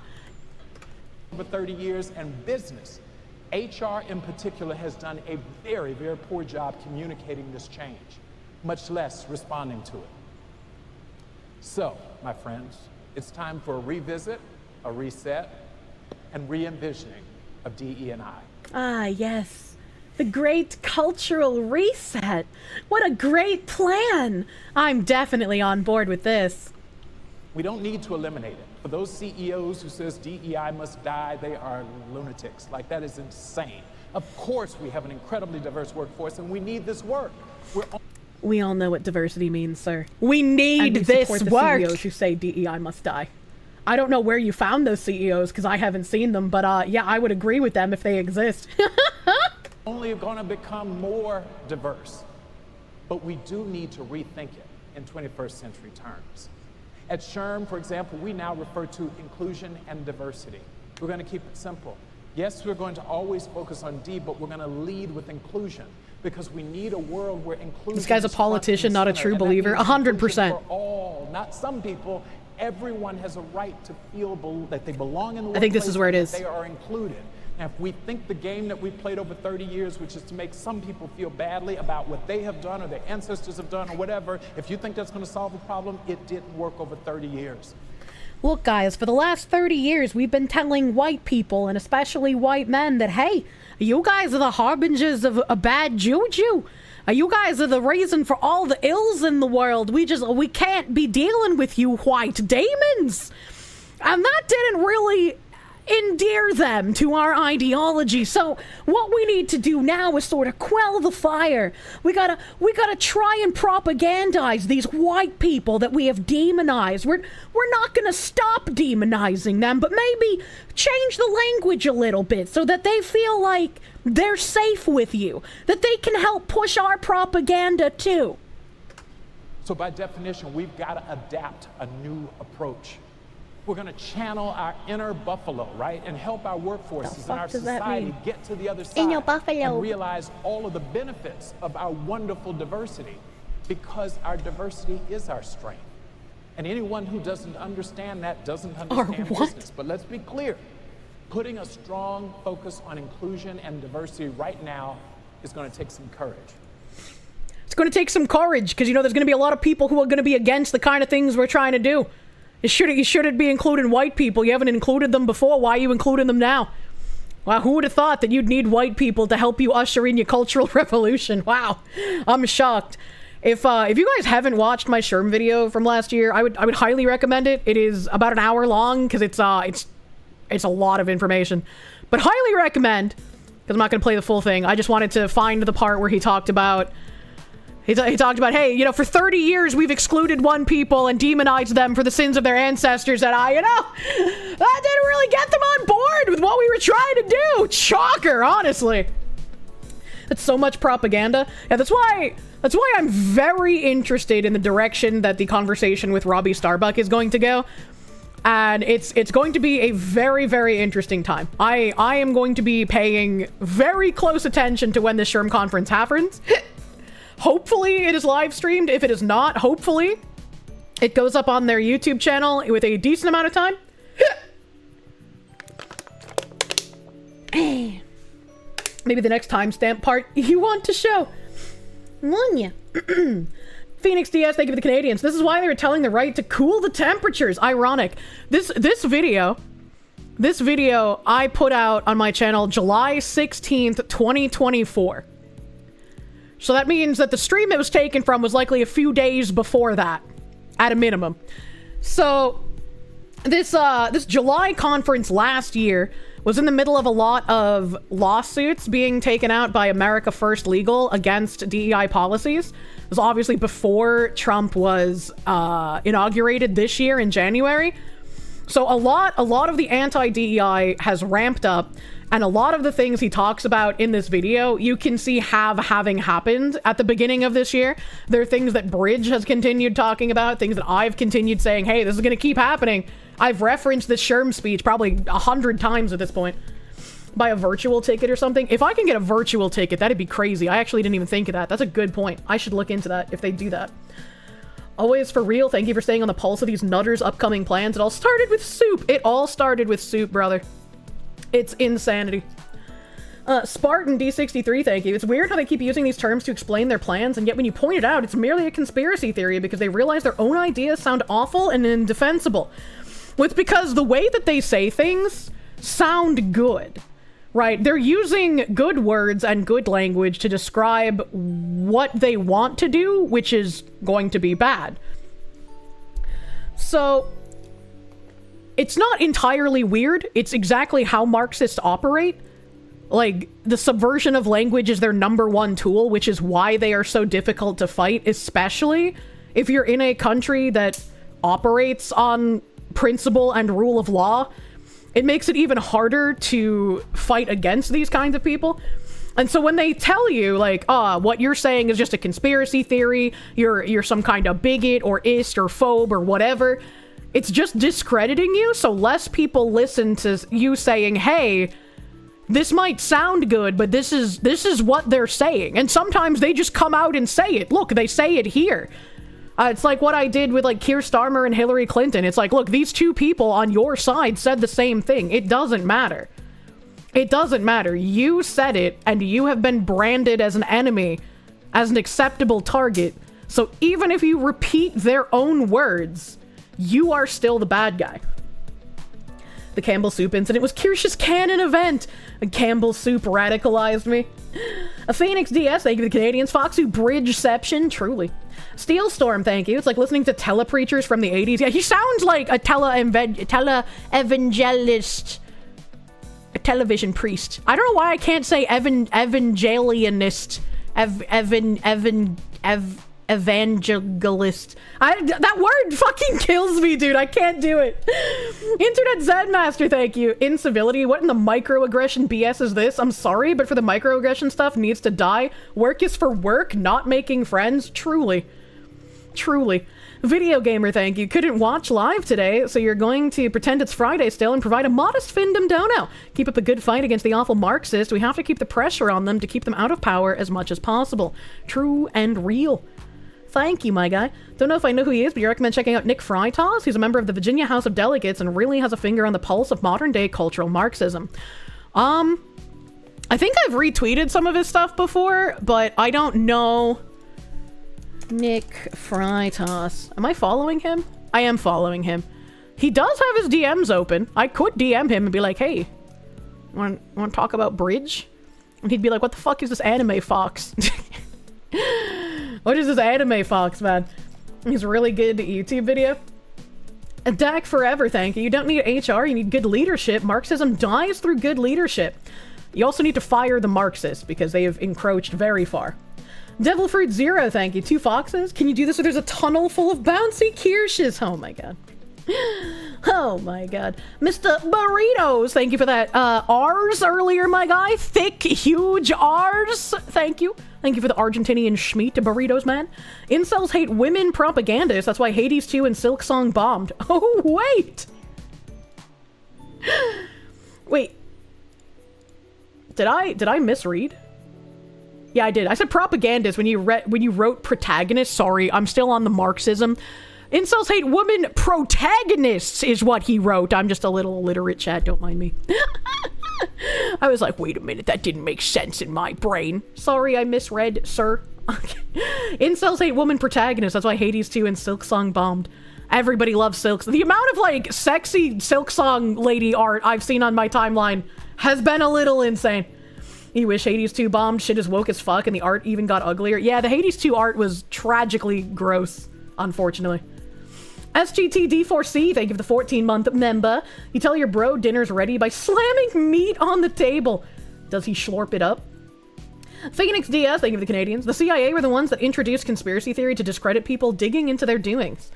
It's always the glowies, man. It's always the glowies.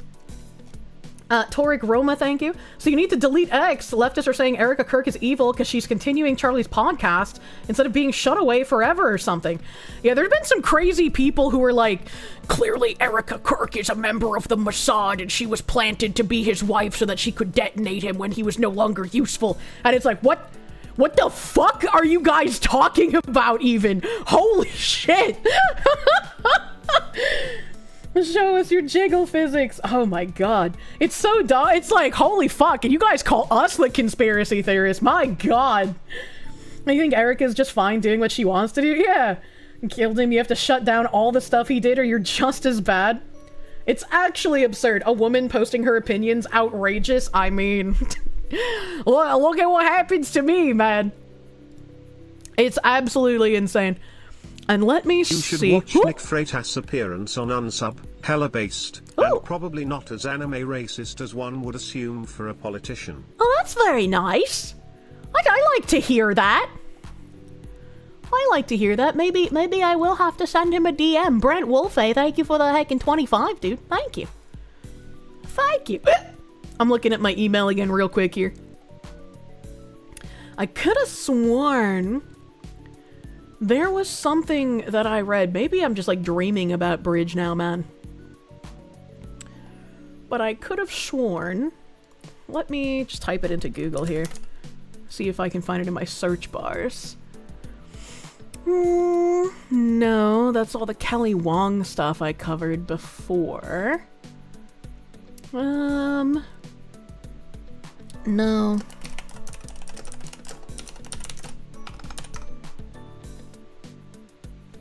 Da da dum dum dum dum.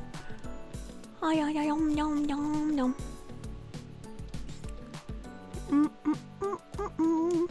Okay, well. What the fuck? Huh.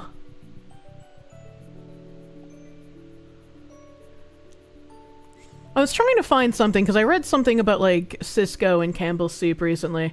Oh, that must have been... Okay, that must have been in the timestamp notes for the recent Bridge meeting, which I still don't think I can show those publicly. But in trying to search for it, I found this at complete random happenstance.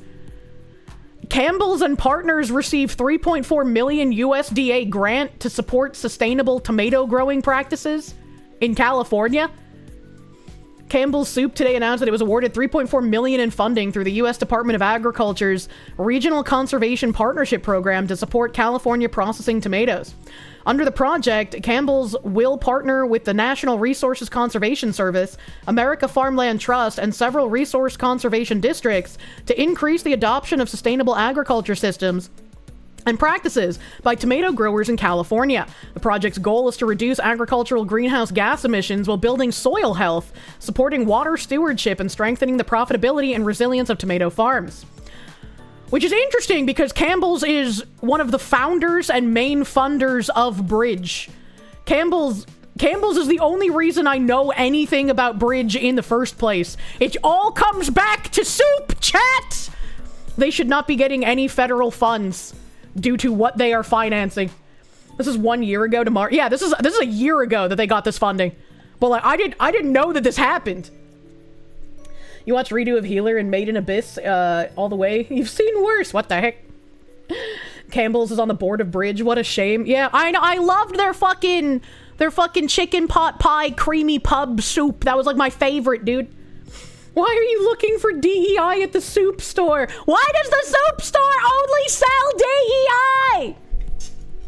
Stuff about Erica Kirk and people acting like she's a monster for being able to smile on a podcast that continues in memory of her husband. People don't quite grasp the comfort such a thing can provide alongside the belief she'll join him in heaven someday. It's a little weird. It's a little weird that people just don't understand, like, yeah, you're fucking tragically upset, but you can't just give up on living life, man. They're soup Nazis. Chicken pot pie soup with ketchup in it? Of course there's ketchup in it. Why wouldn't I put ketchup in my soup, brother? Why wouldn't I? Oh, no. Maybe. Was it? It was. It was.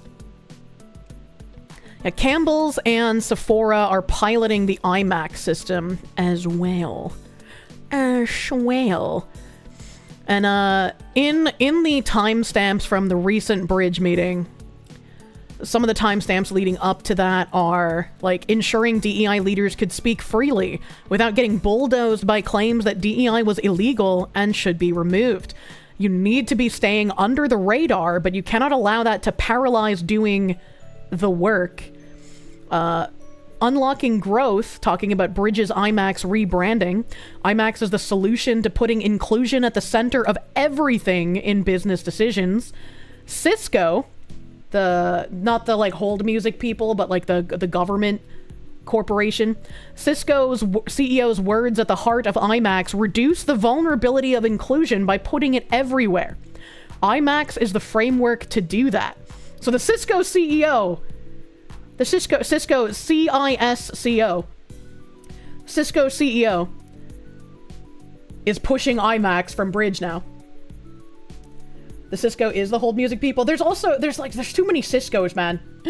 Cisco's the infotech. Cisco's the routers. Okay, yeah, they're the ones that work with the government. Sorry, I thought the hold music people were different from the infotech. I thought they were different. But you're right, it's Cisco, the like food people spelled SYSCO. You're right, Cisco, and Cisco. Yeah, all the different spellings. It's so fucking hard for my brain to keep track. Not Cisco the foodman. Not Cisco with a Q. Cisco the infotech people that does government contracting. The origin of the IMAX system, research that went into creating it, where the equities and inequities in the marketplace are. And then, once again, touching on Sephora and Campbell's piloting the IMAX system with Bridge. So we got Cisco, Campbell's, Sephora, all working to push Bridge's IMAX, which I've shown off on stream many times. Blank screen? Yeah, I know it's a blank. I can't show it. I can't show the Bridge meeting video. I have to, like, talk to some actual journalist person and figure out how I'd be able to show that. Because I don't know anything about the real journalisms, man. I'm an anime fox, okay, alright? The company that's literally a spin out of the CIA. Yes, that one. Not my movie theater. Not the fun version of movies, true. Cisco's the one with military contracts that owns like Linksys routers and switches? Yes, correct. That's one. That's the one. The lowest bidder, aka government contractor. Yep. You hope IMAX tells them to pound sand? Yeah, I don't know how they can use the word IMAX when IMAX is already like a movie thing, but yeah, I've been doing it for years, so... Crisco is lard, and lard is bad for you. Also true. Also true and real. I don't know how much of this we'll get to watch, because I do want to get French game open today. But I would be remiss if I did not open that which would make me angry. I've been working with Cisco stuff since forever. Yeah, Cisco is hella paused. They've been mentioned in a bunch of bridge meetings, and I really, really need to be able to show these publicly, because there's so much information in that would be so fucking helpful. Lard is safer than bridge, true. Let me turn off my BGM here. Why are you acting like an insufferable Oh, holy shit! Within the last year, she has affirmed $700 of Labubus. What a joke. You should be embarrassed. I'm embarrassed for even having that happen on my own show. Why would you buy now, pay later $700 worth of Labubos? What is wrong with this dumb bitch?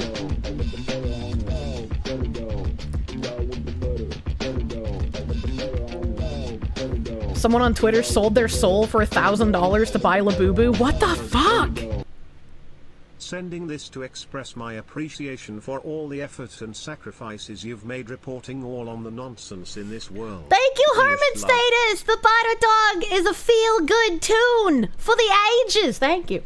The Butter Dog restores light to my heart after the dark digging in communist circles. I appreciate it. Thank you, Hermit Status. Thank you, thank you. Only 700. She's the healthiest Labubu fan. Well, that's only the amount that she affirmed, right? We have no idea how much other Labubu debt she might possibly have. It's a 24-karat original Kirsche boo-boo. What the fuck?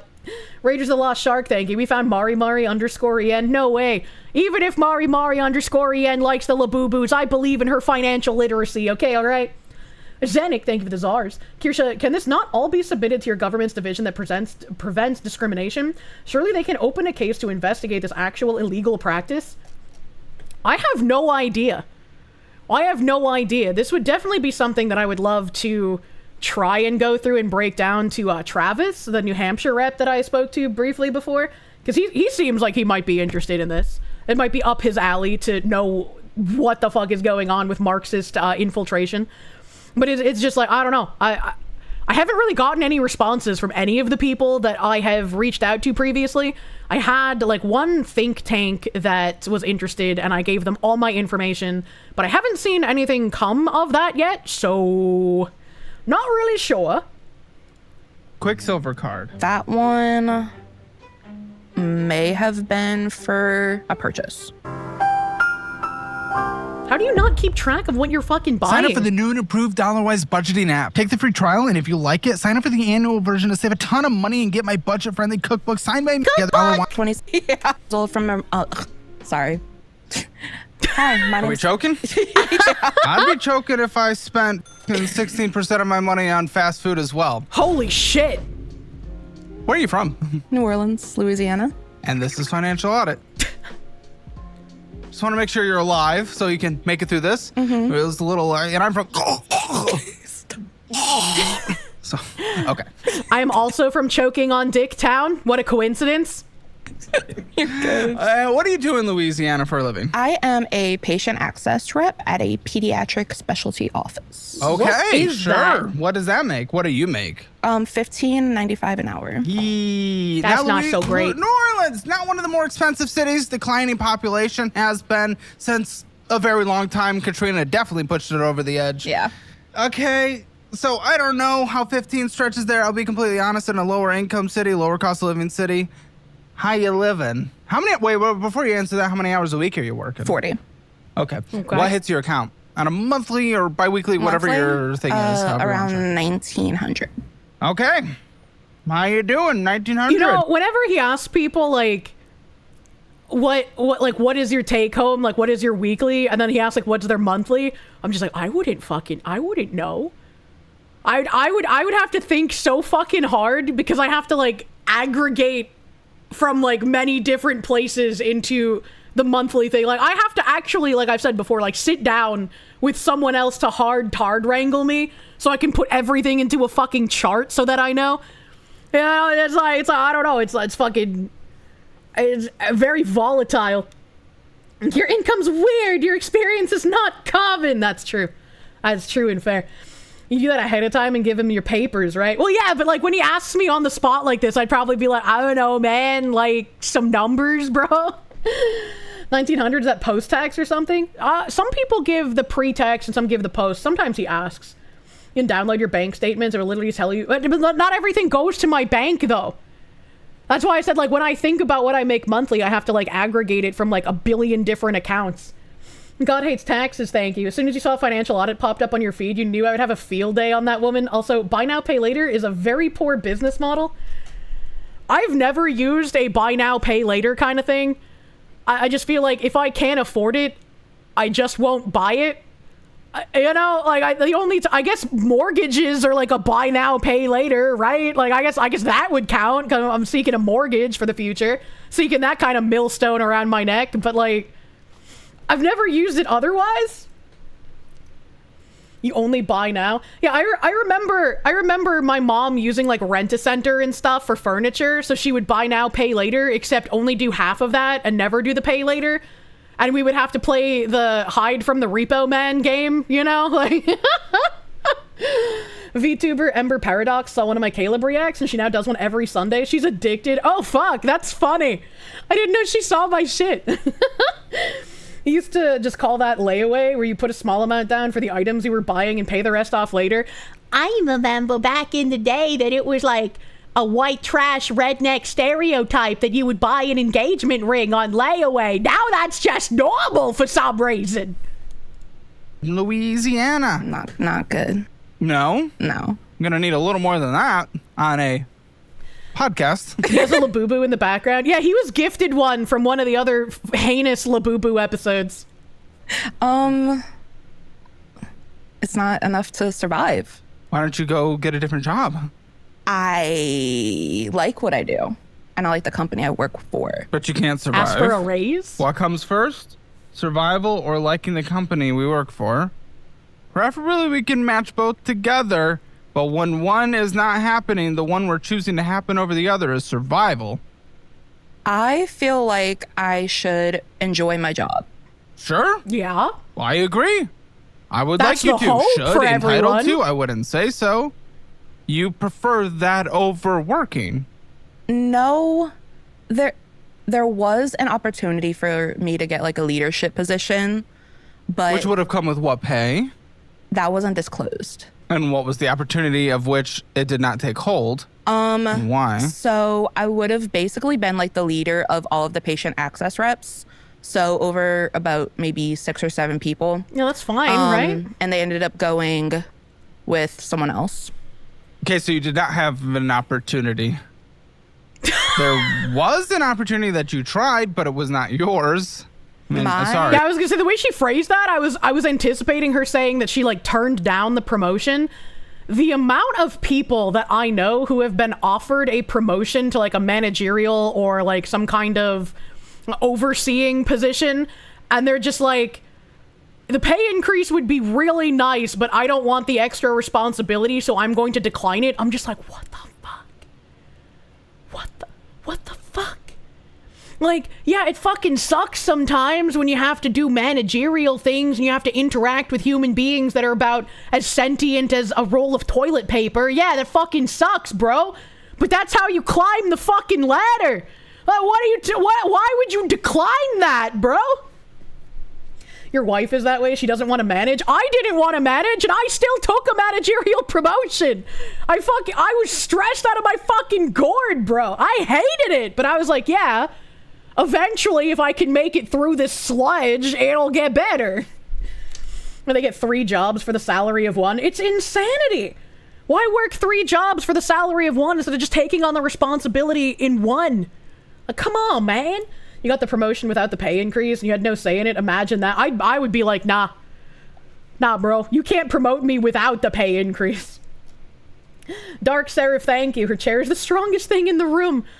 He's got pretty good chairs, I guess. Mysterious Senor Hitler, thank you. Mac and Dennis from Always Sunny rented a sofa for 15 years for $25 a week. That's $20K for that couch. Frank made fun of them for it. I'd make fun of them too. That's absurd. Reminder of how that ended for you. Yeah, I am not built for a corporate environment. I am built to be barefoot and pregnant in the kitchen, but unfortunately that's not the society we live in. I was forced into the corporate environment, and I suffered greatly for it, but I still tried my best. Didn't doing that fuck your mental health to the point I became an MMO gremlin? No, I was always an MMO gremlin. This was me in the workforce after MMO gremlin time. You know? You can always just be barefoot. A lot of teachers, you know, don't go for promotions because they like a classroom teaching. It's like, yeah, my mental got fucked, but I was already an anxiety-ridden mess. I was like, I shouldn't have been in that position in the first place. And if we lived in a real and just society, I wouldn't have been working for an insurance company. I would have already been pregnant with my third kid, you know?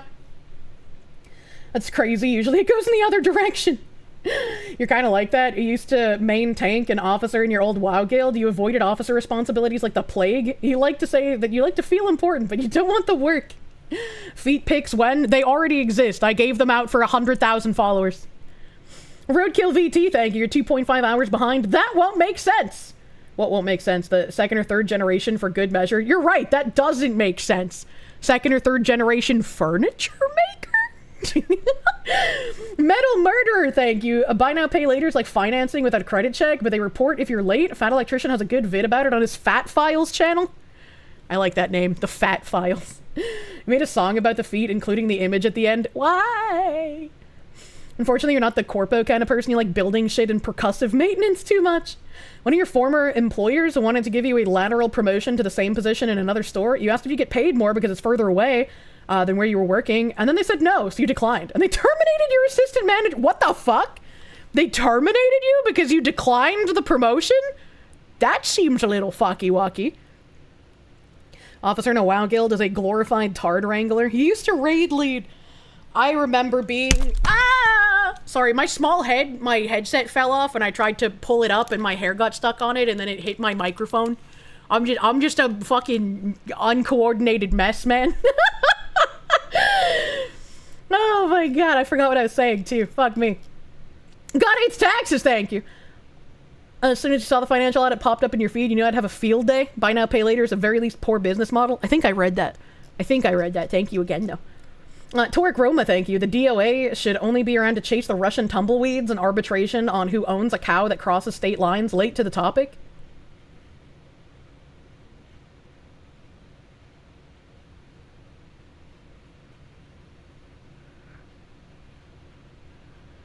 I don't understand. Lord Pieces, thank you. You refuse to do management, it makes you a fat blob, but you need an active job and will continue to be active. Military, by the way. I used to be fine with active jobs, and then my spine decided, hey, you can't do that shit anymore. You better sit your ass in a chair or I'm gonna kill you. And I was like, oh. Tech, thank you. Supervisory positions in your company make you more easily fired and give you literally impossible tasks that you will be written up for failing. I think the worst thing was, like, when I was in a manager position, I was, like, the overnight staff manager. And so there was, like, a day manager, and I would report to the day manager about things that happened overnight. And at one point, like, all of our systems died at, like, 1 a.m. or some shit. And so I called the IT guy, and I was like, hey, IT guy, our systems are dead. Please fix. And he said, okay. And then I called the manager, who did not pick up because it was 1 a.m. and she works day shift. And I was like, at this time, our systems have died. I have called the IT guy, and he is coming to fix them. And then the IT guy came in. It took a couple of hours, but he fixed all the system shit, and then we got back to work. The next day, I got called into, like, the head boss's office, and she was like, before you call the IT guy, you should always make sure to get a hold of the day manager and make sure that it's okay to call the IT guy. And I was like, if I'm the staff manager at night and I know to call the IT guy and I can have him fix the problem in an efficient manner, why would I continuously call the day manager, wake her up, and get her to call the IT guy? That doesn't make any sense. I called her and relayed the information so she knew when she woke up. But there would be no reason to have her call the IT guy when I can do it. And they didn't really have a good response to me. They were just like, well, next time, make sure you keep the day manager in the loop. And it's like, that's what I did. What? Like, there's so much dumb shit that you have to, like, fucking deal with, man. Bureaucracy is truly the worst. It really is. It really is. It's what we write on the paper. Sounds power trippy. Yeah, white women in positions of power in a corporate ladder always are power trippy. And the day manager was a cunt. She was a fucking cunt. And I hated her.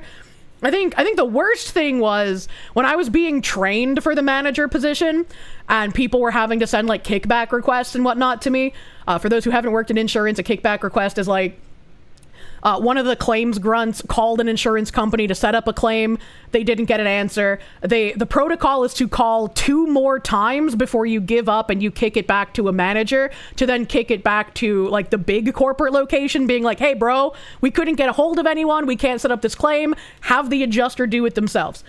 So when I would get these kickback requests, I'm supposed to get like the full form of showing like the timestamps of when the call attempts occurred and how they were not able to get a hold of somebody and the information that they looked up in LexisNexis to show that there's literally nothing that could have been done. And I would get a ton of kickback requests that have none of this documented information, none of the LexisNexis requests, none of the anything that they should have been doing. And I would send it back to the claims grunt and be like, do your fucking job. I would say it professionally, but it was essentially the professional version of do your fucking job. And the day manager was like, we're actually not going to request them to do that. You need to just sign your name on these forms and send them back to corporate. And I was like, I don't want to be lying, and I don't want my signature to be attributed to forms where I say, yes, all protocols were followed correctly, when in fact they were not. So I'm just not gonna do that. You know, for an absolute fact that if you had just kept calling her so you could get her approval and send the IT guy, she'd complain about being woken up in the middle of the night and then complain about the system still being down when she got there in the morning. Yeah, exactly. Like, I fucking hated so many of the people at that company. It was ridiculous. It was ridiculous. Should have instantly reported her to HR. HR is not there for you, all right? If I had went to HR with that, it would have not ended well. I've told the story about like the woman that I shared a desk with for a while. It was like a day shift woman, and I had the desk at night, and she would just like make up shit about how I'm like making the desk messy. In a professional work environment, as a woman with very long hair, I tie my hair up into a very tight bun, and it's a pretty huge bun because I got a lot of fucking hair, as you can see. And so I would come into work with this like high and tight bun. And then I would leave, right? And I came into work one day to an email where my boss was like, hey, the day shift woman is saying that you leave strands of hair all over the desk. I was like, boss lady, we have like 50 cameras in the room that I work in. You can check any of these cameras at any time and see the hairstyle I am wearing. There is no way any of my hair is falling out because of the hairstyle I wear to work. It's just not possible that I'm leaving hair anywhere on this desk. Not only that, but at the end of my shift, I take the Clorox wipes from the front and I wipe down my desk. So even less of a chance, even if by some miracle I was stressfully pulling out strands of hair and leaving them there, they would get cleaned up when I cleaned the desk at the end of my shift. Which you can also see through the security cameras. I got so many complaints from this day shift woman. It was absurd. I refused to bring food into the clean rooms because I didn't want to deal with like, oh, you can't bring in X, Y, and Z. It has to be in these specific containers. I didn't want to deal with like bringing in a drink in a clear container and then needing to refill it because I drink a lot when I eat. So I just never ate in the clean rooms because it was way too much effort, way too much thought. I was like, fuck it, I don't care. Not gonna eat in here. I got 3 emails from my boss about how I was leaving food crumbs all over the desk, and I was like, I literally never eat in these rooms. You can check the security footage. Again, there's like 50 cameras in here. I literally never eat here. Sounds like she just wanted you fired. Fucking probably. I don't know. Like I said, she was a cunt. but my last day when I gave my 2 weeks notice, I had been so fucking fed up with this dumb bitch that I had to share a desk with that I purposefully pulled out a bunch of my hair and like threaded it through the keyboard keys and around like the telephone. I was like, fuck it, I don't care. You can deal with it, you dumb whore. I'm probably prettier than her. I don't fucking know, man. Women in the workplace in general is a trip. You've seen some incidents. I fucking was sick of her, dude. That's crazy.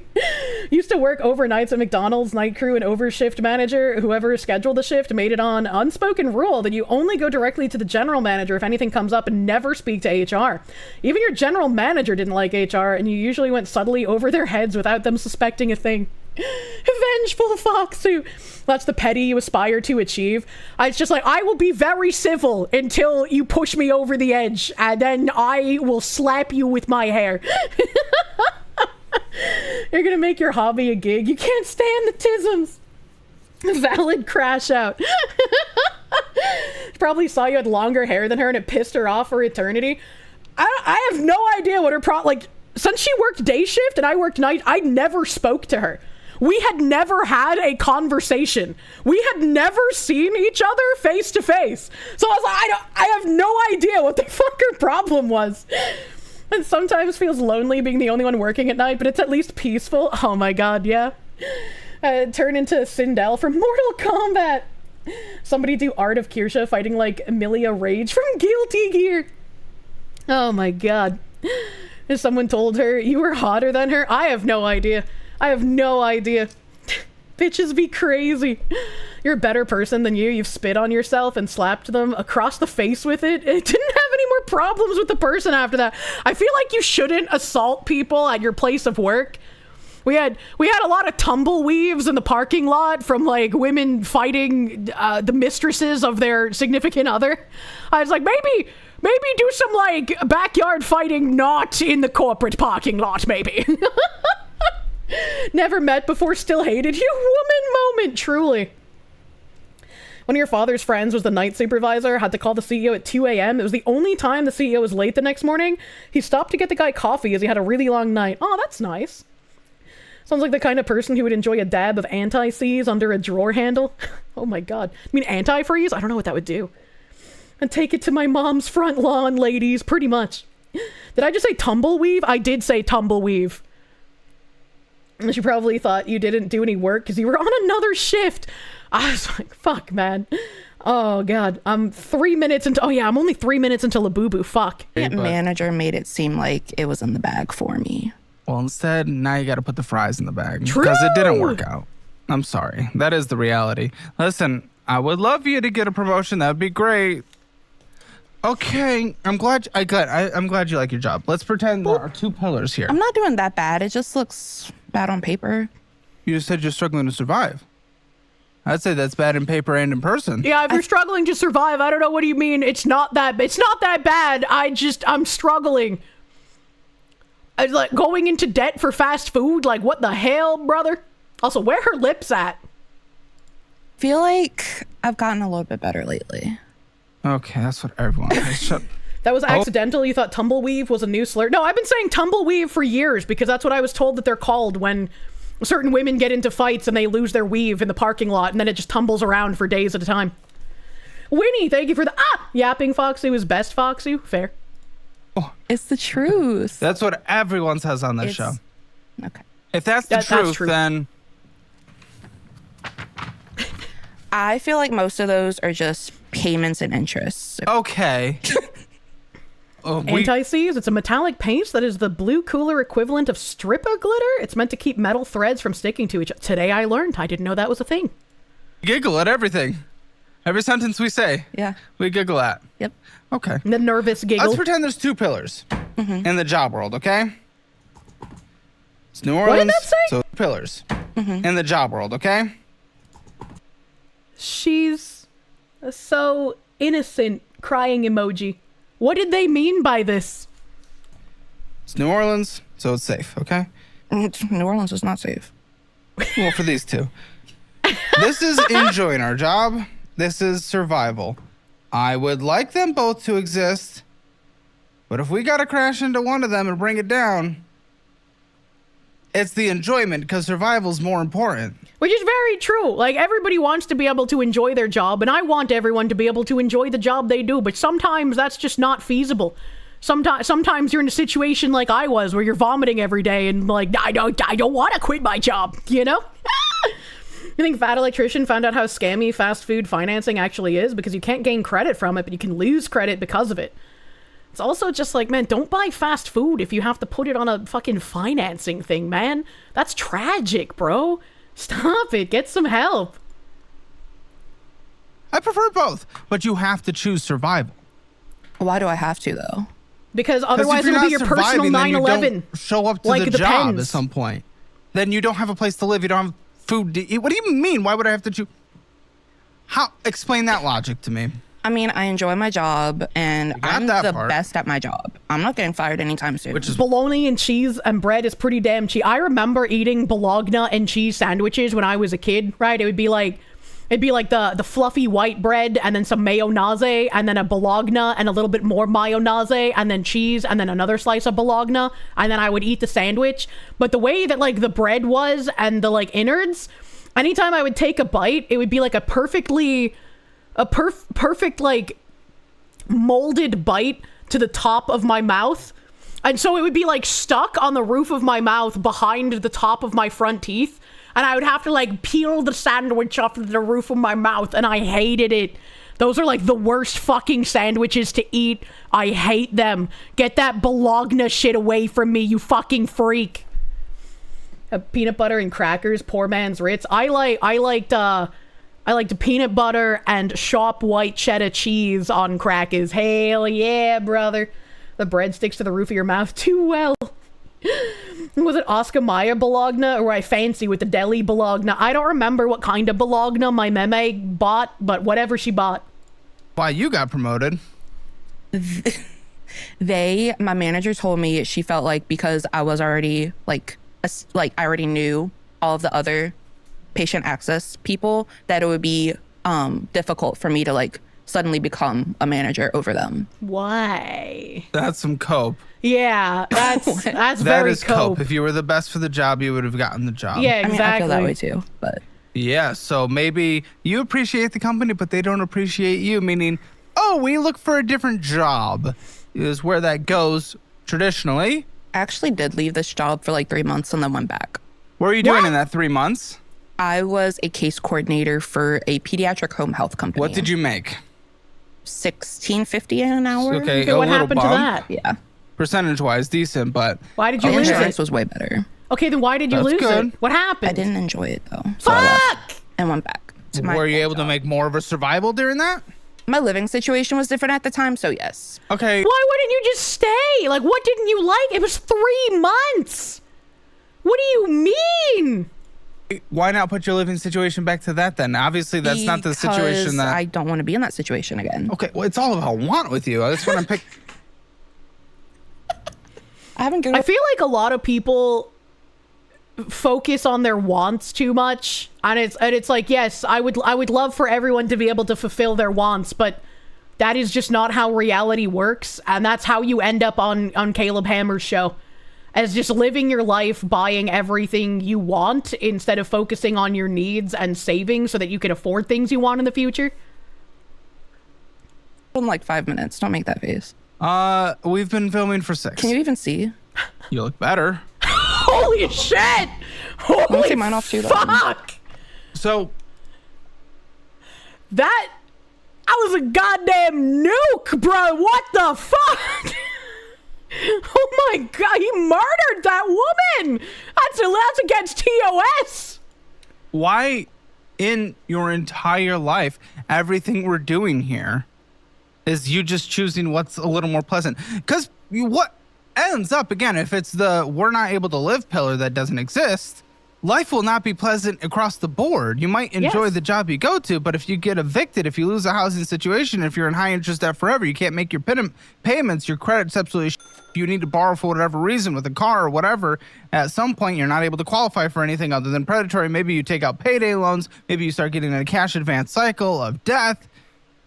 That's not a good life. I would say that would then yes, he killed her, but how does he get that into the trunk of his Tesla? I don't know. He's gonna have to find a bigger bag. Way not having the job we absolutely love. Now, again, I am not saying I don't want you to be in a job you love. I am not saying that. I want both to be there. But you have to choose survival over that. Have to be realistic. Or if you're working 40 hours a week and you want to continue that, that's fine. You got to go work a second job. My issue isn't my income. I just like to spend money on things that I don't need. Okay, well then stop that. The solution would be I want to make sure. I want to confirm. Oh, yeah. It's don't do that, you dumb. That's why I'm here. Bingo! So I'm able to just make you not spend money. I'm able to make you not spend 20% of your spending, which is spending more than you bring in on fast food. I'm able to do that for you. I go there. Look, all she needs to do is like find a man, right? It's a foolproof plan. Find a man, and every time she feels like eating like Teddy Grahams or some shit, just suck his dick instead. If your mouth is occupied by the dick, you can't be eating food. It's a foolproof plan. You save money, you lose weight, you become healthier. It's perfect. Your hand. I ride the fucking streets of New Orleans on my tubas and whatnot, and I'm making you not spend money? I'm there. I feel like you yelling at me is gonna ingrain it in my head. Listen, whatever kinks you have is fine. I'm not judging, but I am not able to be the shift. I'm able to tell you what's a good way to do it, but if you already recognize what the problem is, yet you are not out there doing the fix that is necessary, what the can I do? It's hard. It's hard. It's hard. I'm Guys, just it's hard. a ghoul. It's hard. I want things. I wanted a Labubu. Okay. I want things. I want Labubu. That's more important than being able to live in the future. Why are people like this? Why are they like this? Okay, great. Do you want to see it? Nope. Don't give a No! All right, here comes a non-consensual Labubu. Look at it. Great, you got the most boring one. It's gray. At least it's better than this one sitting. I'm like, what do you say fuck me for? I'm standing. Let's put it away. Let's put it away. Do you want to see Pip? I don't care about this. That's not even a Labubu. That's nothing. No one knows what that is. I like Piplup, actually, and Piplup is better than any Labubus. Fuck you, Caleb. How could you be an anti-Pokemon, dude? Come on, dude. You look like you'd play Pokemon, Caleb. What's wrong with you? It's Piplup. All right, she's a child. That's great. I'm glad we're establishing this. Wonderful. And that vibes with your attitude of, oh, I'm picking my job I like over being able to survive. Oh, I want things and I'm not able to cut it back. You would have taken her bag and thrown it out of the room. One of my favorite things was he had this really obnoxious this very obnoxious man who did like musical shit. And he got so fed up at one point, he took the guy's like little mini keyboard that he brought to the show and just started fucking slamming it against the desk. He was like, I'm sick of this. I'm sick of you. Oh God, I loved it. Yeah, I said man like that because it was like if you took every gay man in the United States and melted him down into like a sulfate concentrate of gay, and then you injected that entire gay man concentrate into one person, you know? You spent over 190 for Age of the Prime's Superion, and you still feel less ripped off than your average Labubu stan. I need you to hold my hand. Yeah, you're never going to do anything, are you? You're never going to be successful, are you? You're just a child. Like, what the even was that little fucking stunt you just did? What a joke. It's embarrassing. You should be embarrassed. I'm embarrassed for even having that happen on my own show. I'm embarrassed every day. You should be. I am. Good. Great. Whenever I'm embarrassed, I usually change the thing that is embarrassing me. Yeah, if you're embarrassed about something, you should probably take steps to like fix that. And I know sometimes your mental health kind of prevents you from taking steps, and you just kind of enter the cycle of like beating yourself up and feeling bad and feeling guilty and continuing to beat yourself up, and you're like, I deserve nothing nice. But you gotta break yourself out of that cycle, man. You gotta break it, squeeze it, kill it, get better, man. The smug waste. A monkey man, thank you. Kirsche's blowjob diet will make women skinny again, and it will mean that men have skinnier women to date again. You know, it's like sometimes it's like a project. So sometimes it's like Build-A-Bear, you know? Bahamut, thank you. Why can't these people not be regarded with their money? Why would you buy Labubu when you could give it to a Foxu? True and real. Why are you incapable of change or anything or any progress or maturity? Because I'm a child. Like you said. I mean, what the even is that? Well, this is just passive aggressive now. You can't just be like, yeah, you said I'm a child, so now I'm gonna say I'm a child because I have nothing else to say. Like, it's not accountability. It's just passive aggressive, and I'd get annoyed if I was in a conversation with that. Do not rationalize. She buys Labubus impulsively. True.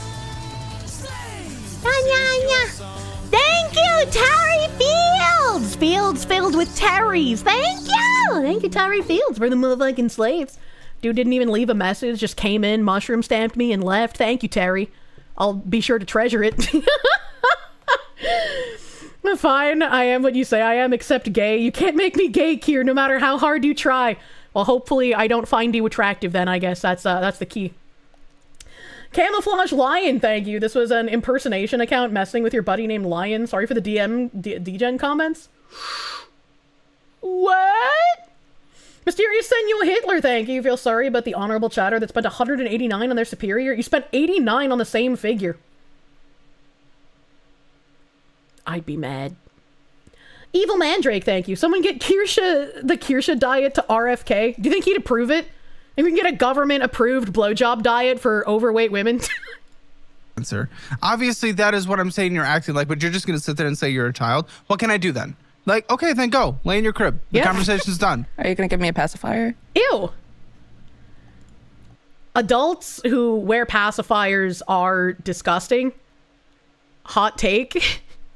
I find it incredibly gross when adults wear pacifiers. I don't care if you're doing it to be cute or for a fetish or for the fact that you're taking drugs at a rave. I don't really care. I'm just really grossed out by it.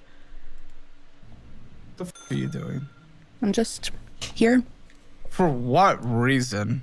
I do want help to try to figure out my finances. Why are you acting like an insufferable c***?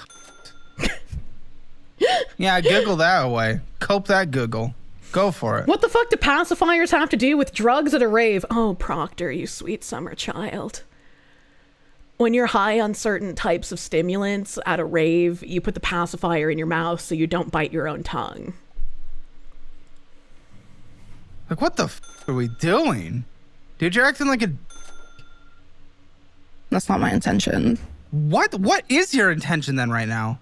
Or grind your teeth, that's true. Or grind your teeth. You don't want teeth grinding either. You don't want lockjaw. I budget. Like, You budget? I do. Great. Tell me how much you spent last month. More than I made. Like, tell me how much you spent that last month. You budgeting professional queen. Like, 2,400. 28. So you don't even know that. And you bring in 19. It was close. Kind of percent. She spent almost $1,000 more than that she brings in.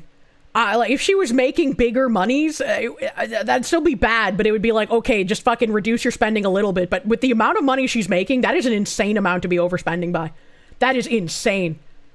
That's crazy. Or drool on yourself. Do you have any idea how much I drool sometimes when I get massages? Oh my God. I have to actively just be like, just like stop from drooling on myself. It just feels so good and I get so relaxed and then I'm like like a happy cat. Yeah, a happy spicy cat. Percentage wise, not really, but okay. It was around that ballpark. Sure, I guess. And listen, the median average hourly wage in New Orleans is 28. You're substantial. Time to get her fucking pacifier. No, just get me a dick. I'm an adult. Under that, you're in the beyond lower category of paid, and you're like, oh, because I enjoy my job, that's okay. There's other jobs you enjoy that you might get paid more, that you might have to stick out a job you don't like for a bit to gather experience or move up in a company. You think there's only one job that's enjoyable in this world?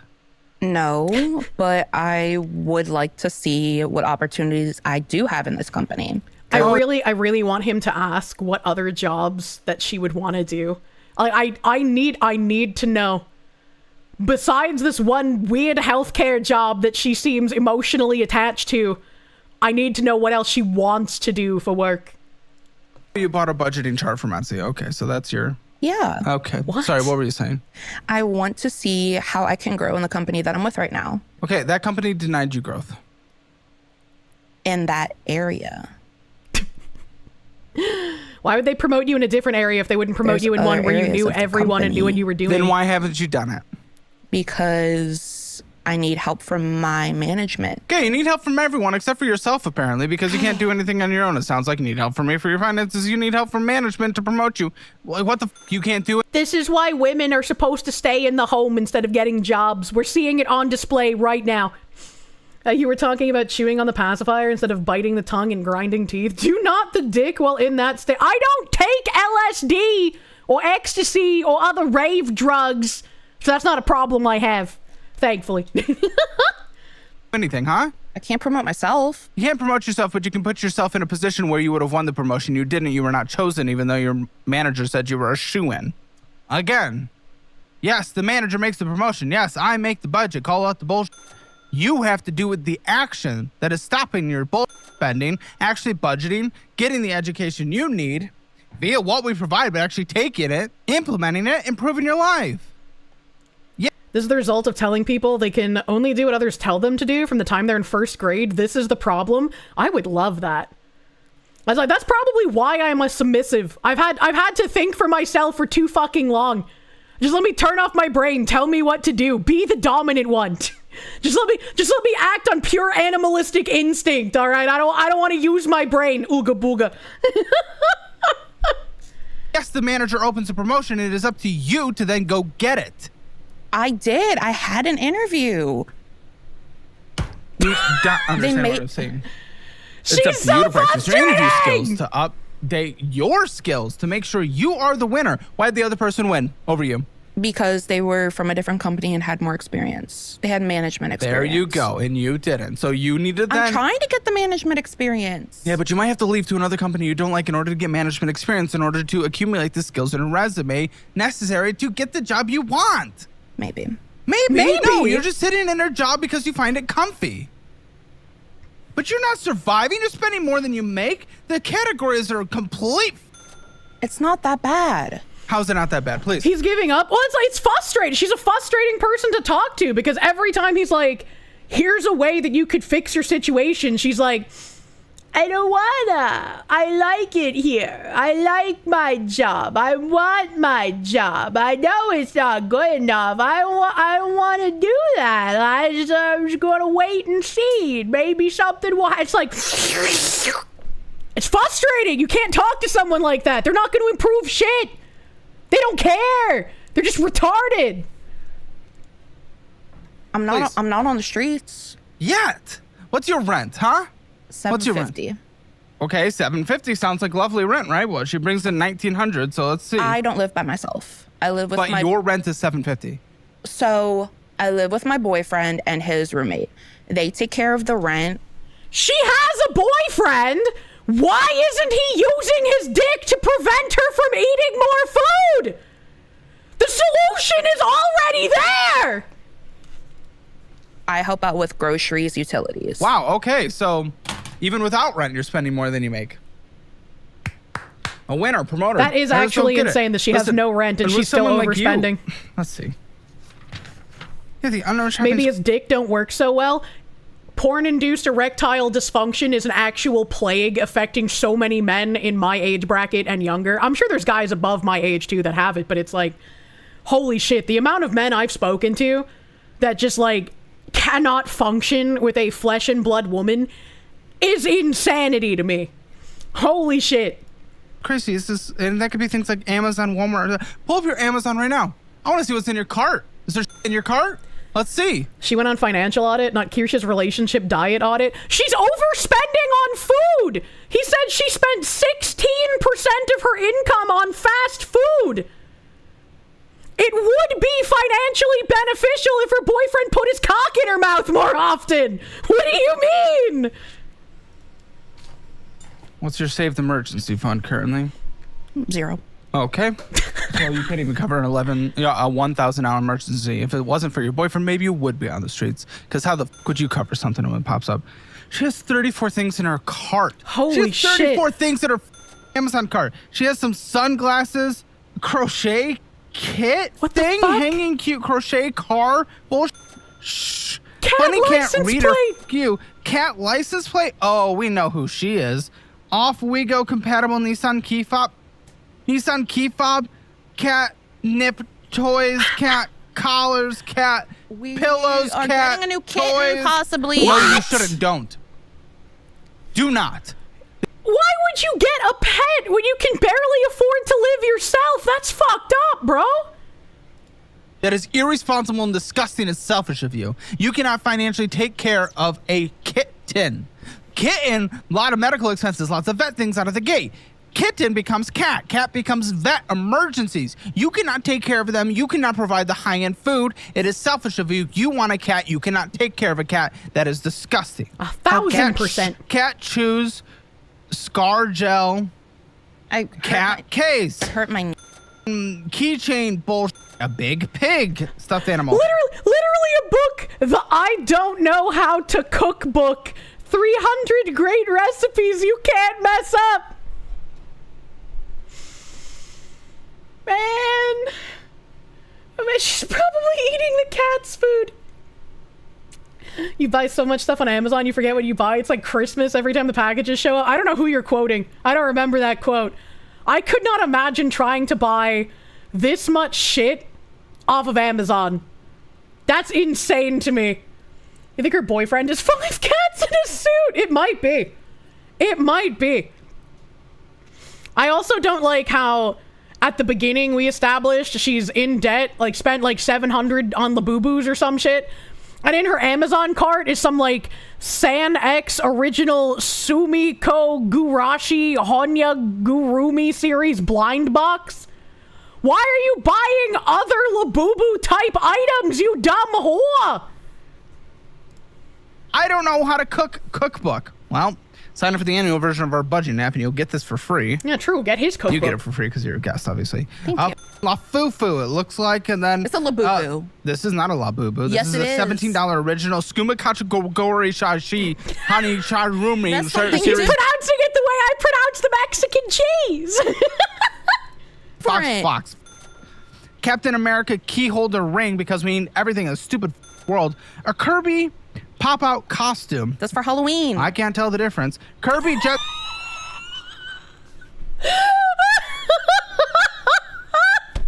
Holy fuck, bro. But also, why would you buy a Halloween costume when you're already spending above your means and you still don't pay rent? Like, no rent, and she spent $1,000 more than she brought in, and she's buying fucking Halloween costumes. You don't need a Halloween costume. What the fuck? Stream 3-color ballpoint pen. Dr. Pepper candle. I love Dr. Pepper. Gross. Well, try diet. Dr. Pepper. I like Dr. Pepper Zero. Diet cherry Dr. Pepper. Oh no, she's buying. She's gonna have a heart attack, dude. I'm gonna throw that out there. Young Kara framed black cat wall art. Monster juice monster. That's Monopoly Supernatural. That's my favorite TV original show. Two fucking Real Akuma holiday series blind box. This woman is addicted to blind boxes. Loot crates have been a disaster for mankind. Holiday series blind box. I like blind Rockaruma boxes. Sign X original plug series blind box. I like blind Cat boxes. bed. Shut the fuck up is what you're gonna do instead. I agree. Sunny Angel A Mustfan Hipster Series Figure X. Medicube. That's Four like pads for your face. What about it? What are you doing? I don't care. Captain America Shield. La Fufu. Cat hat. Pureology. Color Fantic Maxing. Bullshit. Dumb. Stupid. Great. So that's just her card. I didn't even go through her purchases. I assume we're gonna do that. So yeah, no shit. He just had an acid reflux choke. I know what that sounds like. It just impulse bullshit. No plan whatsoever. Don't have $1,000. If your boyfriend breaks up with you, good the luck. You wouldn't be able to survive. True. How long have you been in this relationship? We make a year next month. Hey, good luck if this relationship dies. Oh, you're closer to homelessness than you are confessing. He co-signed a car for me. That's one way to lock him into a relationship if you get him to co-sign on a fucking car. Holy shit. Let me see a picture of this man. It won't be on camera unless we get consent, obviously. Uh-oh. Do we have consent to put it on camera? I would have to ask him. Oh, he's a septum piercing. That's usually for the other side, but okay. What do you mean? Well, he's a septum piercing male, and yeah, usually it's women. I don't want myself. I really wish we could have seen what he looked like if he has a septum piercing. I really wish. The theory of the nose ring being a fucking red flag holds true. Holy shit, a male feminist. Grilled cheese enjoyer, thank you. Consumer must consume. It knows nothing else. She is the cattle. I can't say the actual word. Girugamesh, the king of heroes, thank you. She should play slots like a real gambler. See, I'm responsible. I spent untold amounts of Poke dollars at slots in Pokemon games, so I feel like I should never go near a real life slot machine.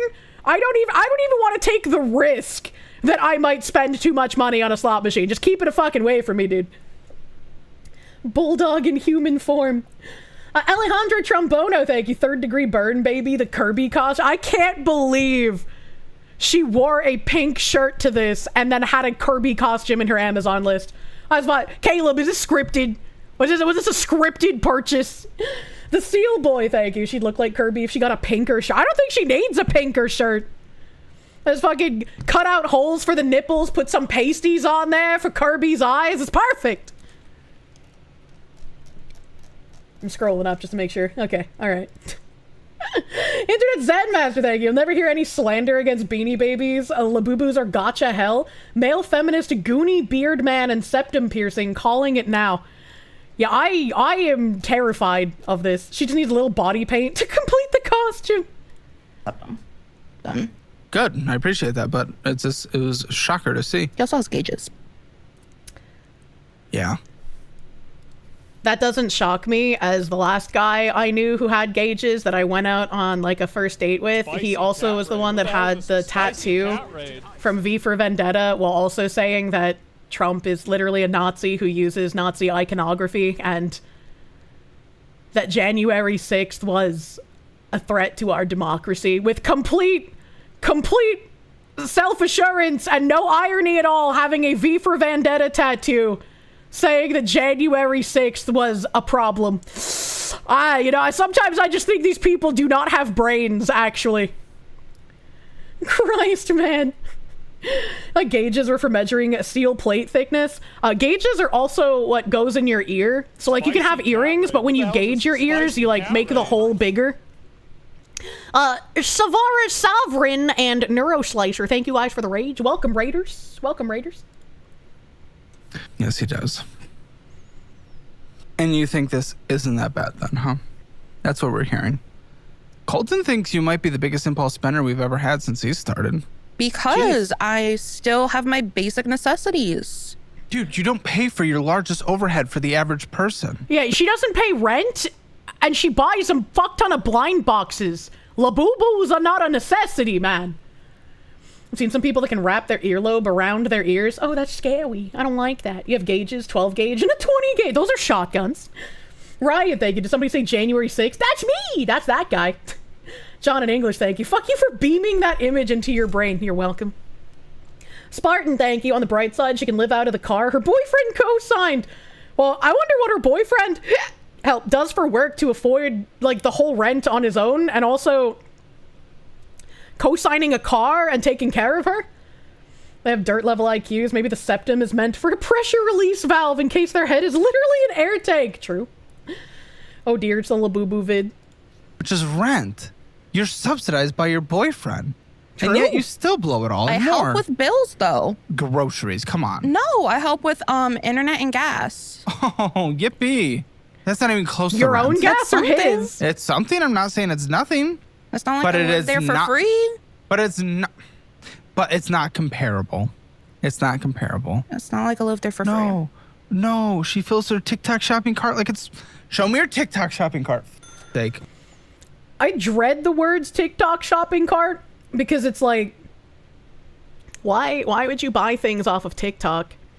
I had a conversation with my YouTube manager about like integrating shop under my videos, and I had to like sign my information up to a lot of like back-end shit and a third-party app that had nothing to do with YouTube at all. And I was like, yeah, I just don't think I'm gonna give this random third-party app my information to be able to have my shop under my YouTube videos. Actually, I'm just not gonna do that.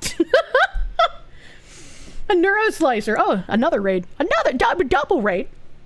Freeloads isn't hot enough to get away with it. Never knew you could buy shit from TikTok. It's like, what would you buy? What would you buy from the TikTok? Calculator would like to access your contacts and photos. What you doing there, calculator?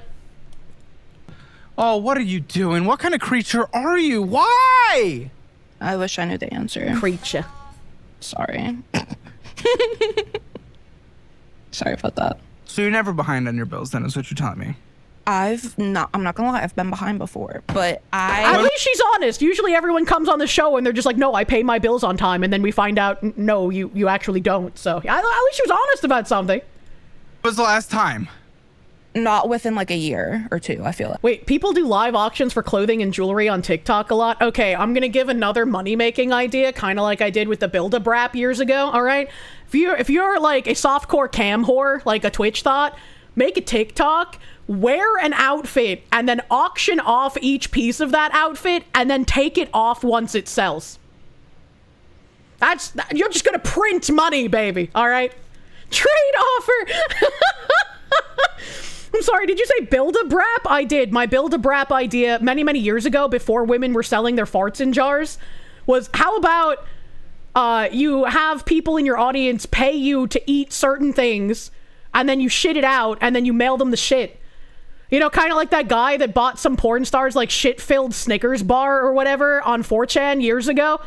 I was like, if she was able to sell her shit in a Snickers bar, surely other cam whores will be able to do that as well. And there will be some degenerate freaks who will actually buy it. You took that idea from the movie Major League? I've never seen Major League, so I don't know what that is. I know Major League shitlording, but that's hard to find in current year. They already print money by doing clothes try-ons or whatever the fuck. Kirsch's prognostic joking goes further back than we thought! Like... by the way, it was April. When? Which one? April. No. That's the one. Hey, the month of April. Family Room TV! April. But what was I late I don't on? have that data, but that's what we've established. You and the producer. That might have been credit one. What do you think behind? I had never heard of Credit One until I started watching this show, and every time Credit One comes up, he's always just like, that's one of the worst fucking cards you can get. I don't know how people get into these situations. It blows my mind. What do you think qualifies as behind you, dude? Oh, good. We got gel pens, headphones. I like that. JLab J-Buds? Random apps and internet sites for things that you don't need or offer no tangible reward is really dumb. Anyways, he's $25 for my favorite submissive Dami Mummy Foxu. Submissive Dami Mommy. That little fucking paradox box there, buddy. Thank you, Jack Crow, for the 25. Thank you. I was just like, that's why I always tell people, I feel so bad when people are just like, I'm sorry, Kirsche, I won't be able to dono for a while. And it's like, no, don't apologize. It's just like, whatever money you throw at me is like free expenditure, right? Always take care of yourself first. I would feel so fucking terrible if I found out someone was like donating to me, but they were struggling themselves financially. Please take care of yourself first. And like Caleb says the same thing.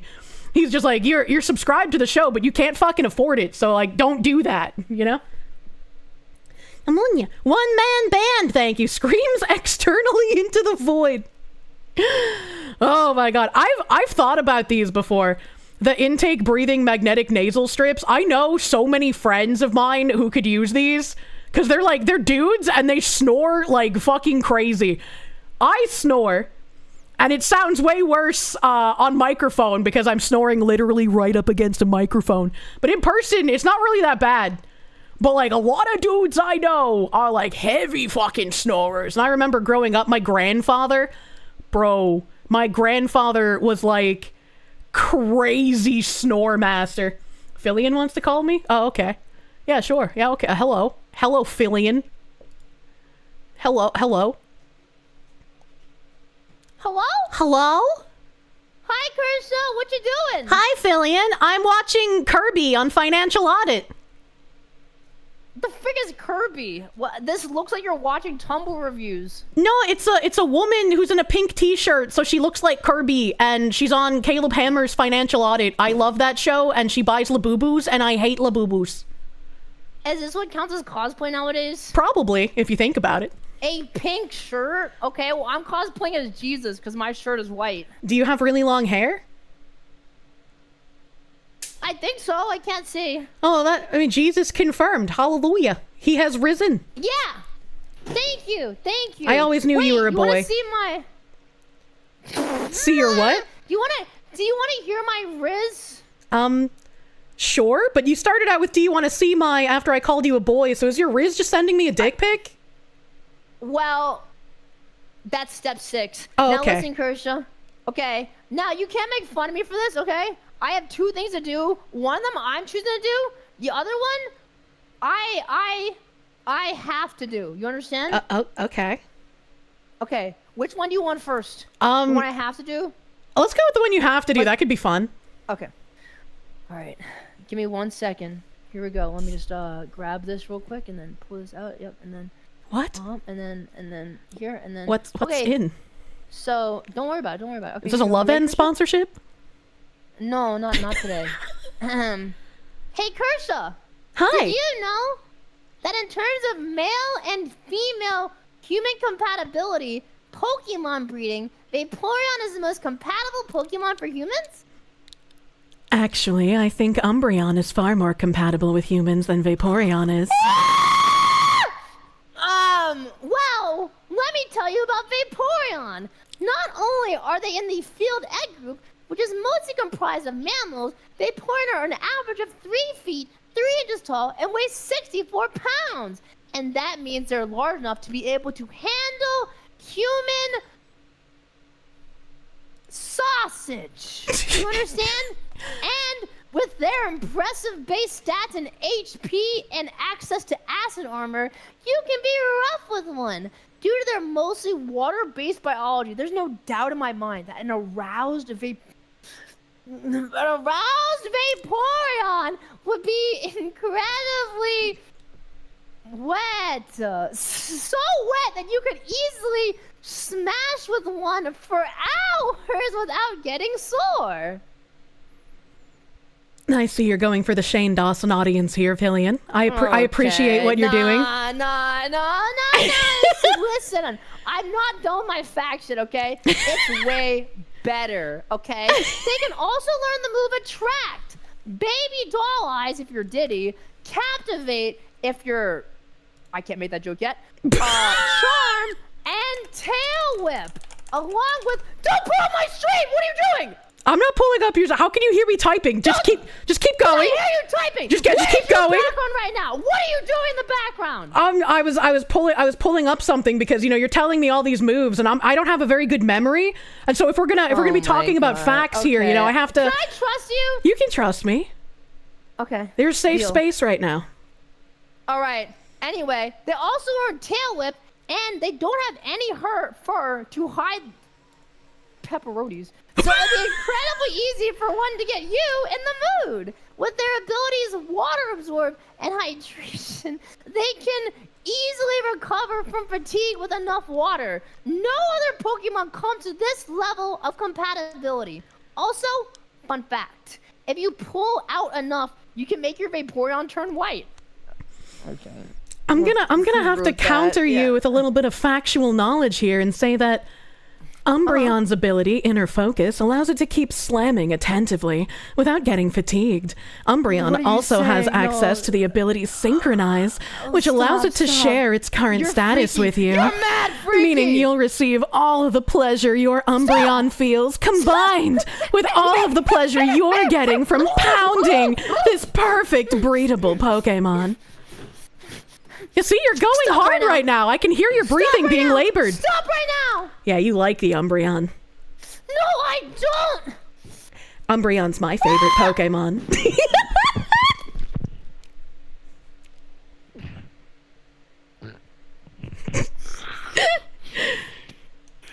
Why are you so freaky?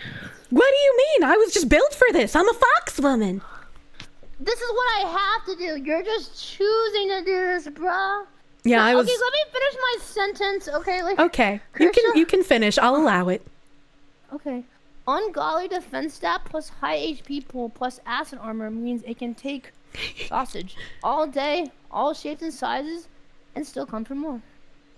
Why? Still come for more, eh? Shut up! I can't do this anymore, bro. Aw, you did such a good job, Fillian. I'm proud of you. Why are you weird? Kirsche, what is this? What is what? Why do you sound like that? What do you mean?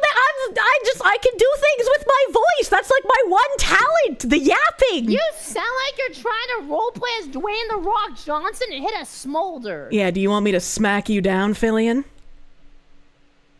And WWE Super Slam from the top of Hell in a Cell tonight. John Cena is making his debut. Don't miss it. Thank you. Okay, Kirsche, why are you so freaky? I don't know. I was born this way. Bigot. Okay. Troglodyte. Gamalgamite. I don't know what I'm saying. I couldn't think of a word. Moron. You idiot. Restarted. Unsauced ravioli. Clanker. That's racist. I had to go there. Sorry. What's the other thing? Dunce. Oh, what was the other thing? I don't want to say it anymore because now you've already been out freaking me and I'm afraid. You're afraid? Yes, I'm afraid of your response. It's okay to be frightened of me, Fillian. What is happening? You're like 60. I'm not 60. What the? I mean, I'm a hag, but like. How much cheetah print do you own? None. I actually like zebra print. Thank you very much. Oh my god, you're killing endangered animals!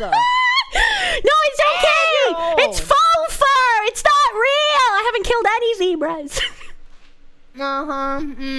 Okay, you promise not to be weird if I tell you a joke or my rhyme? I can't promise anything because I don't know where the weird line is. I just am. Okay. Why did your stream break? Oh, there you go. We're good. I don't know. Okay, sometimes that happens. You ready, Kirsche? I'm ready. I'm ready. Okay, chat. This is a joke. Do not say I'm freaky, okay? I heard it. I thought it was clever. I just want to see a reaction, okay? That's all it is. Okay. Okay, here we go. Roses are red. Violets are blue. I'm playing with my hand, just thinking of you. Oh, that's so sweet of you. I'd like to play with your hand too, in the park. Holding hands is so very lewd. Yeah, you're right. No, yeah, on the church pew is crazy. I know, that's who would do that? People get married there. You ever think about how freaky it is that you're supposed to eat Jesus' body? It is a little weird. I think drinking the blood's a bit weirder, though, you know? That's like... Yeah, I agree. Like, what are we, vampires? I mean, I guess drunk vampires, because you can get drunk off of wine. Wait, really? Oh my god. Yeah, that's why wine moms exist. They buy, like, the big boxes. So that means... What if you drink the holy wine and then you get pulled over for a DWI? And you're like, nah, man, Jesus took the wheel. Yeah, that should be an actual excuse. You could be like, Officer, Jesus took the wheel. I can't be held responsible. I was traveling under the influence of Jesus Christ. And the officer's like, you killed 3 children. They're the children of God. He wanted them back. Bro calls them sinners. All right, I gotta go. All right, bye, Kirsche. Thank you for listening. Thank you. Bye, Fillian. Bye. Chat, what the fuck was that?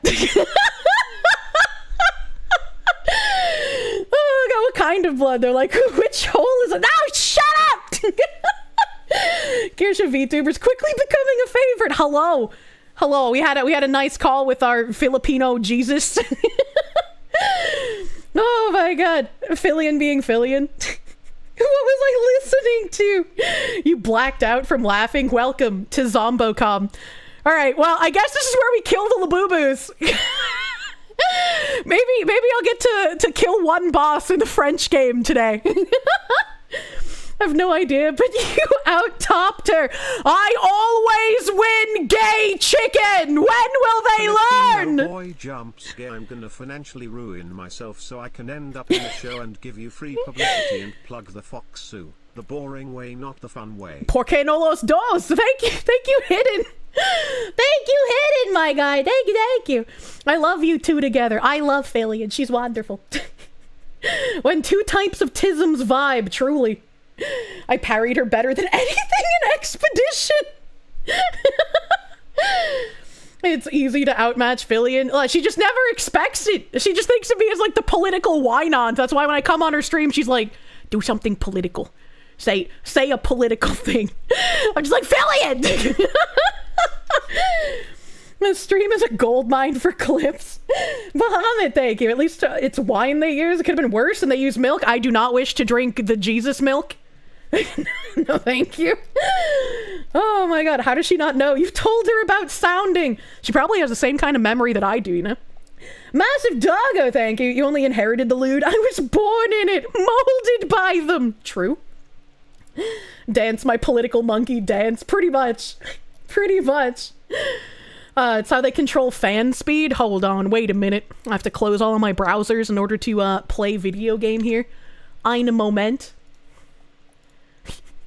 My fucking typing giving me away. Fuck, man. Why is my typing so loud? The Seal Boy, thank you. Nice to see two Tylenol Americans getting along. I know. It's wonderful when you can be with your people. Agent Strawman, thank you. Kirsche is, in fact, the queen of the lesbians. I like dick. The video games. Blah, blah, blah, blah. Alright. Okay. The French game. Wait, the French game is always like giga loud. Let me fix that. I have to change its volume in a different area than the normal volume places. Why are the French always so loud? Okay, we finished talking to people in there, so we gotta go back outside now. Find more bosses with which to defeat with a hammer. Everyone knows the most dominant lesbians are the most submissive ones. That's how lesbianism works! I can listen to the 58th journal Lune found in the cutscene. Oh, really? 58. Expedition 58. Delphine. The behemoth is such a marvel. It has a small city on its back that I really want to explore. But the others think it's too risky. Too easy to get caught by the nevs around here. Bah! Verso called this thing an axon. Apparently they are incredibly powerful, with hearts of pure chroma. Utterly unkillable. Except, clearly, something did. Verso and his father, Renoir, spent years trying to kill the axons, hoping to forge their hearts into a weapon to break the barrier. But no dice. I bet the curator would love to get his hands on one of those hearts. He could easily forge such a weapon. How did 58 get so fucking far and like no one else really got as far as them? And also, I'm gonna ask this question because I'm a woman, but I know you can't answer. It makes me wonder what happened for Renoir to be working with Verso to want to break the barrier and destroy the Paintress, and then at some point decide, actually, you know what? I'm gonna keep my immortality and watch everybody else die, and thus, I no longer want anyone to reach the Paintress. Stealing hearts to make weapons. Are we the baddies? No, it's okay. They're not real hearts. They're like monster hearts. I don't remember where I am. I remember I need to go find axons, and those are like in the north somewhere, I think, and I was just like schmoopling around seeing what areas have unlocked themselves for me to play with. I think I came from that way, and this is an older area that I have already been in. Oh, I thought that was a merchant, but it's not. And these are statues. I'm pretty sure I've been here before. If you dehumanize them and call them monsters, you can take their hearts without guilt, please. Do not practice ancient Aztec rituals by ripping out people's hearts. That's, that's illegal, man. Okay, so this is an old place. And I came from over there, and I was just in there. Which means over here is a new place. Mods, no spoilers. Kirsche, chat, why did this happen and what will happen next? Look, I'm a woman. I'm training you for the future. So that when your girlfriend asks you dumb questions that you know will be answered soon, you can just be like, it's okay, honey. It'll happen soon. I don't want to spoil it for you. This is like patience training, you know? Oh, I got too close. Whoops. Winnie, thank you for the... Ah! Gotta bounce. Thank you for starting your morning off. Enjoy French game. Thank you. Thank you. I'm gonna... Wait. He's got a dinkle. Got a dinkle donkle. And this one's also a dinkle? Oh, I don't want to do that. Here we go. Damn. Watch out. I remember! Yay! Oh, he attacks again? Interesting. Funk. There's no allies with which to buff. Get fucked, idiot. Oh, he spawned pot. Awkward. Dodge. Dodge. Yay! Verso can get pretty fast. I like my men fast. Get back on the marshmallow. Why can I not mount marshmallow? There's no items over here. Unlucky. Loads of yard work to do today. If you're just tuning in, how was stream? 5 hours is not long enough, man. I wish I could stream longer and also more often, but there's so much that I do and I wouldn't have time for. A struggle bus. Hello, what are you? Boat graveyard.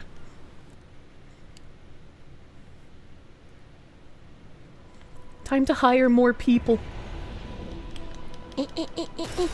Useful.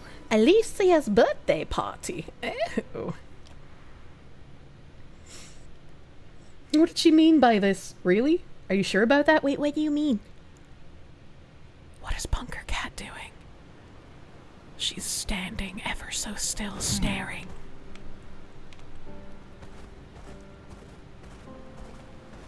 That's what she said. 5 hours is not enough. You heard it. Look, man, I'm just saying, like, playing can take a long time.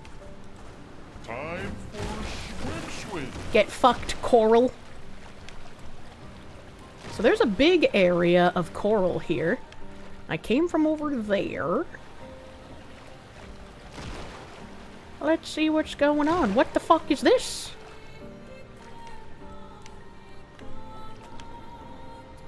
What the fuck is this? Why is this all like toxic purple bubbles? Later? Okay. Okay. Hello, coral.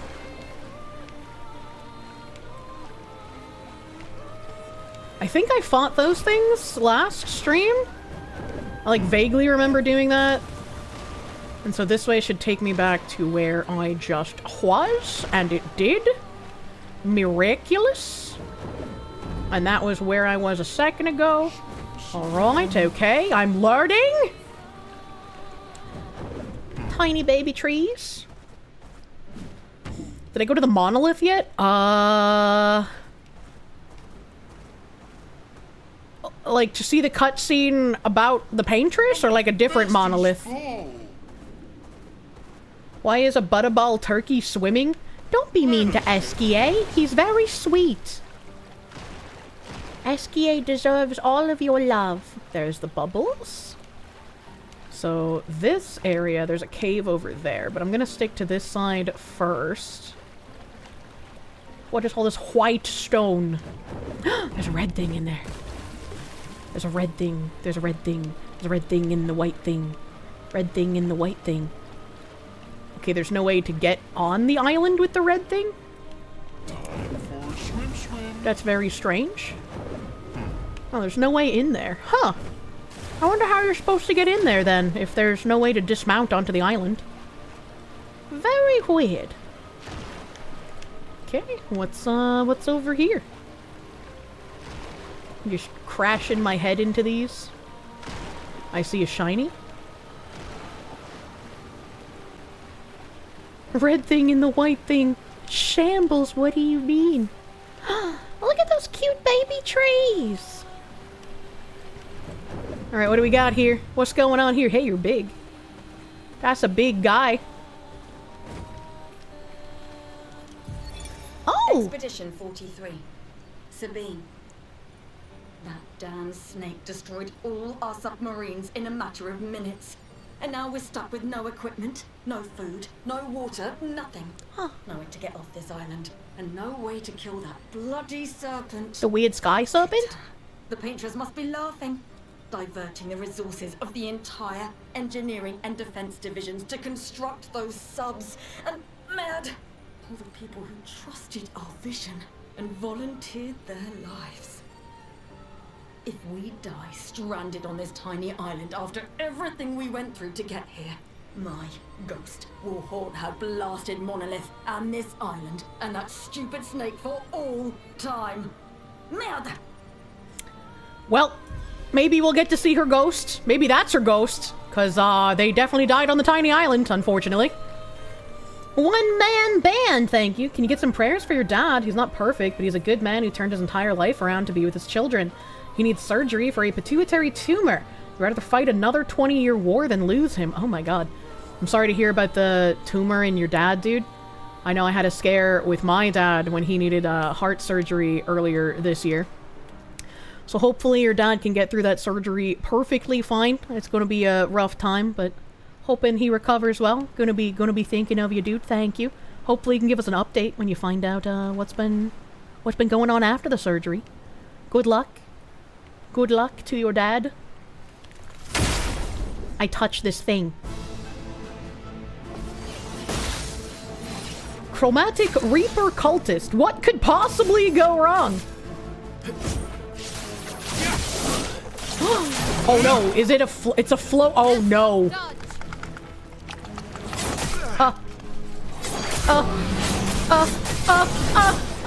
Okay, alright, that's okay, that's a lot, okay, that's a lot.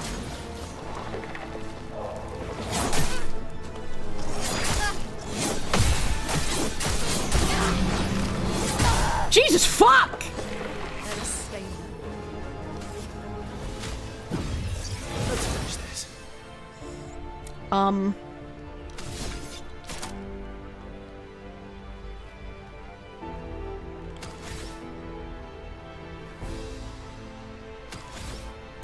How much damage does this do?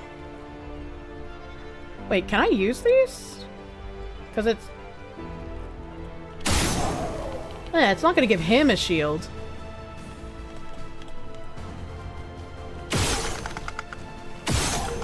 Help.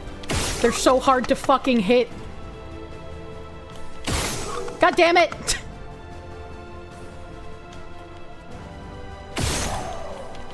Hell yeah, get fucked!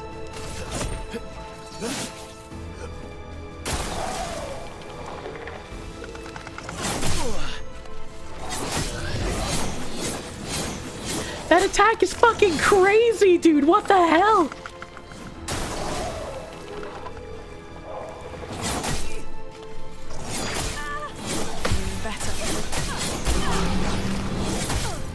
Jesus fuck. Let's push forward.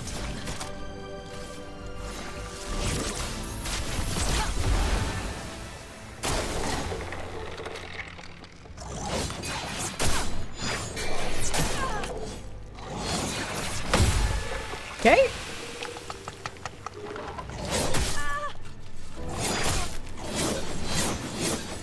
So it's oh god, it's so hard.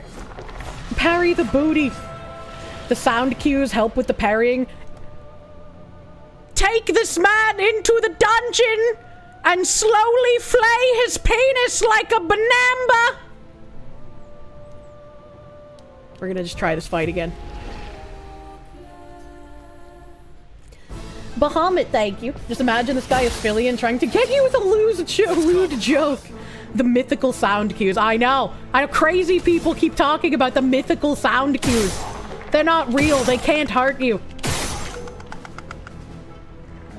Get fucked! I got your balls. Alright. Yeah.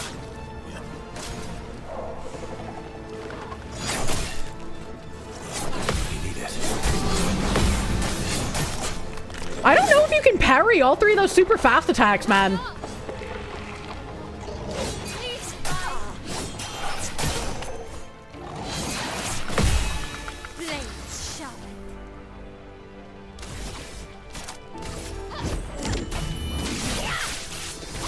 Yeah!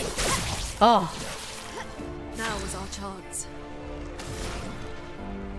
I would like to revive him, but... Feel the storm. Yeah! Ready to parry. That's better. Nice. Good. Ready to Fuck! Okay, well I parried some of them. I parried some of them. Wait, she has 9, and that takes 6, so hold on, let me just, 1, 2, 3.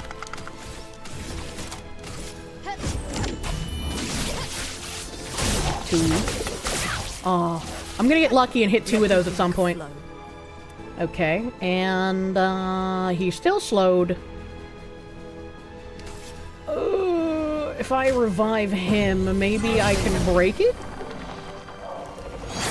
Fuck. Fuck! Oh, God. On me.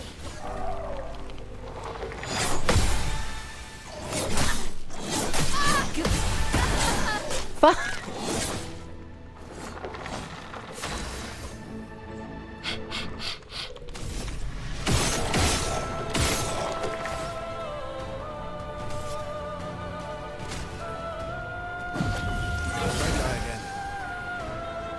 Damn, this blight stack is fucking rough, brother. What can I use to break? Radiant Slash? Okay. Radiant Slash. Yay! No! Lunette, careful. Fuck you! Dumb cunt.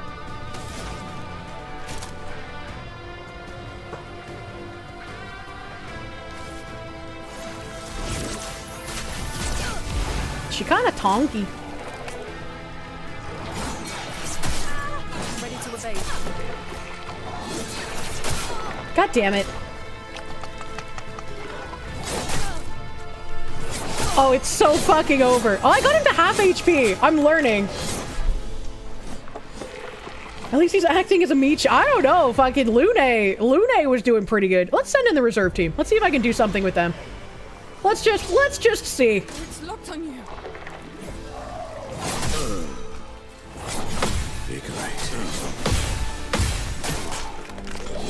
Okay, well, you know. I've got a caster skill. Healing is the only thing I could do with the caster skill, man. What if I just zap him? Yeah, get fucked, idiot.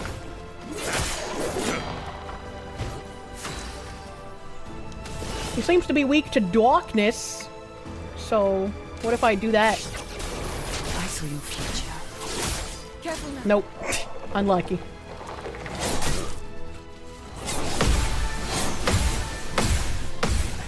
Oh, there was a third fast one. Fuck.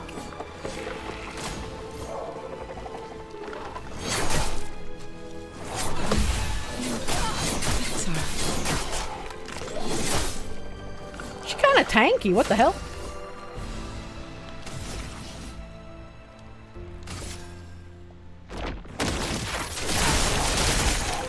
That kind of did okay damage, I guess.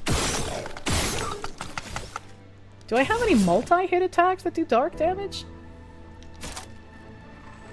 One hit. Marking card is 2 hits, but that's also like barely any damage. Well, fuck. Yeah, I guess shooting him in the face. Today.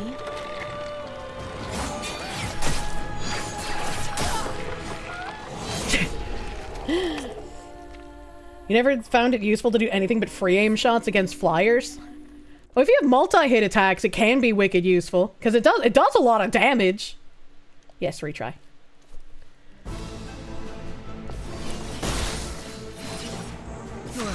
But it seems like, with someone like Verso particularly, he has nice multi-hits, but it's probably better to do this while he's at low rank. Oh, I forgot to try and hit the balls.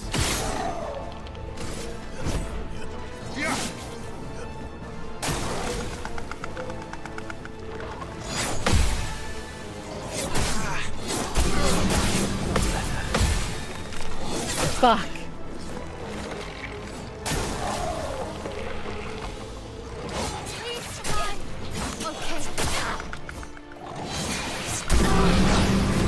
God damn it.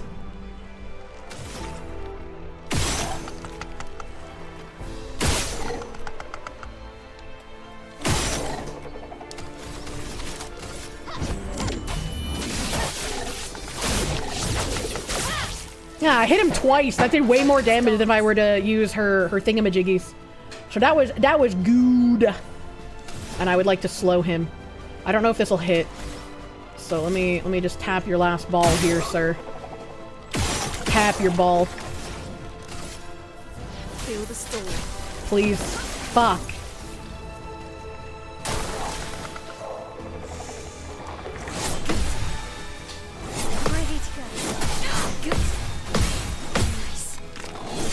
Oh, thank God. I held my breath on that one, man. I was scared.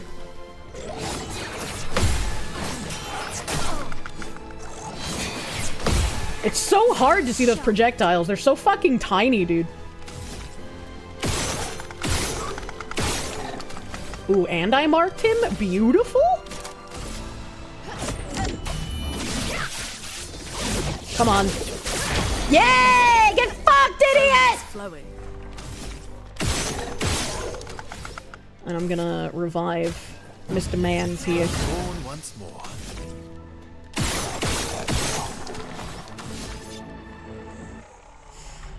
I wonder, that only takes 3?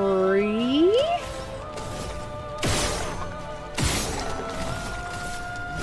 we go. 2? Lucky? Ready to evade. Just try it. Watch out. Fuck! No! No!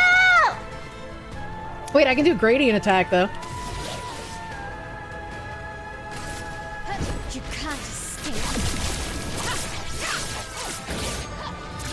He dodged all 5, you cunt! Unlucky. And now I'm stanceless too.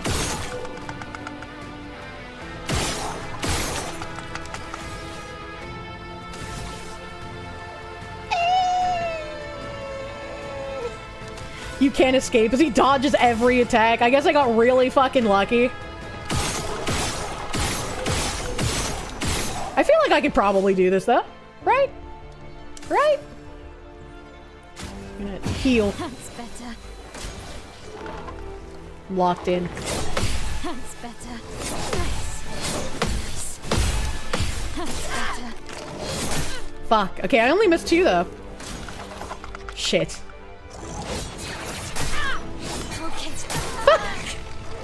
The dark projectiles are so tiny and I'm so blind! Yes, reserve team. Not today. Foolish move. Your turn to shine. Fuck. Okay. I am Agile? Not really anything I can do here. So we're gonna just toot his boot. Bonk. Oh yeah. Get bonked on, idiot.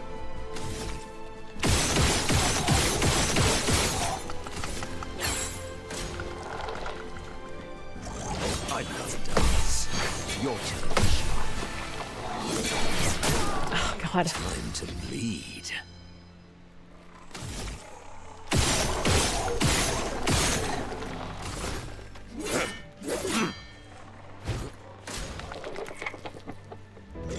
Your turn. Ah! I love dance.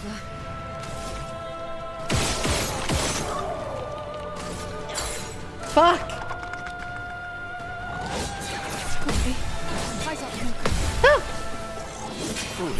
Yay! Yay! Yay! I got the one when it mattered! Get fucked, idiot! Get fucked, idiot! That was scary. That was scary. All right, everyone's dying. Let's fucking chroma elixir here, man. New weapon, Blawdam. Nice. My streamer's a winner. I did it. Nice. Get fucked, chromatic floppy enemy. Yeah. Help. Okay, nothing else on the island. Did you get a foot? That's a great question. I wasn't paying attention if I got a foot or not. Did I get a foot?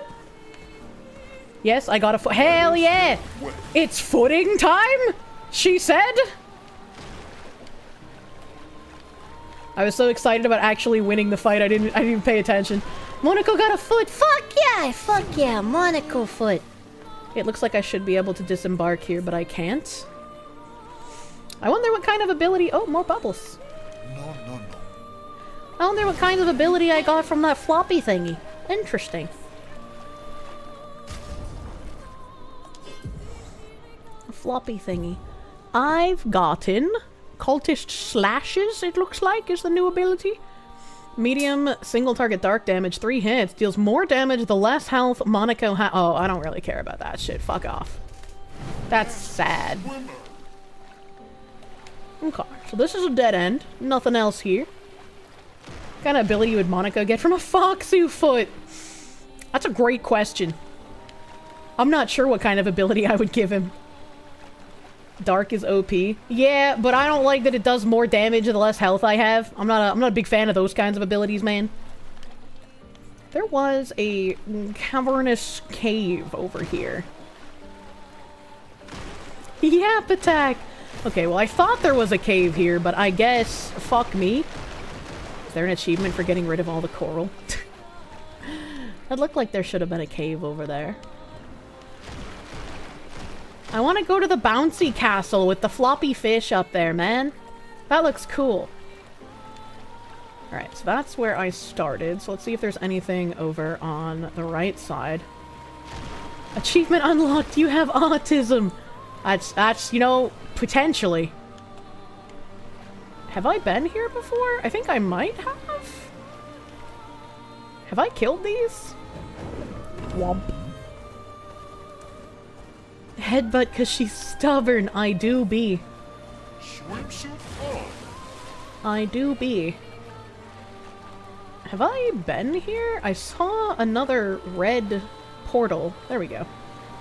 I've been here before. It's near from where I came in Act 1. Okay, so I've definitely killed these. That portal's still red, which means I can't fight whatever's in there yet. That means I've also probably fought whatever that is over there.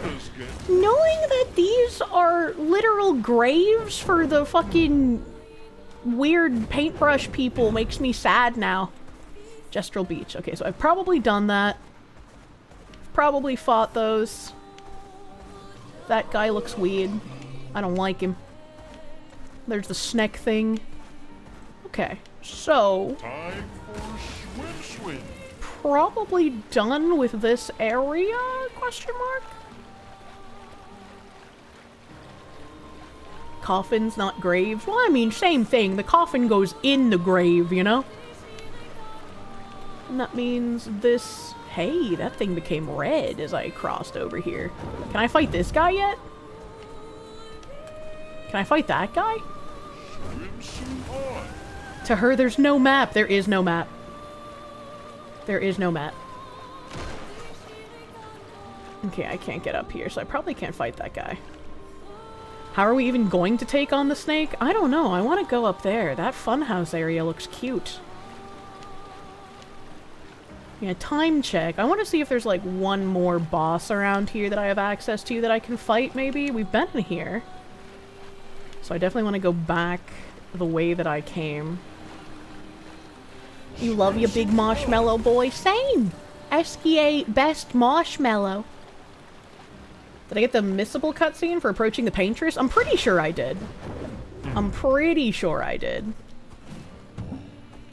Boing? Snake is a gimmick fight? Oh boy. Oh boy, gimmick fight. Okay, so I was in there before. That did a loop around. This is old area I've also been to. I couldn't fight that white guy. He is too strong.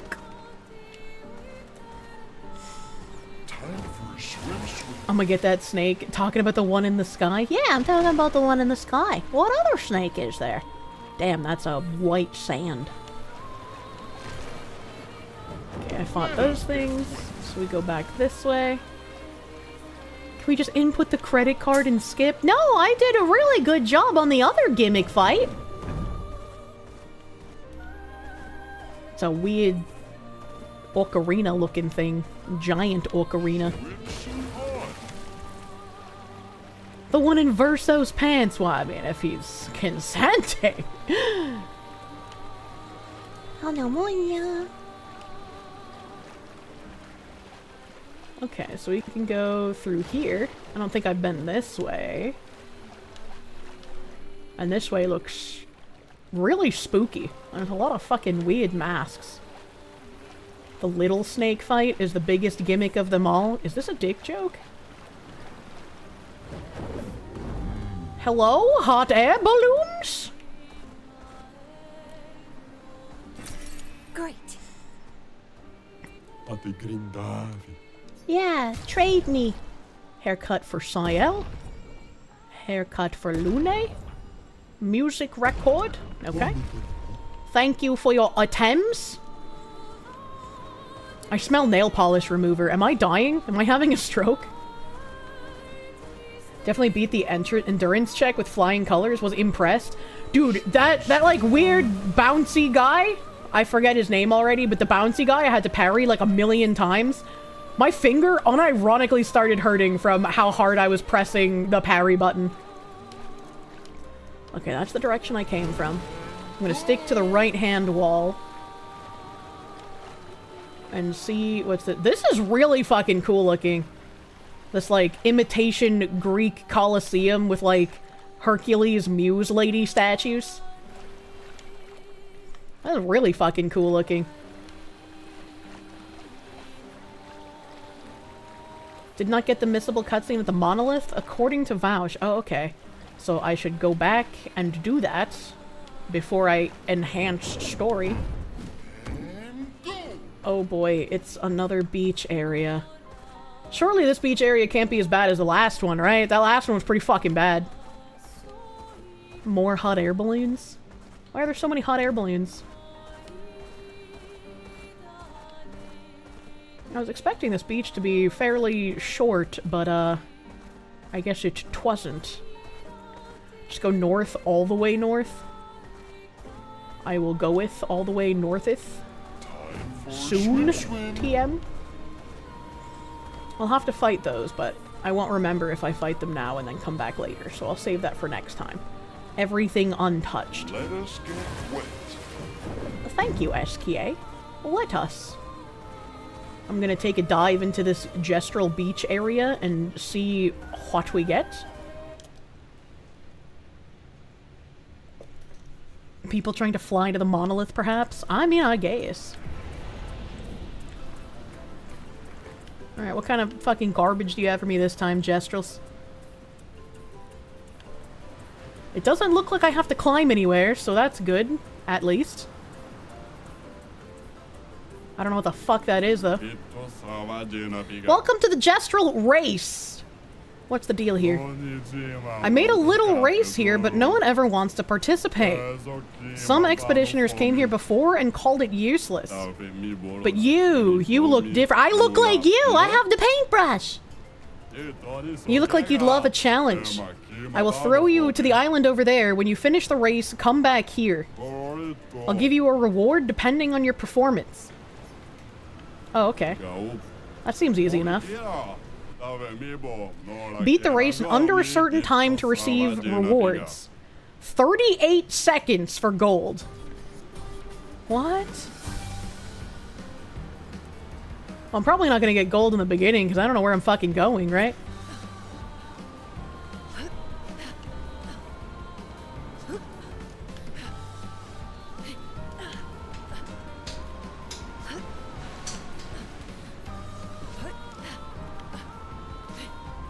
What? Why didn't she grab? Why didn't she grab? I was doing pretty good. I'm upset.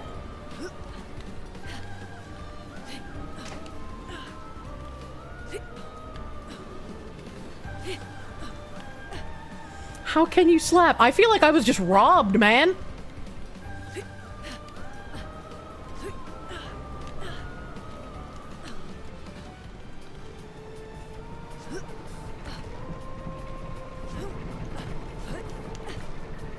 Oh! Okay, that was my fault. I'm dumb. Pathetic! I was pathetic. Alright, I got this. I got this. Somewhat. Dear God, not parkour. I hate parkour, man. It is my biggest weakness. Bleep. Bleep. So I guess you have like 1 minute to complete it in general, and he kicks you out if you don't? Question mark?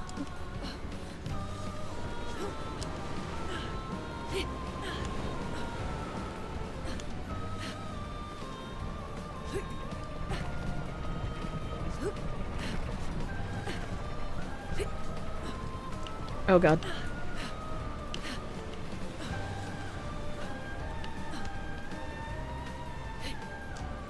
We're close. Okay, alright, okay. Well, I gotta be faster somehow. I don't know how I can be faster. I don't know how to be faster, man. At 45 for bronze. Wait! Oh, because it was like 41 and then some milliseconds. Unlucky. I think you can jump straight across the two spinny things. You think so?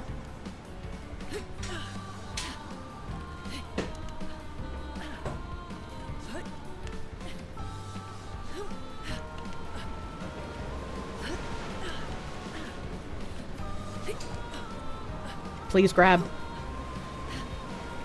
Fuck! What the? I'm just. Big digga.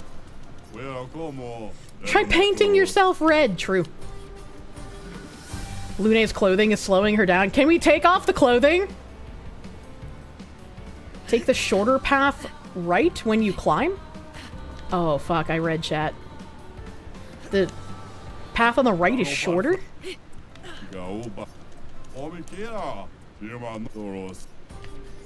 The climb animation being slow isn't helping. Hey, why did I get stuck on a rock?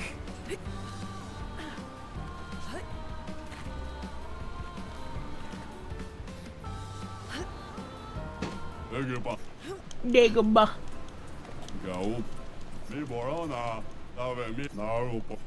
Anger building. I don't know why. I don't know why she didn't grab. Thank you, woman.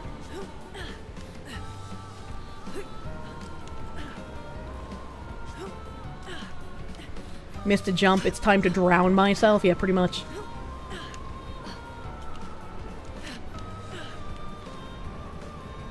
You think I can jump across that whole way? I don't know, man. Yeah, nope, definitely can't. Definitely can't.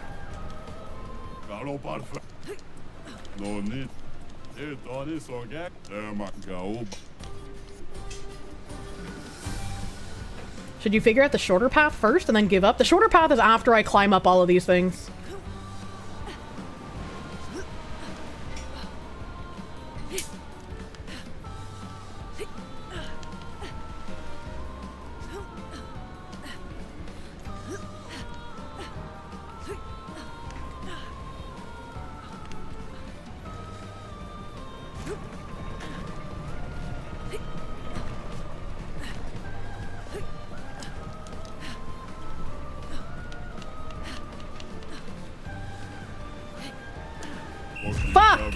Fuck! 31 milliseconds over, you goddamn cunt biscuit! Alright, okay. I don't know how to be faster, man. I don't know how to be faster. The gold medal is worth it. I just don't like being defeated, you know?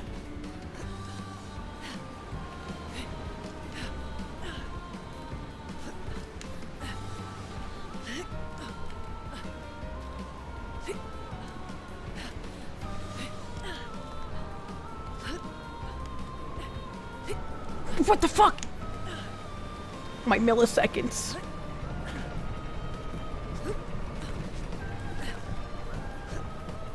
Oh, that leap of faith, brother. Come on. Come on, climb. Come on, climb. Ooh, no. Nope, slower. I don't know how. I don't know how to be faster. Can you just go straight and skip the platform at the start? Just ride the marshmallow over there. You need to turn left before just turning right jumping when you turn to the platform on the wall. I don't understand what you just said. When jumping on the spinny things, aim for the left side and it'll push you forward a bit.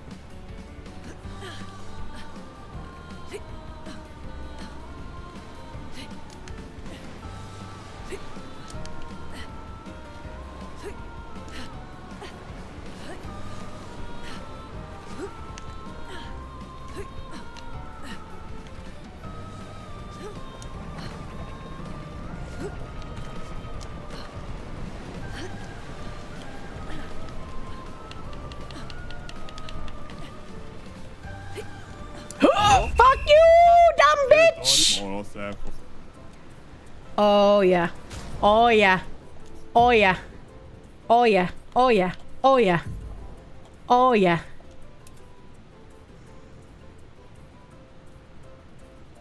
I kinda like the civilian. I think the civilian outfit is sexier. Honestly. But I kind of want to just like show off my prize for a bit, you know? Versal's now ready to have the snake battle. It's a tough call. Civilian is definitely sexier, but I just gotta show off my winnings for a bit, you know? This is her prize. It is my prize.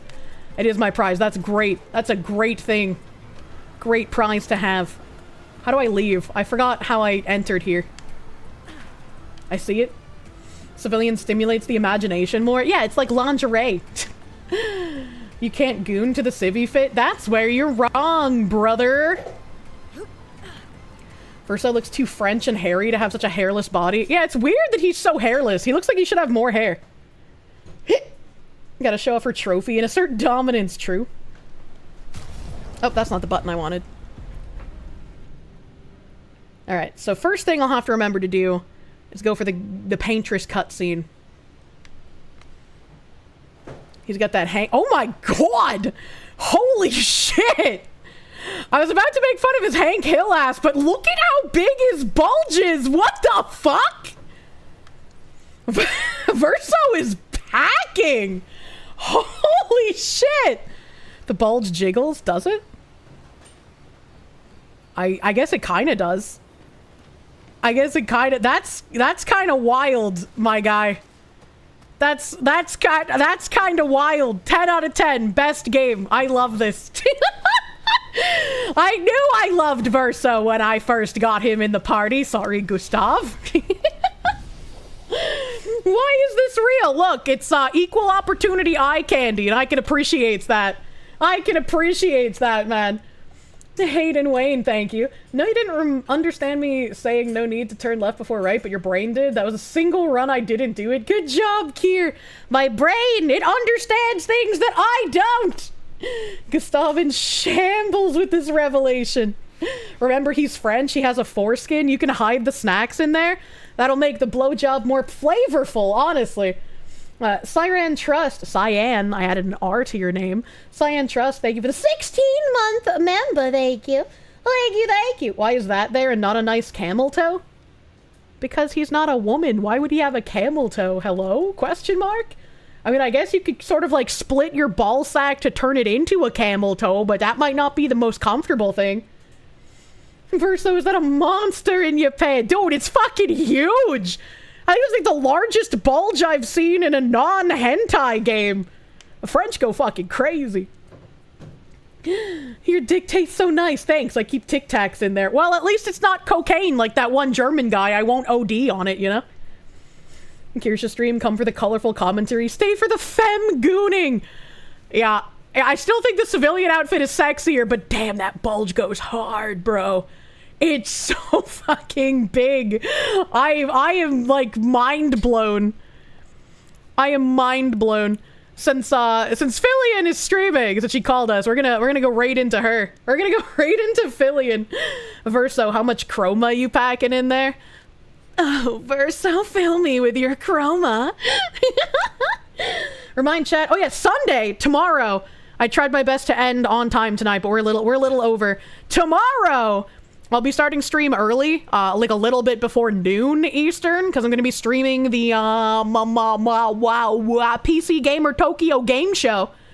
So we probably won't be streaming until 8 p.m., but we're going to be starting with the Tokyo Game Show, hanging out, seeing what they're going to be exposing to us at the Tokyo Game Show, and then probably move into some tangents, and then hopefully a bit more French game that I was able to play today, because I have been horny for the French, and I haven't been able to play it as much as I wanted. But we're going to raid into Fillian. I don't know what she's doing. Clearly spinning wheels and doing challenges, considering the call we got earlier. So go give Fillian some big love. Say hello to her. Do some nice things with the Filipino Jesus cat boy woman thing. Psycho! Psycho, thank you. You're getting the spray bottle. No, Kirsche, no. You guys get goody boat women all the time. Let me have my Verso bulge, okay? I love bulges. I love looking at bulges. I love imagining touching bulges. They're the best. You just wanna put your hands underneath them and slowly boop them. And a little boop. Ah, it's so nice. Thank you guys for hanging out.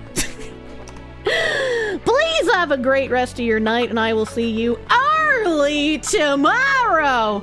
Hella early for the Tokyo Game Show. Give Fillian love. See you early in the morning. Hopefully I'll have coffee.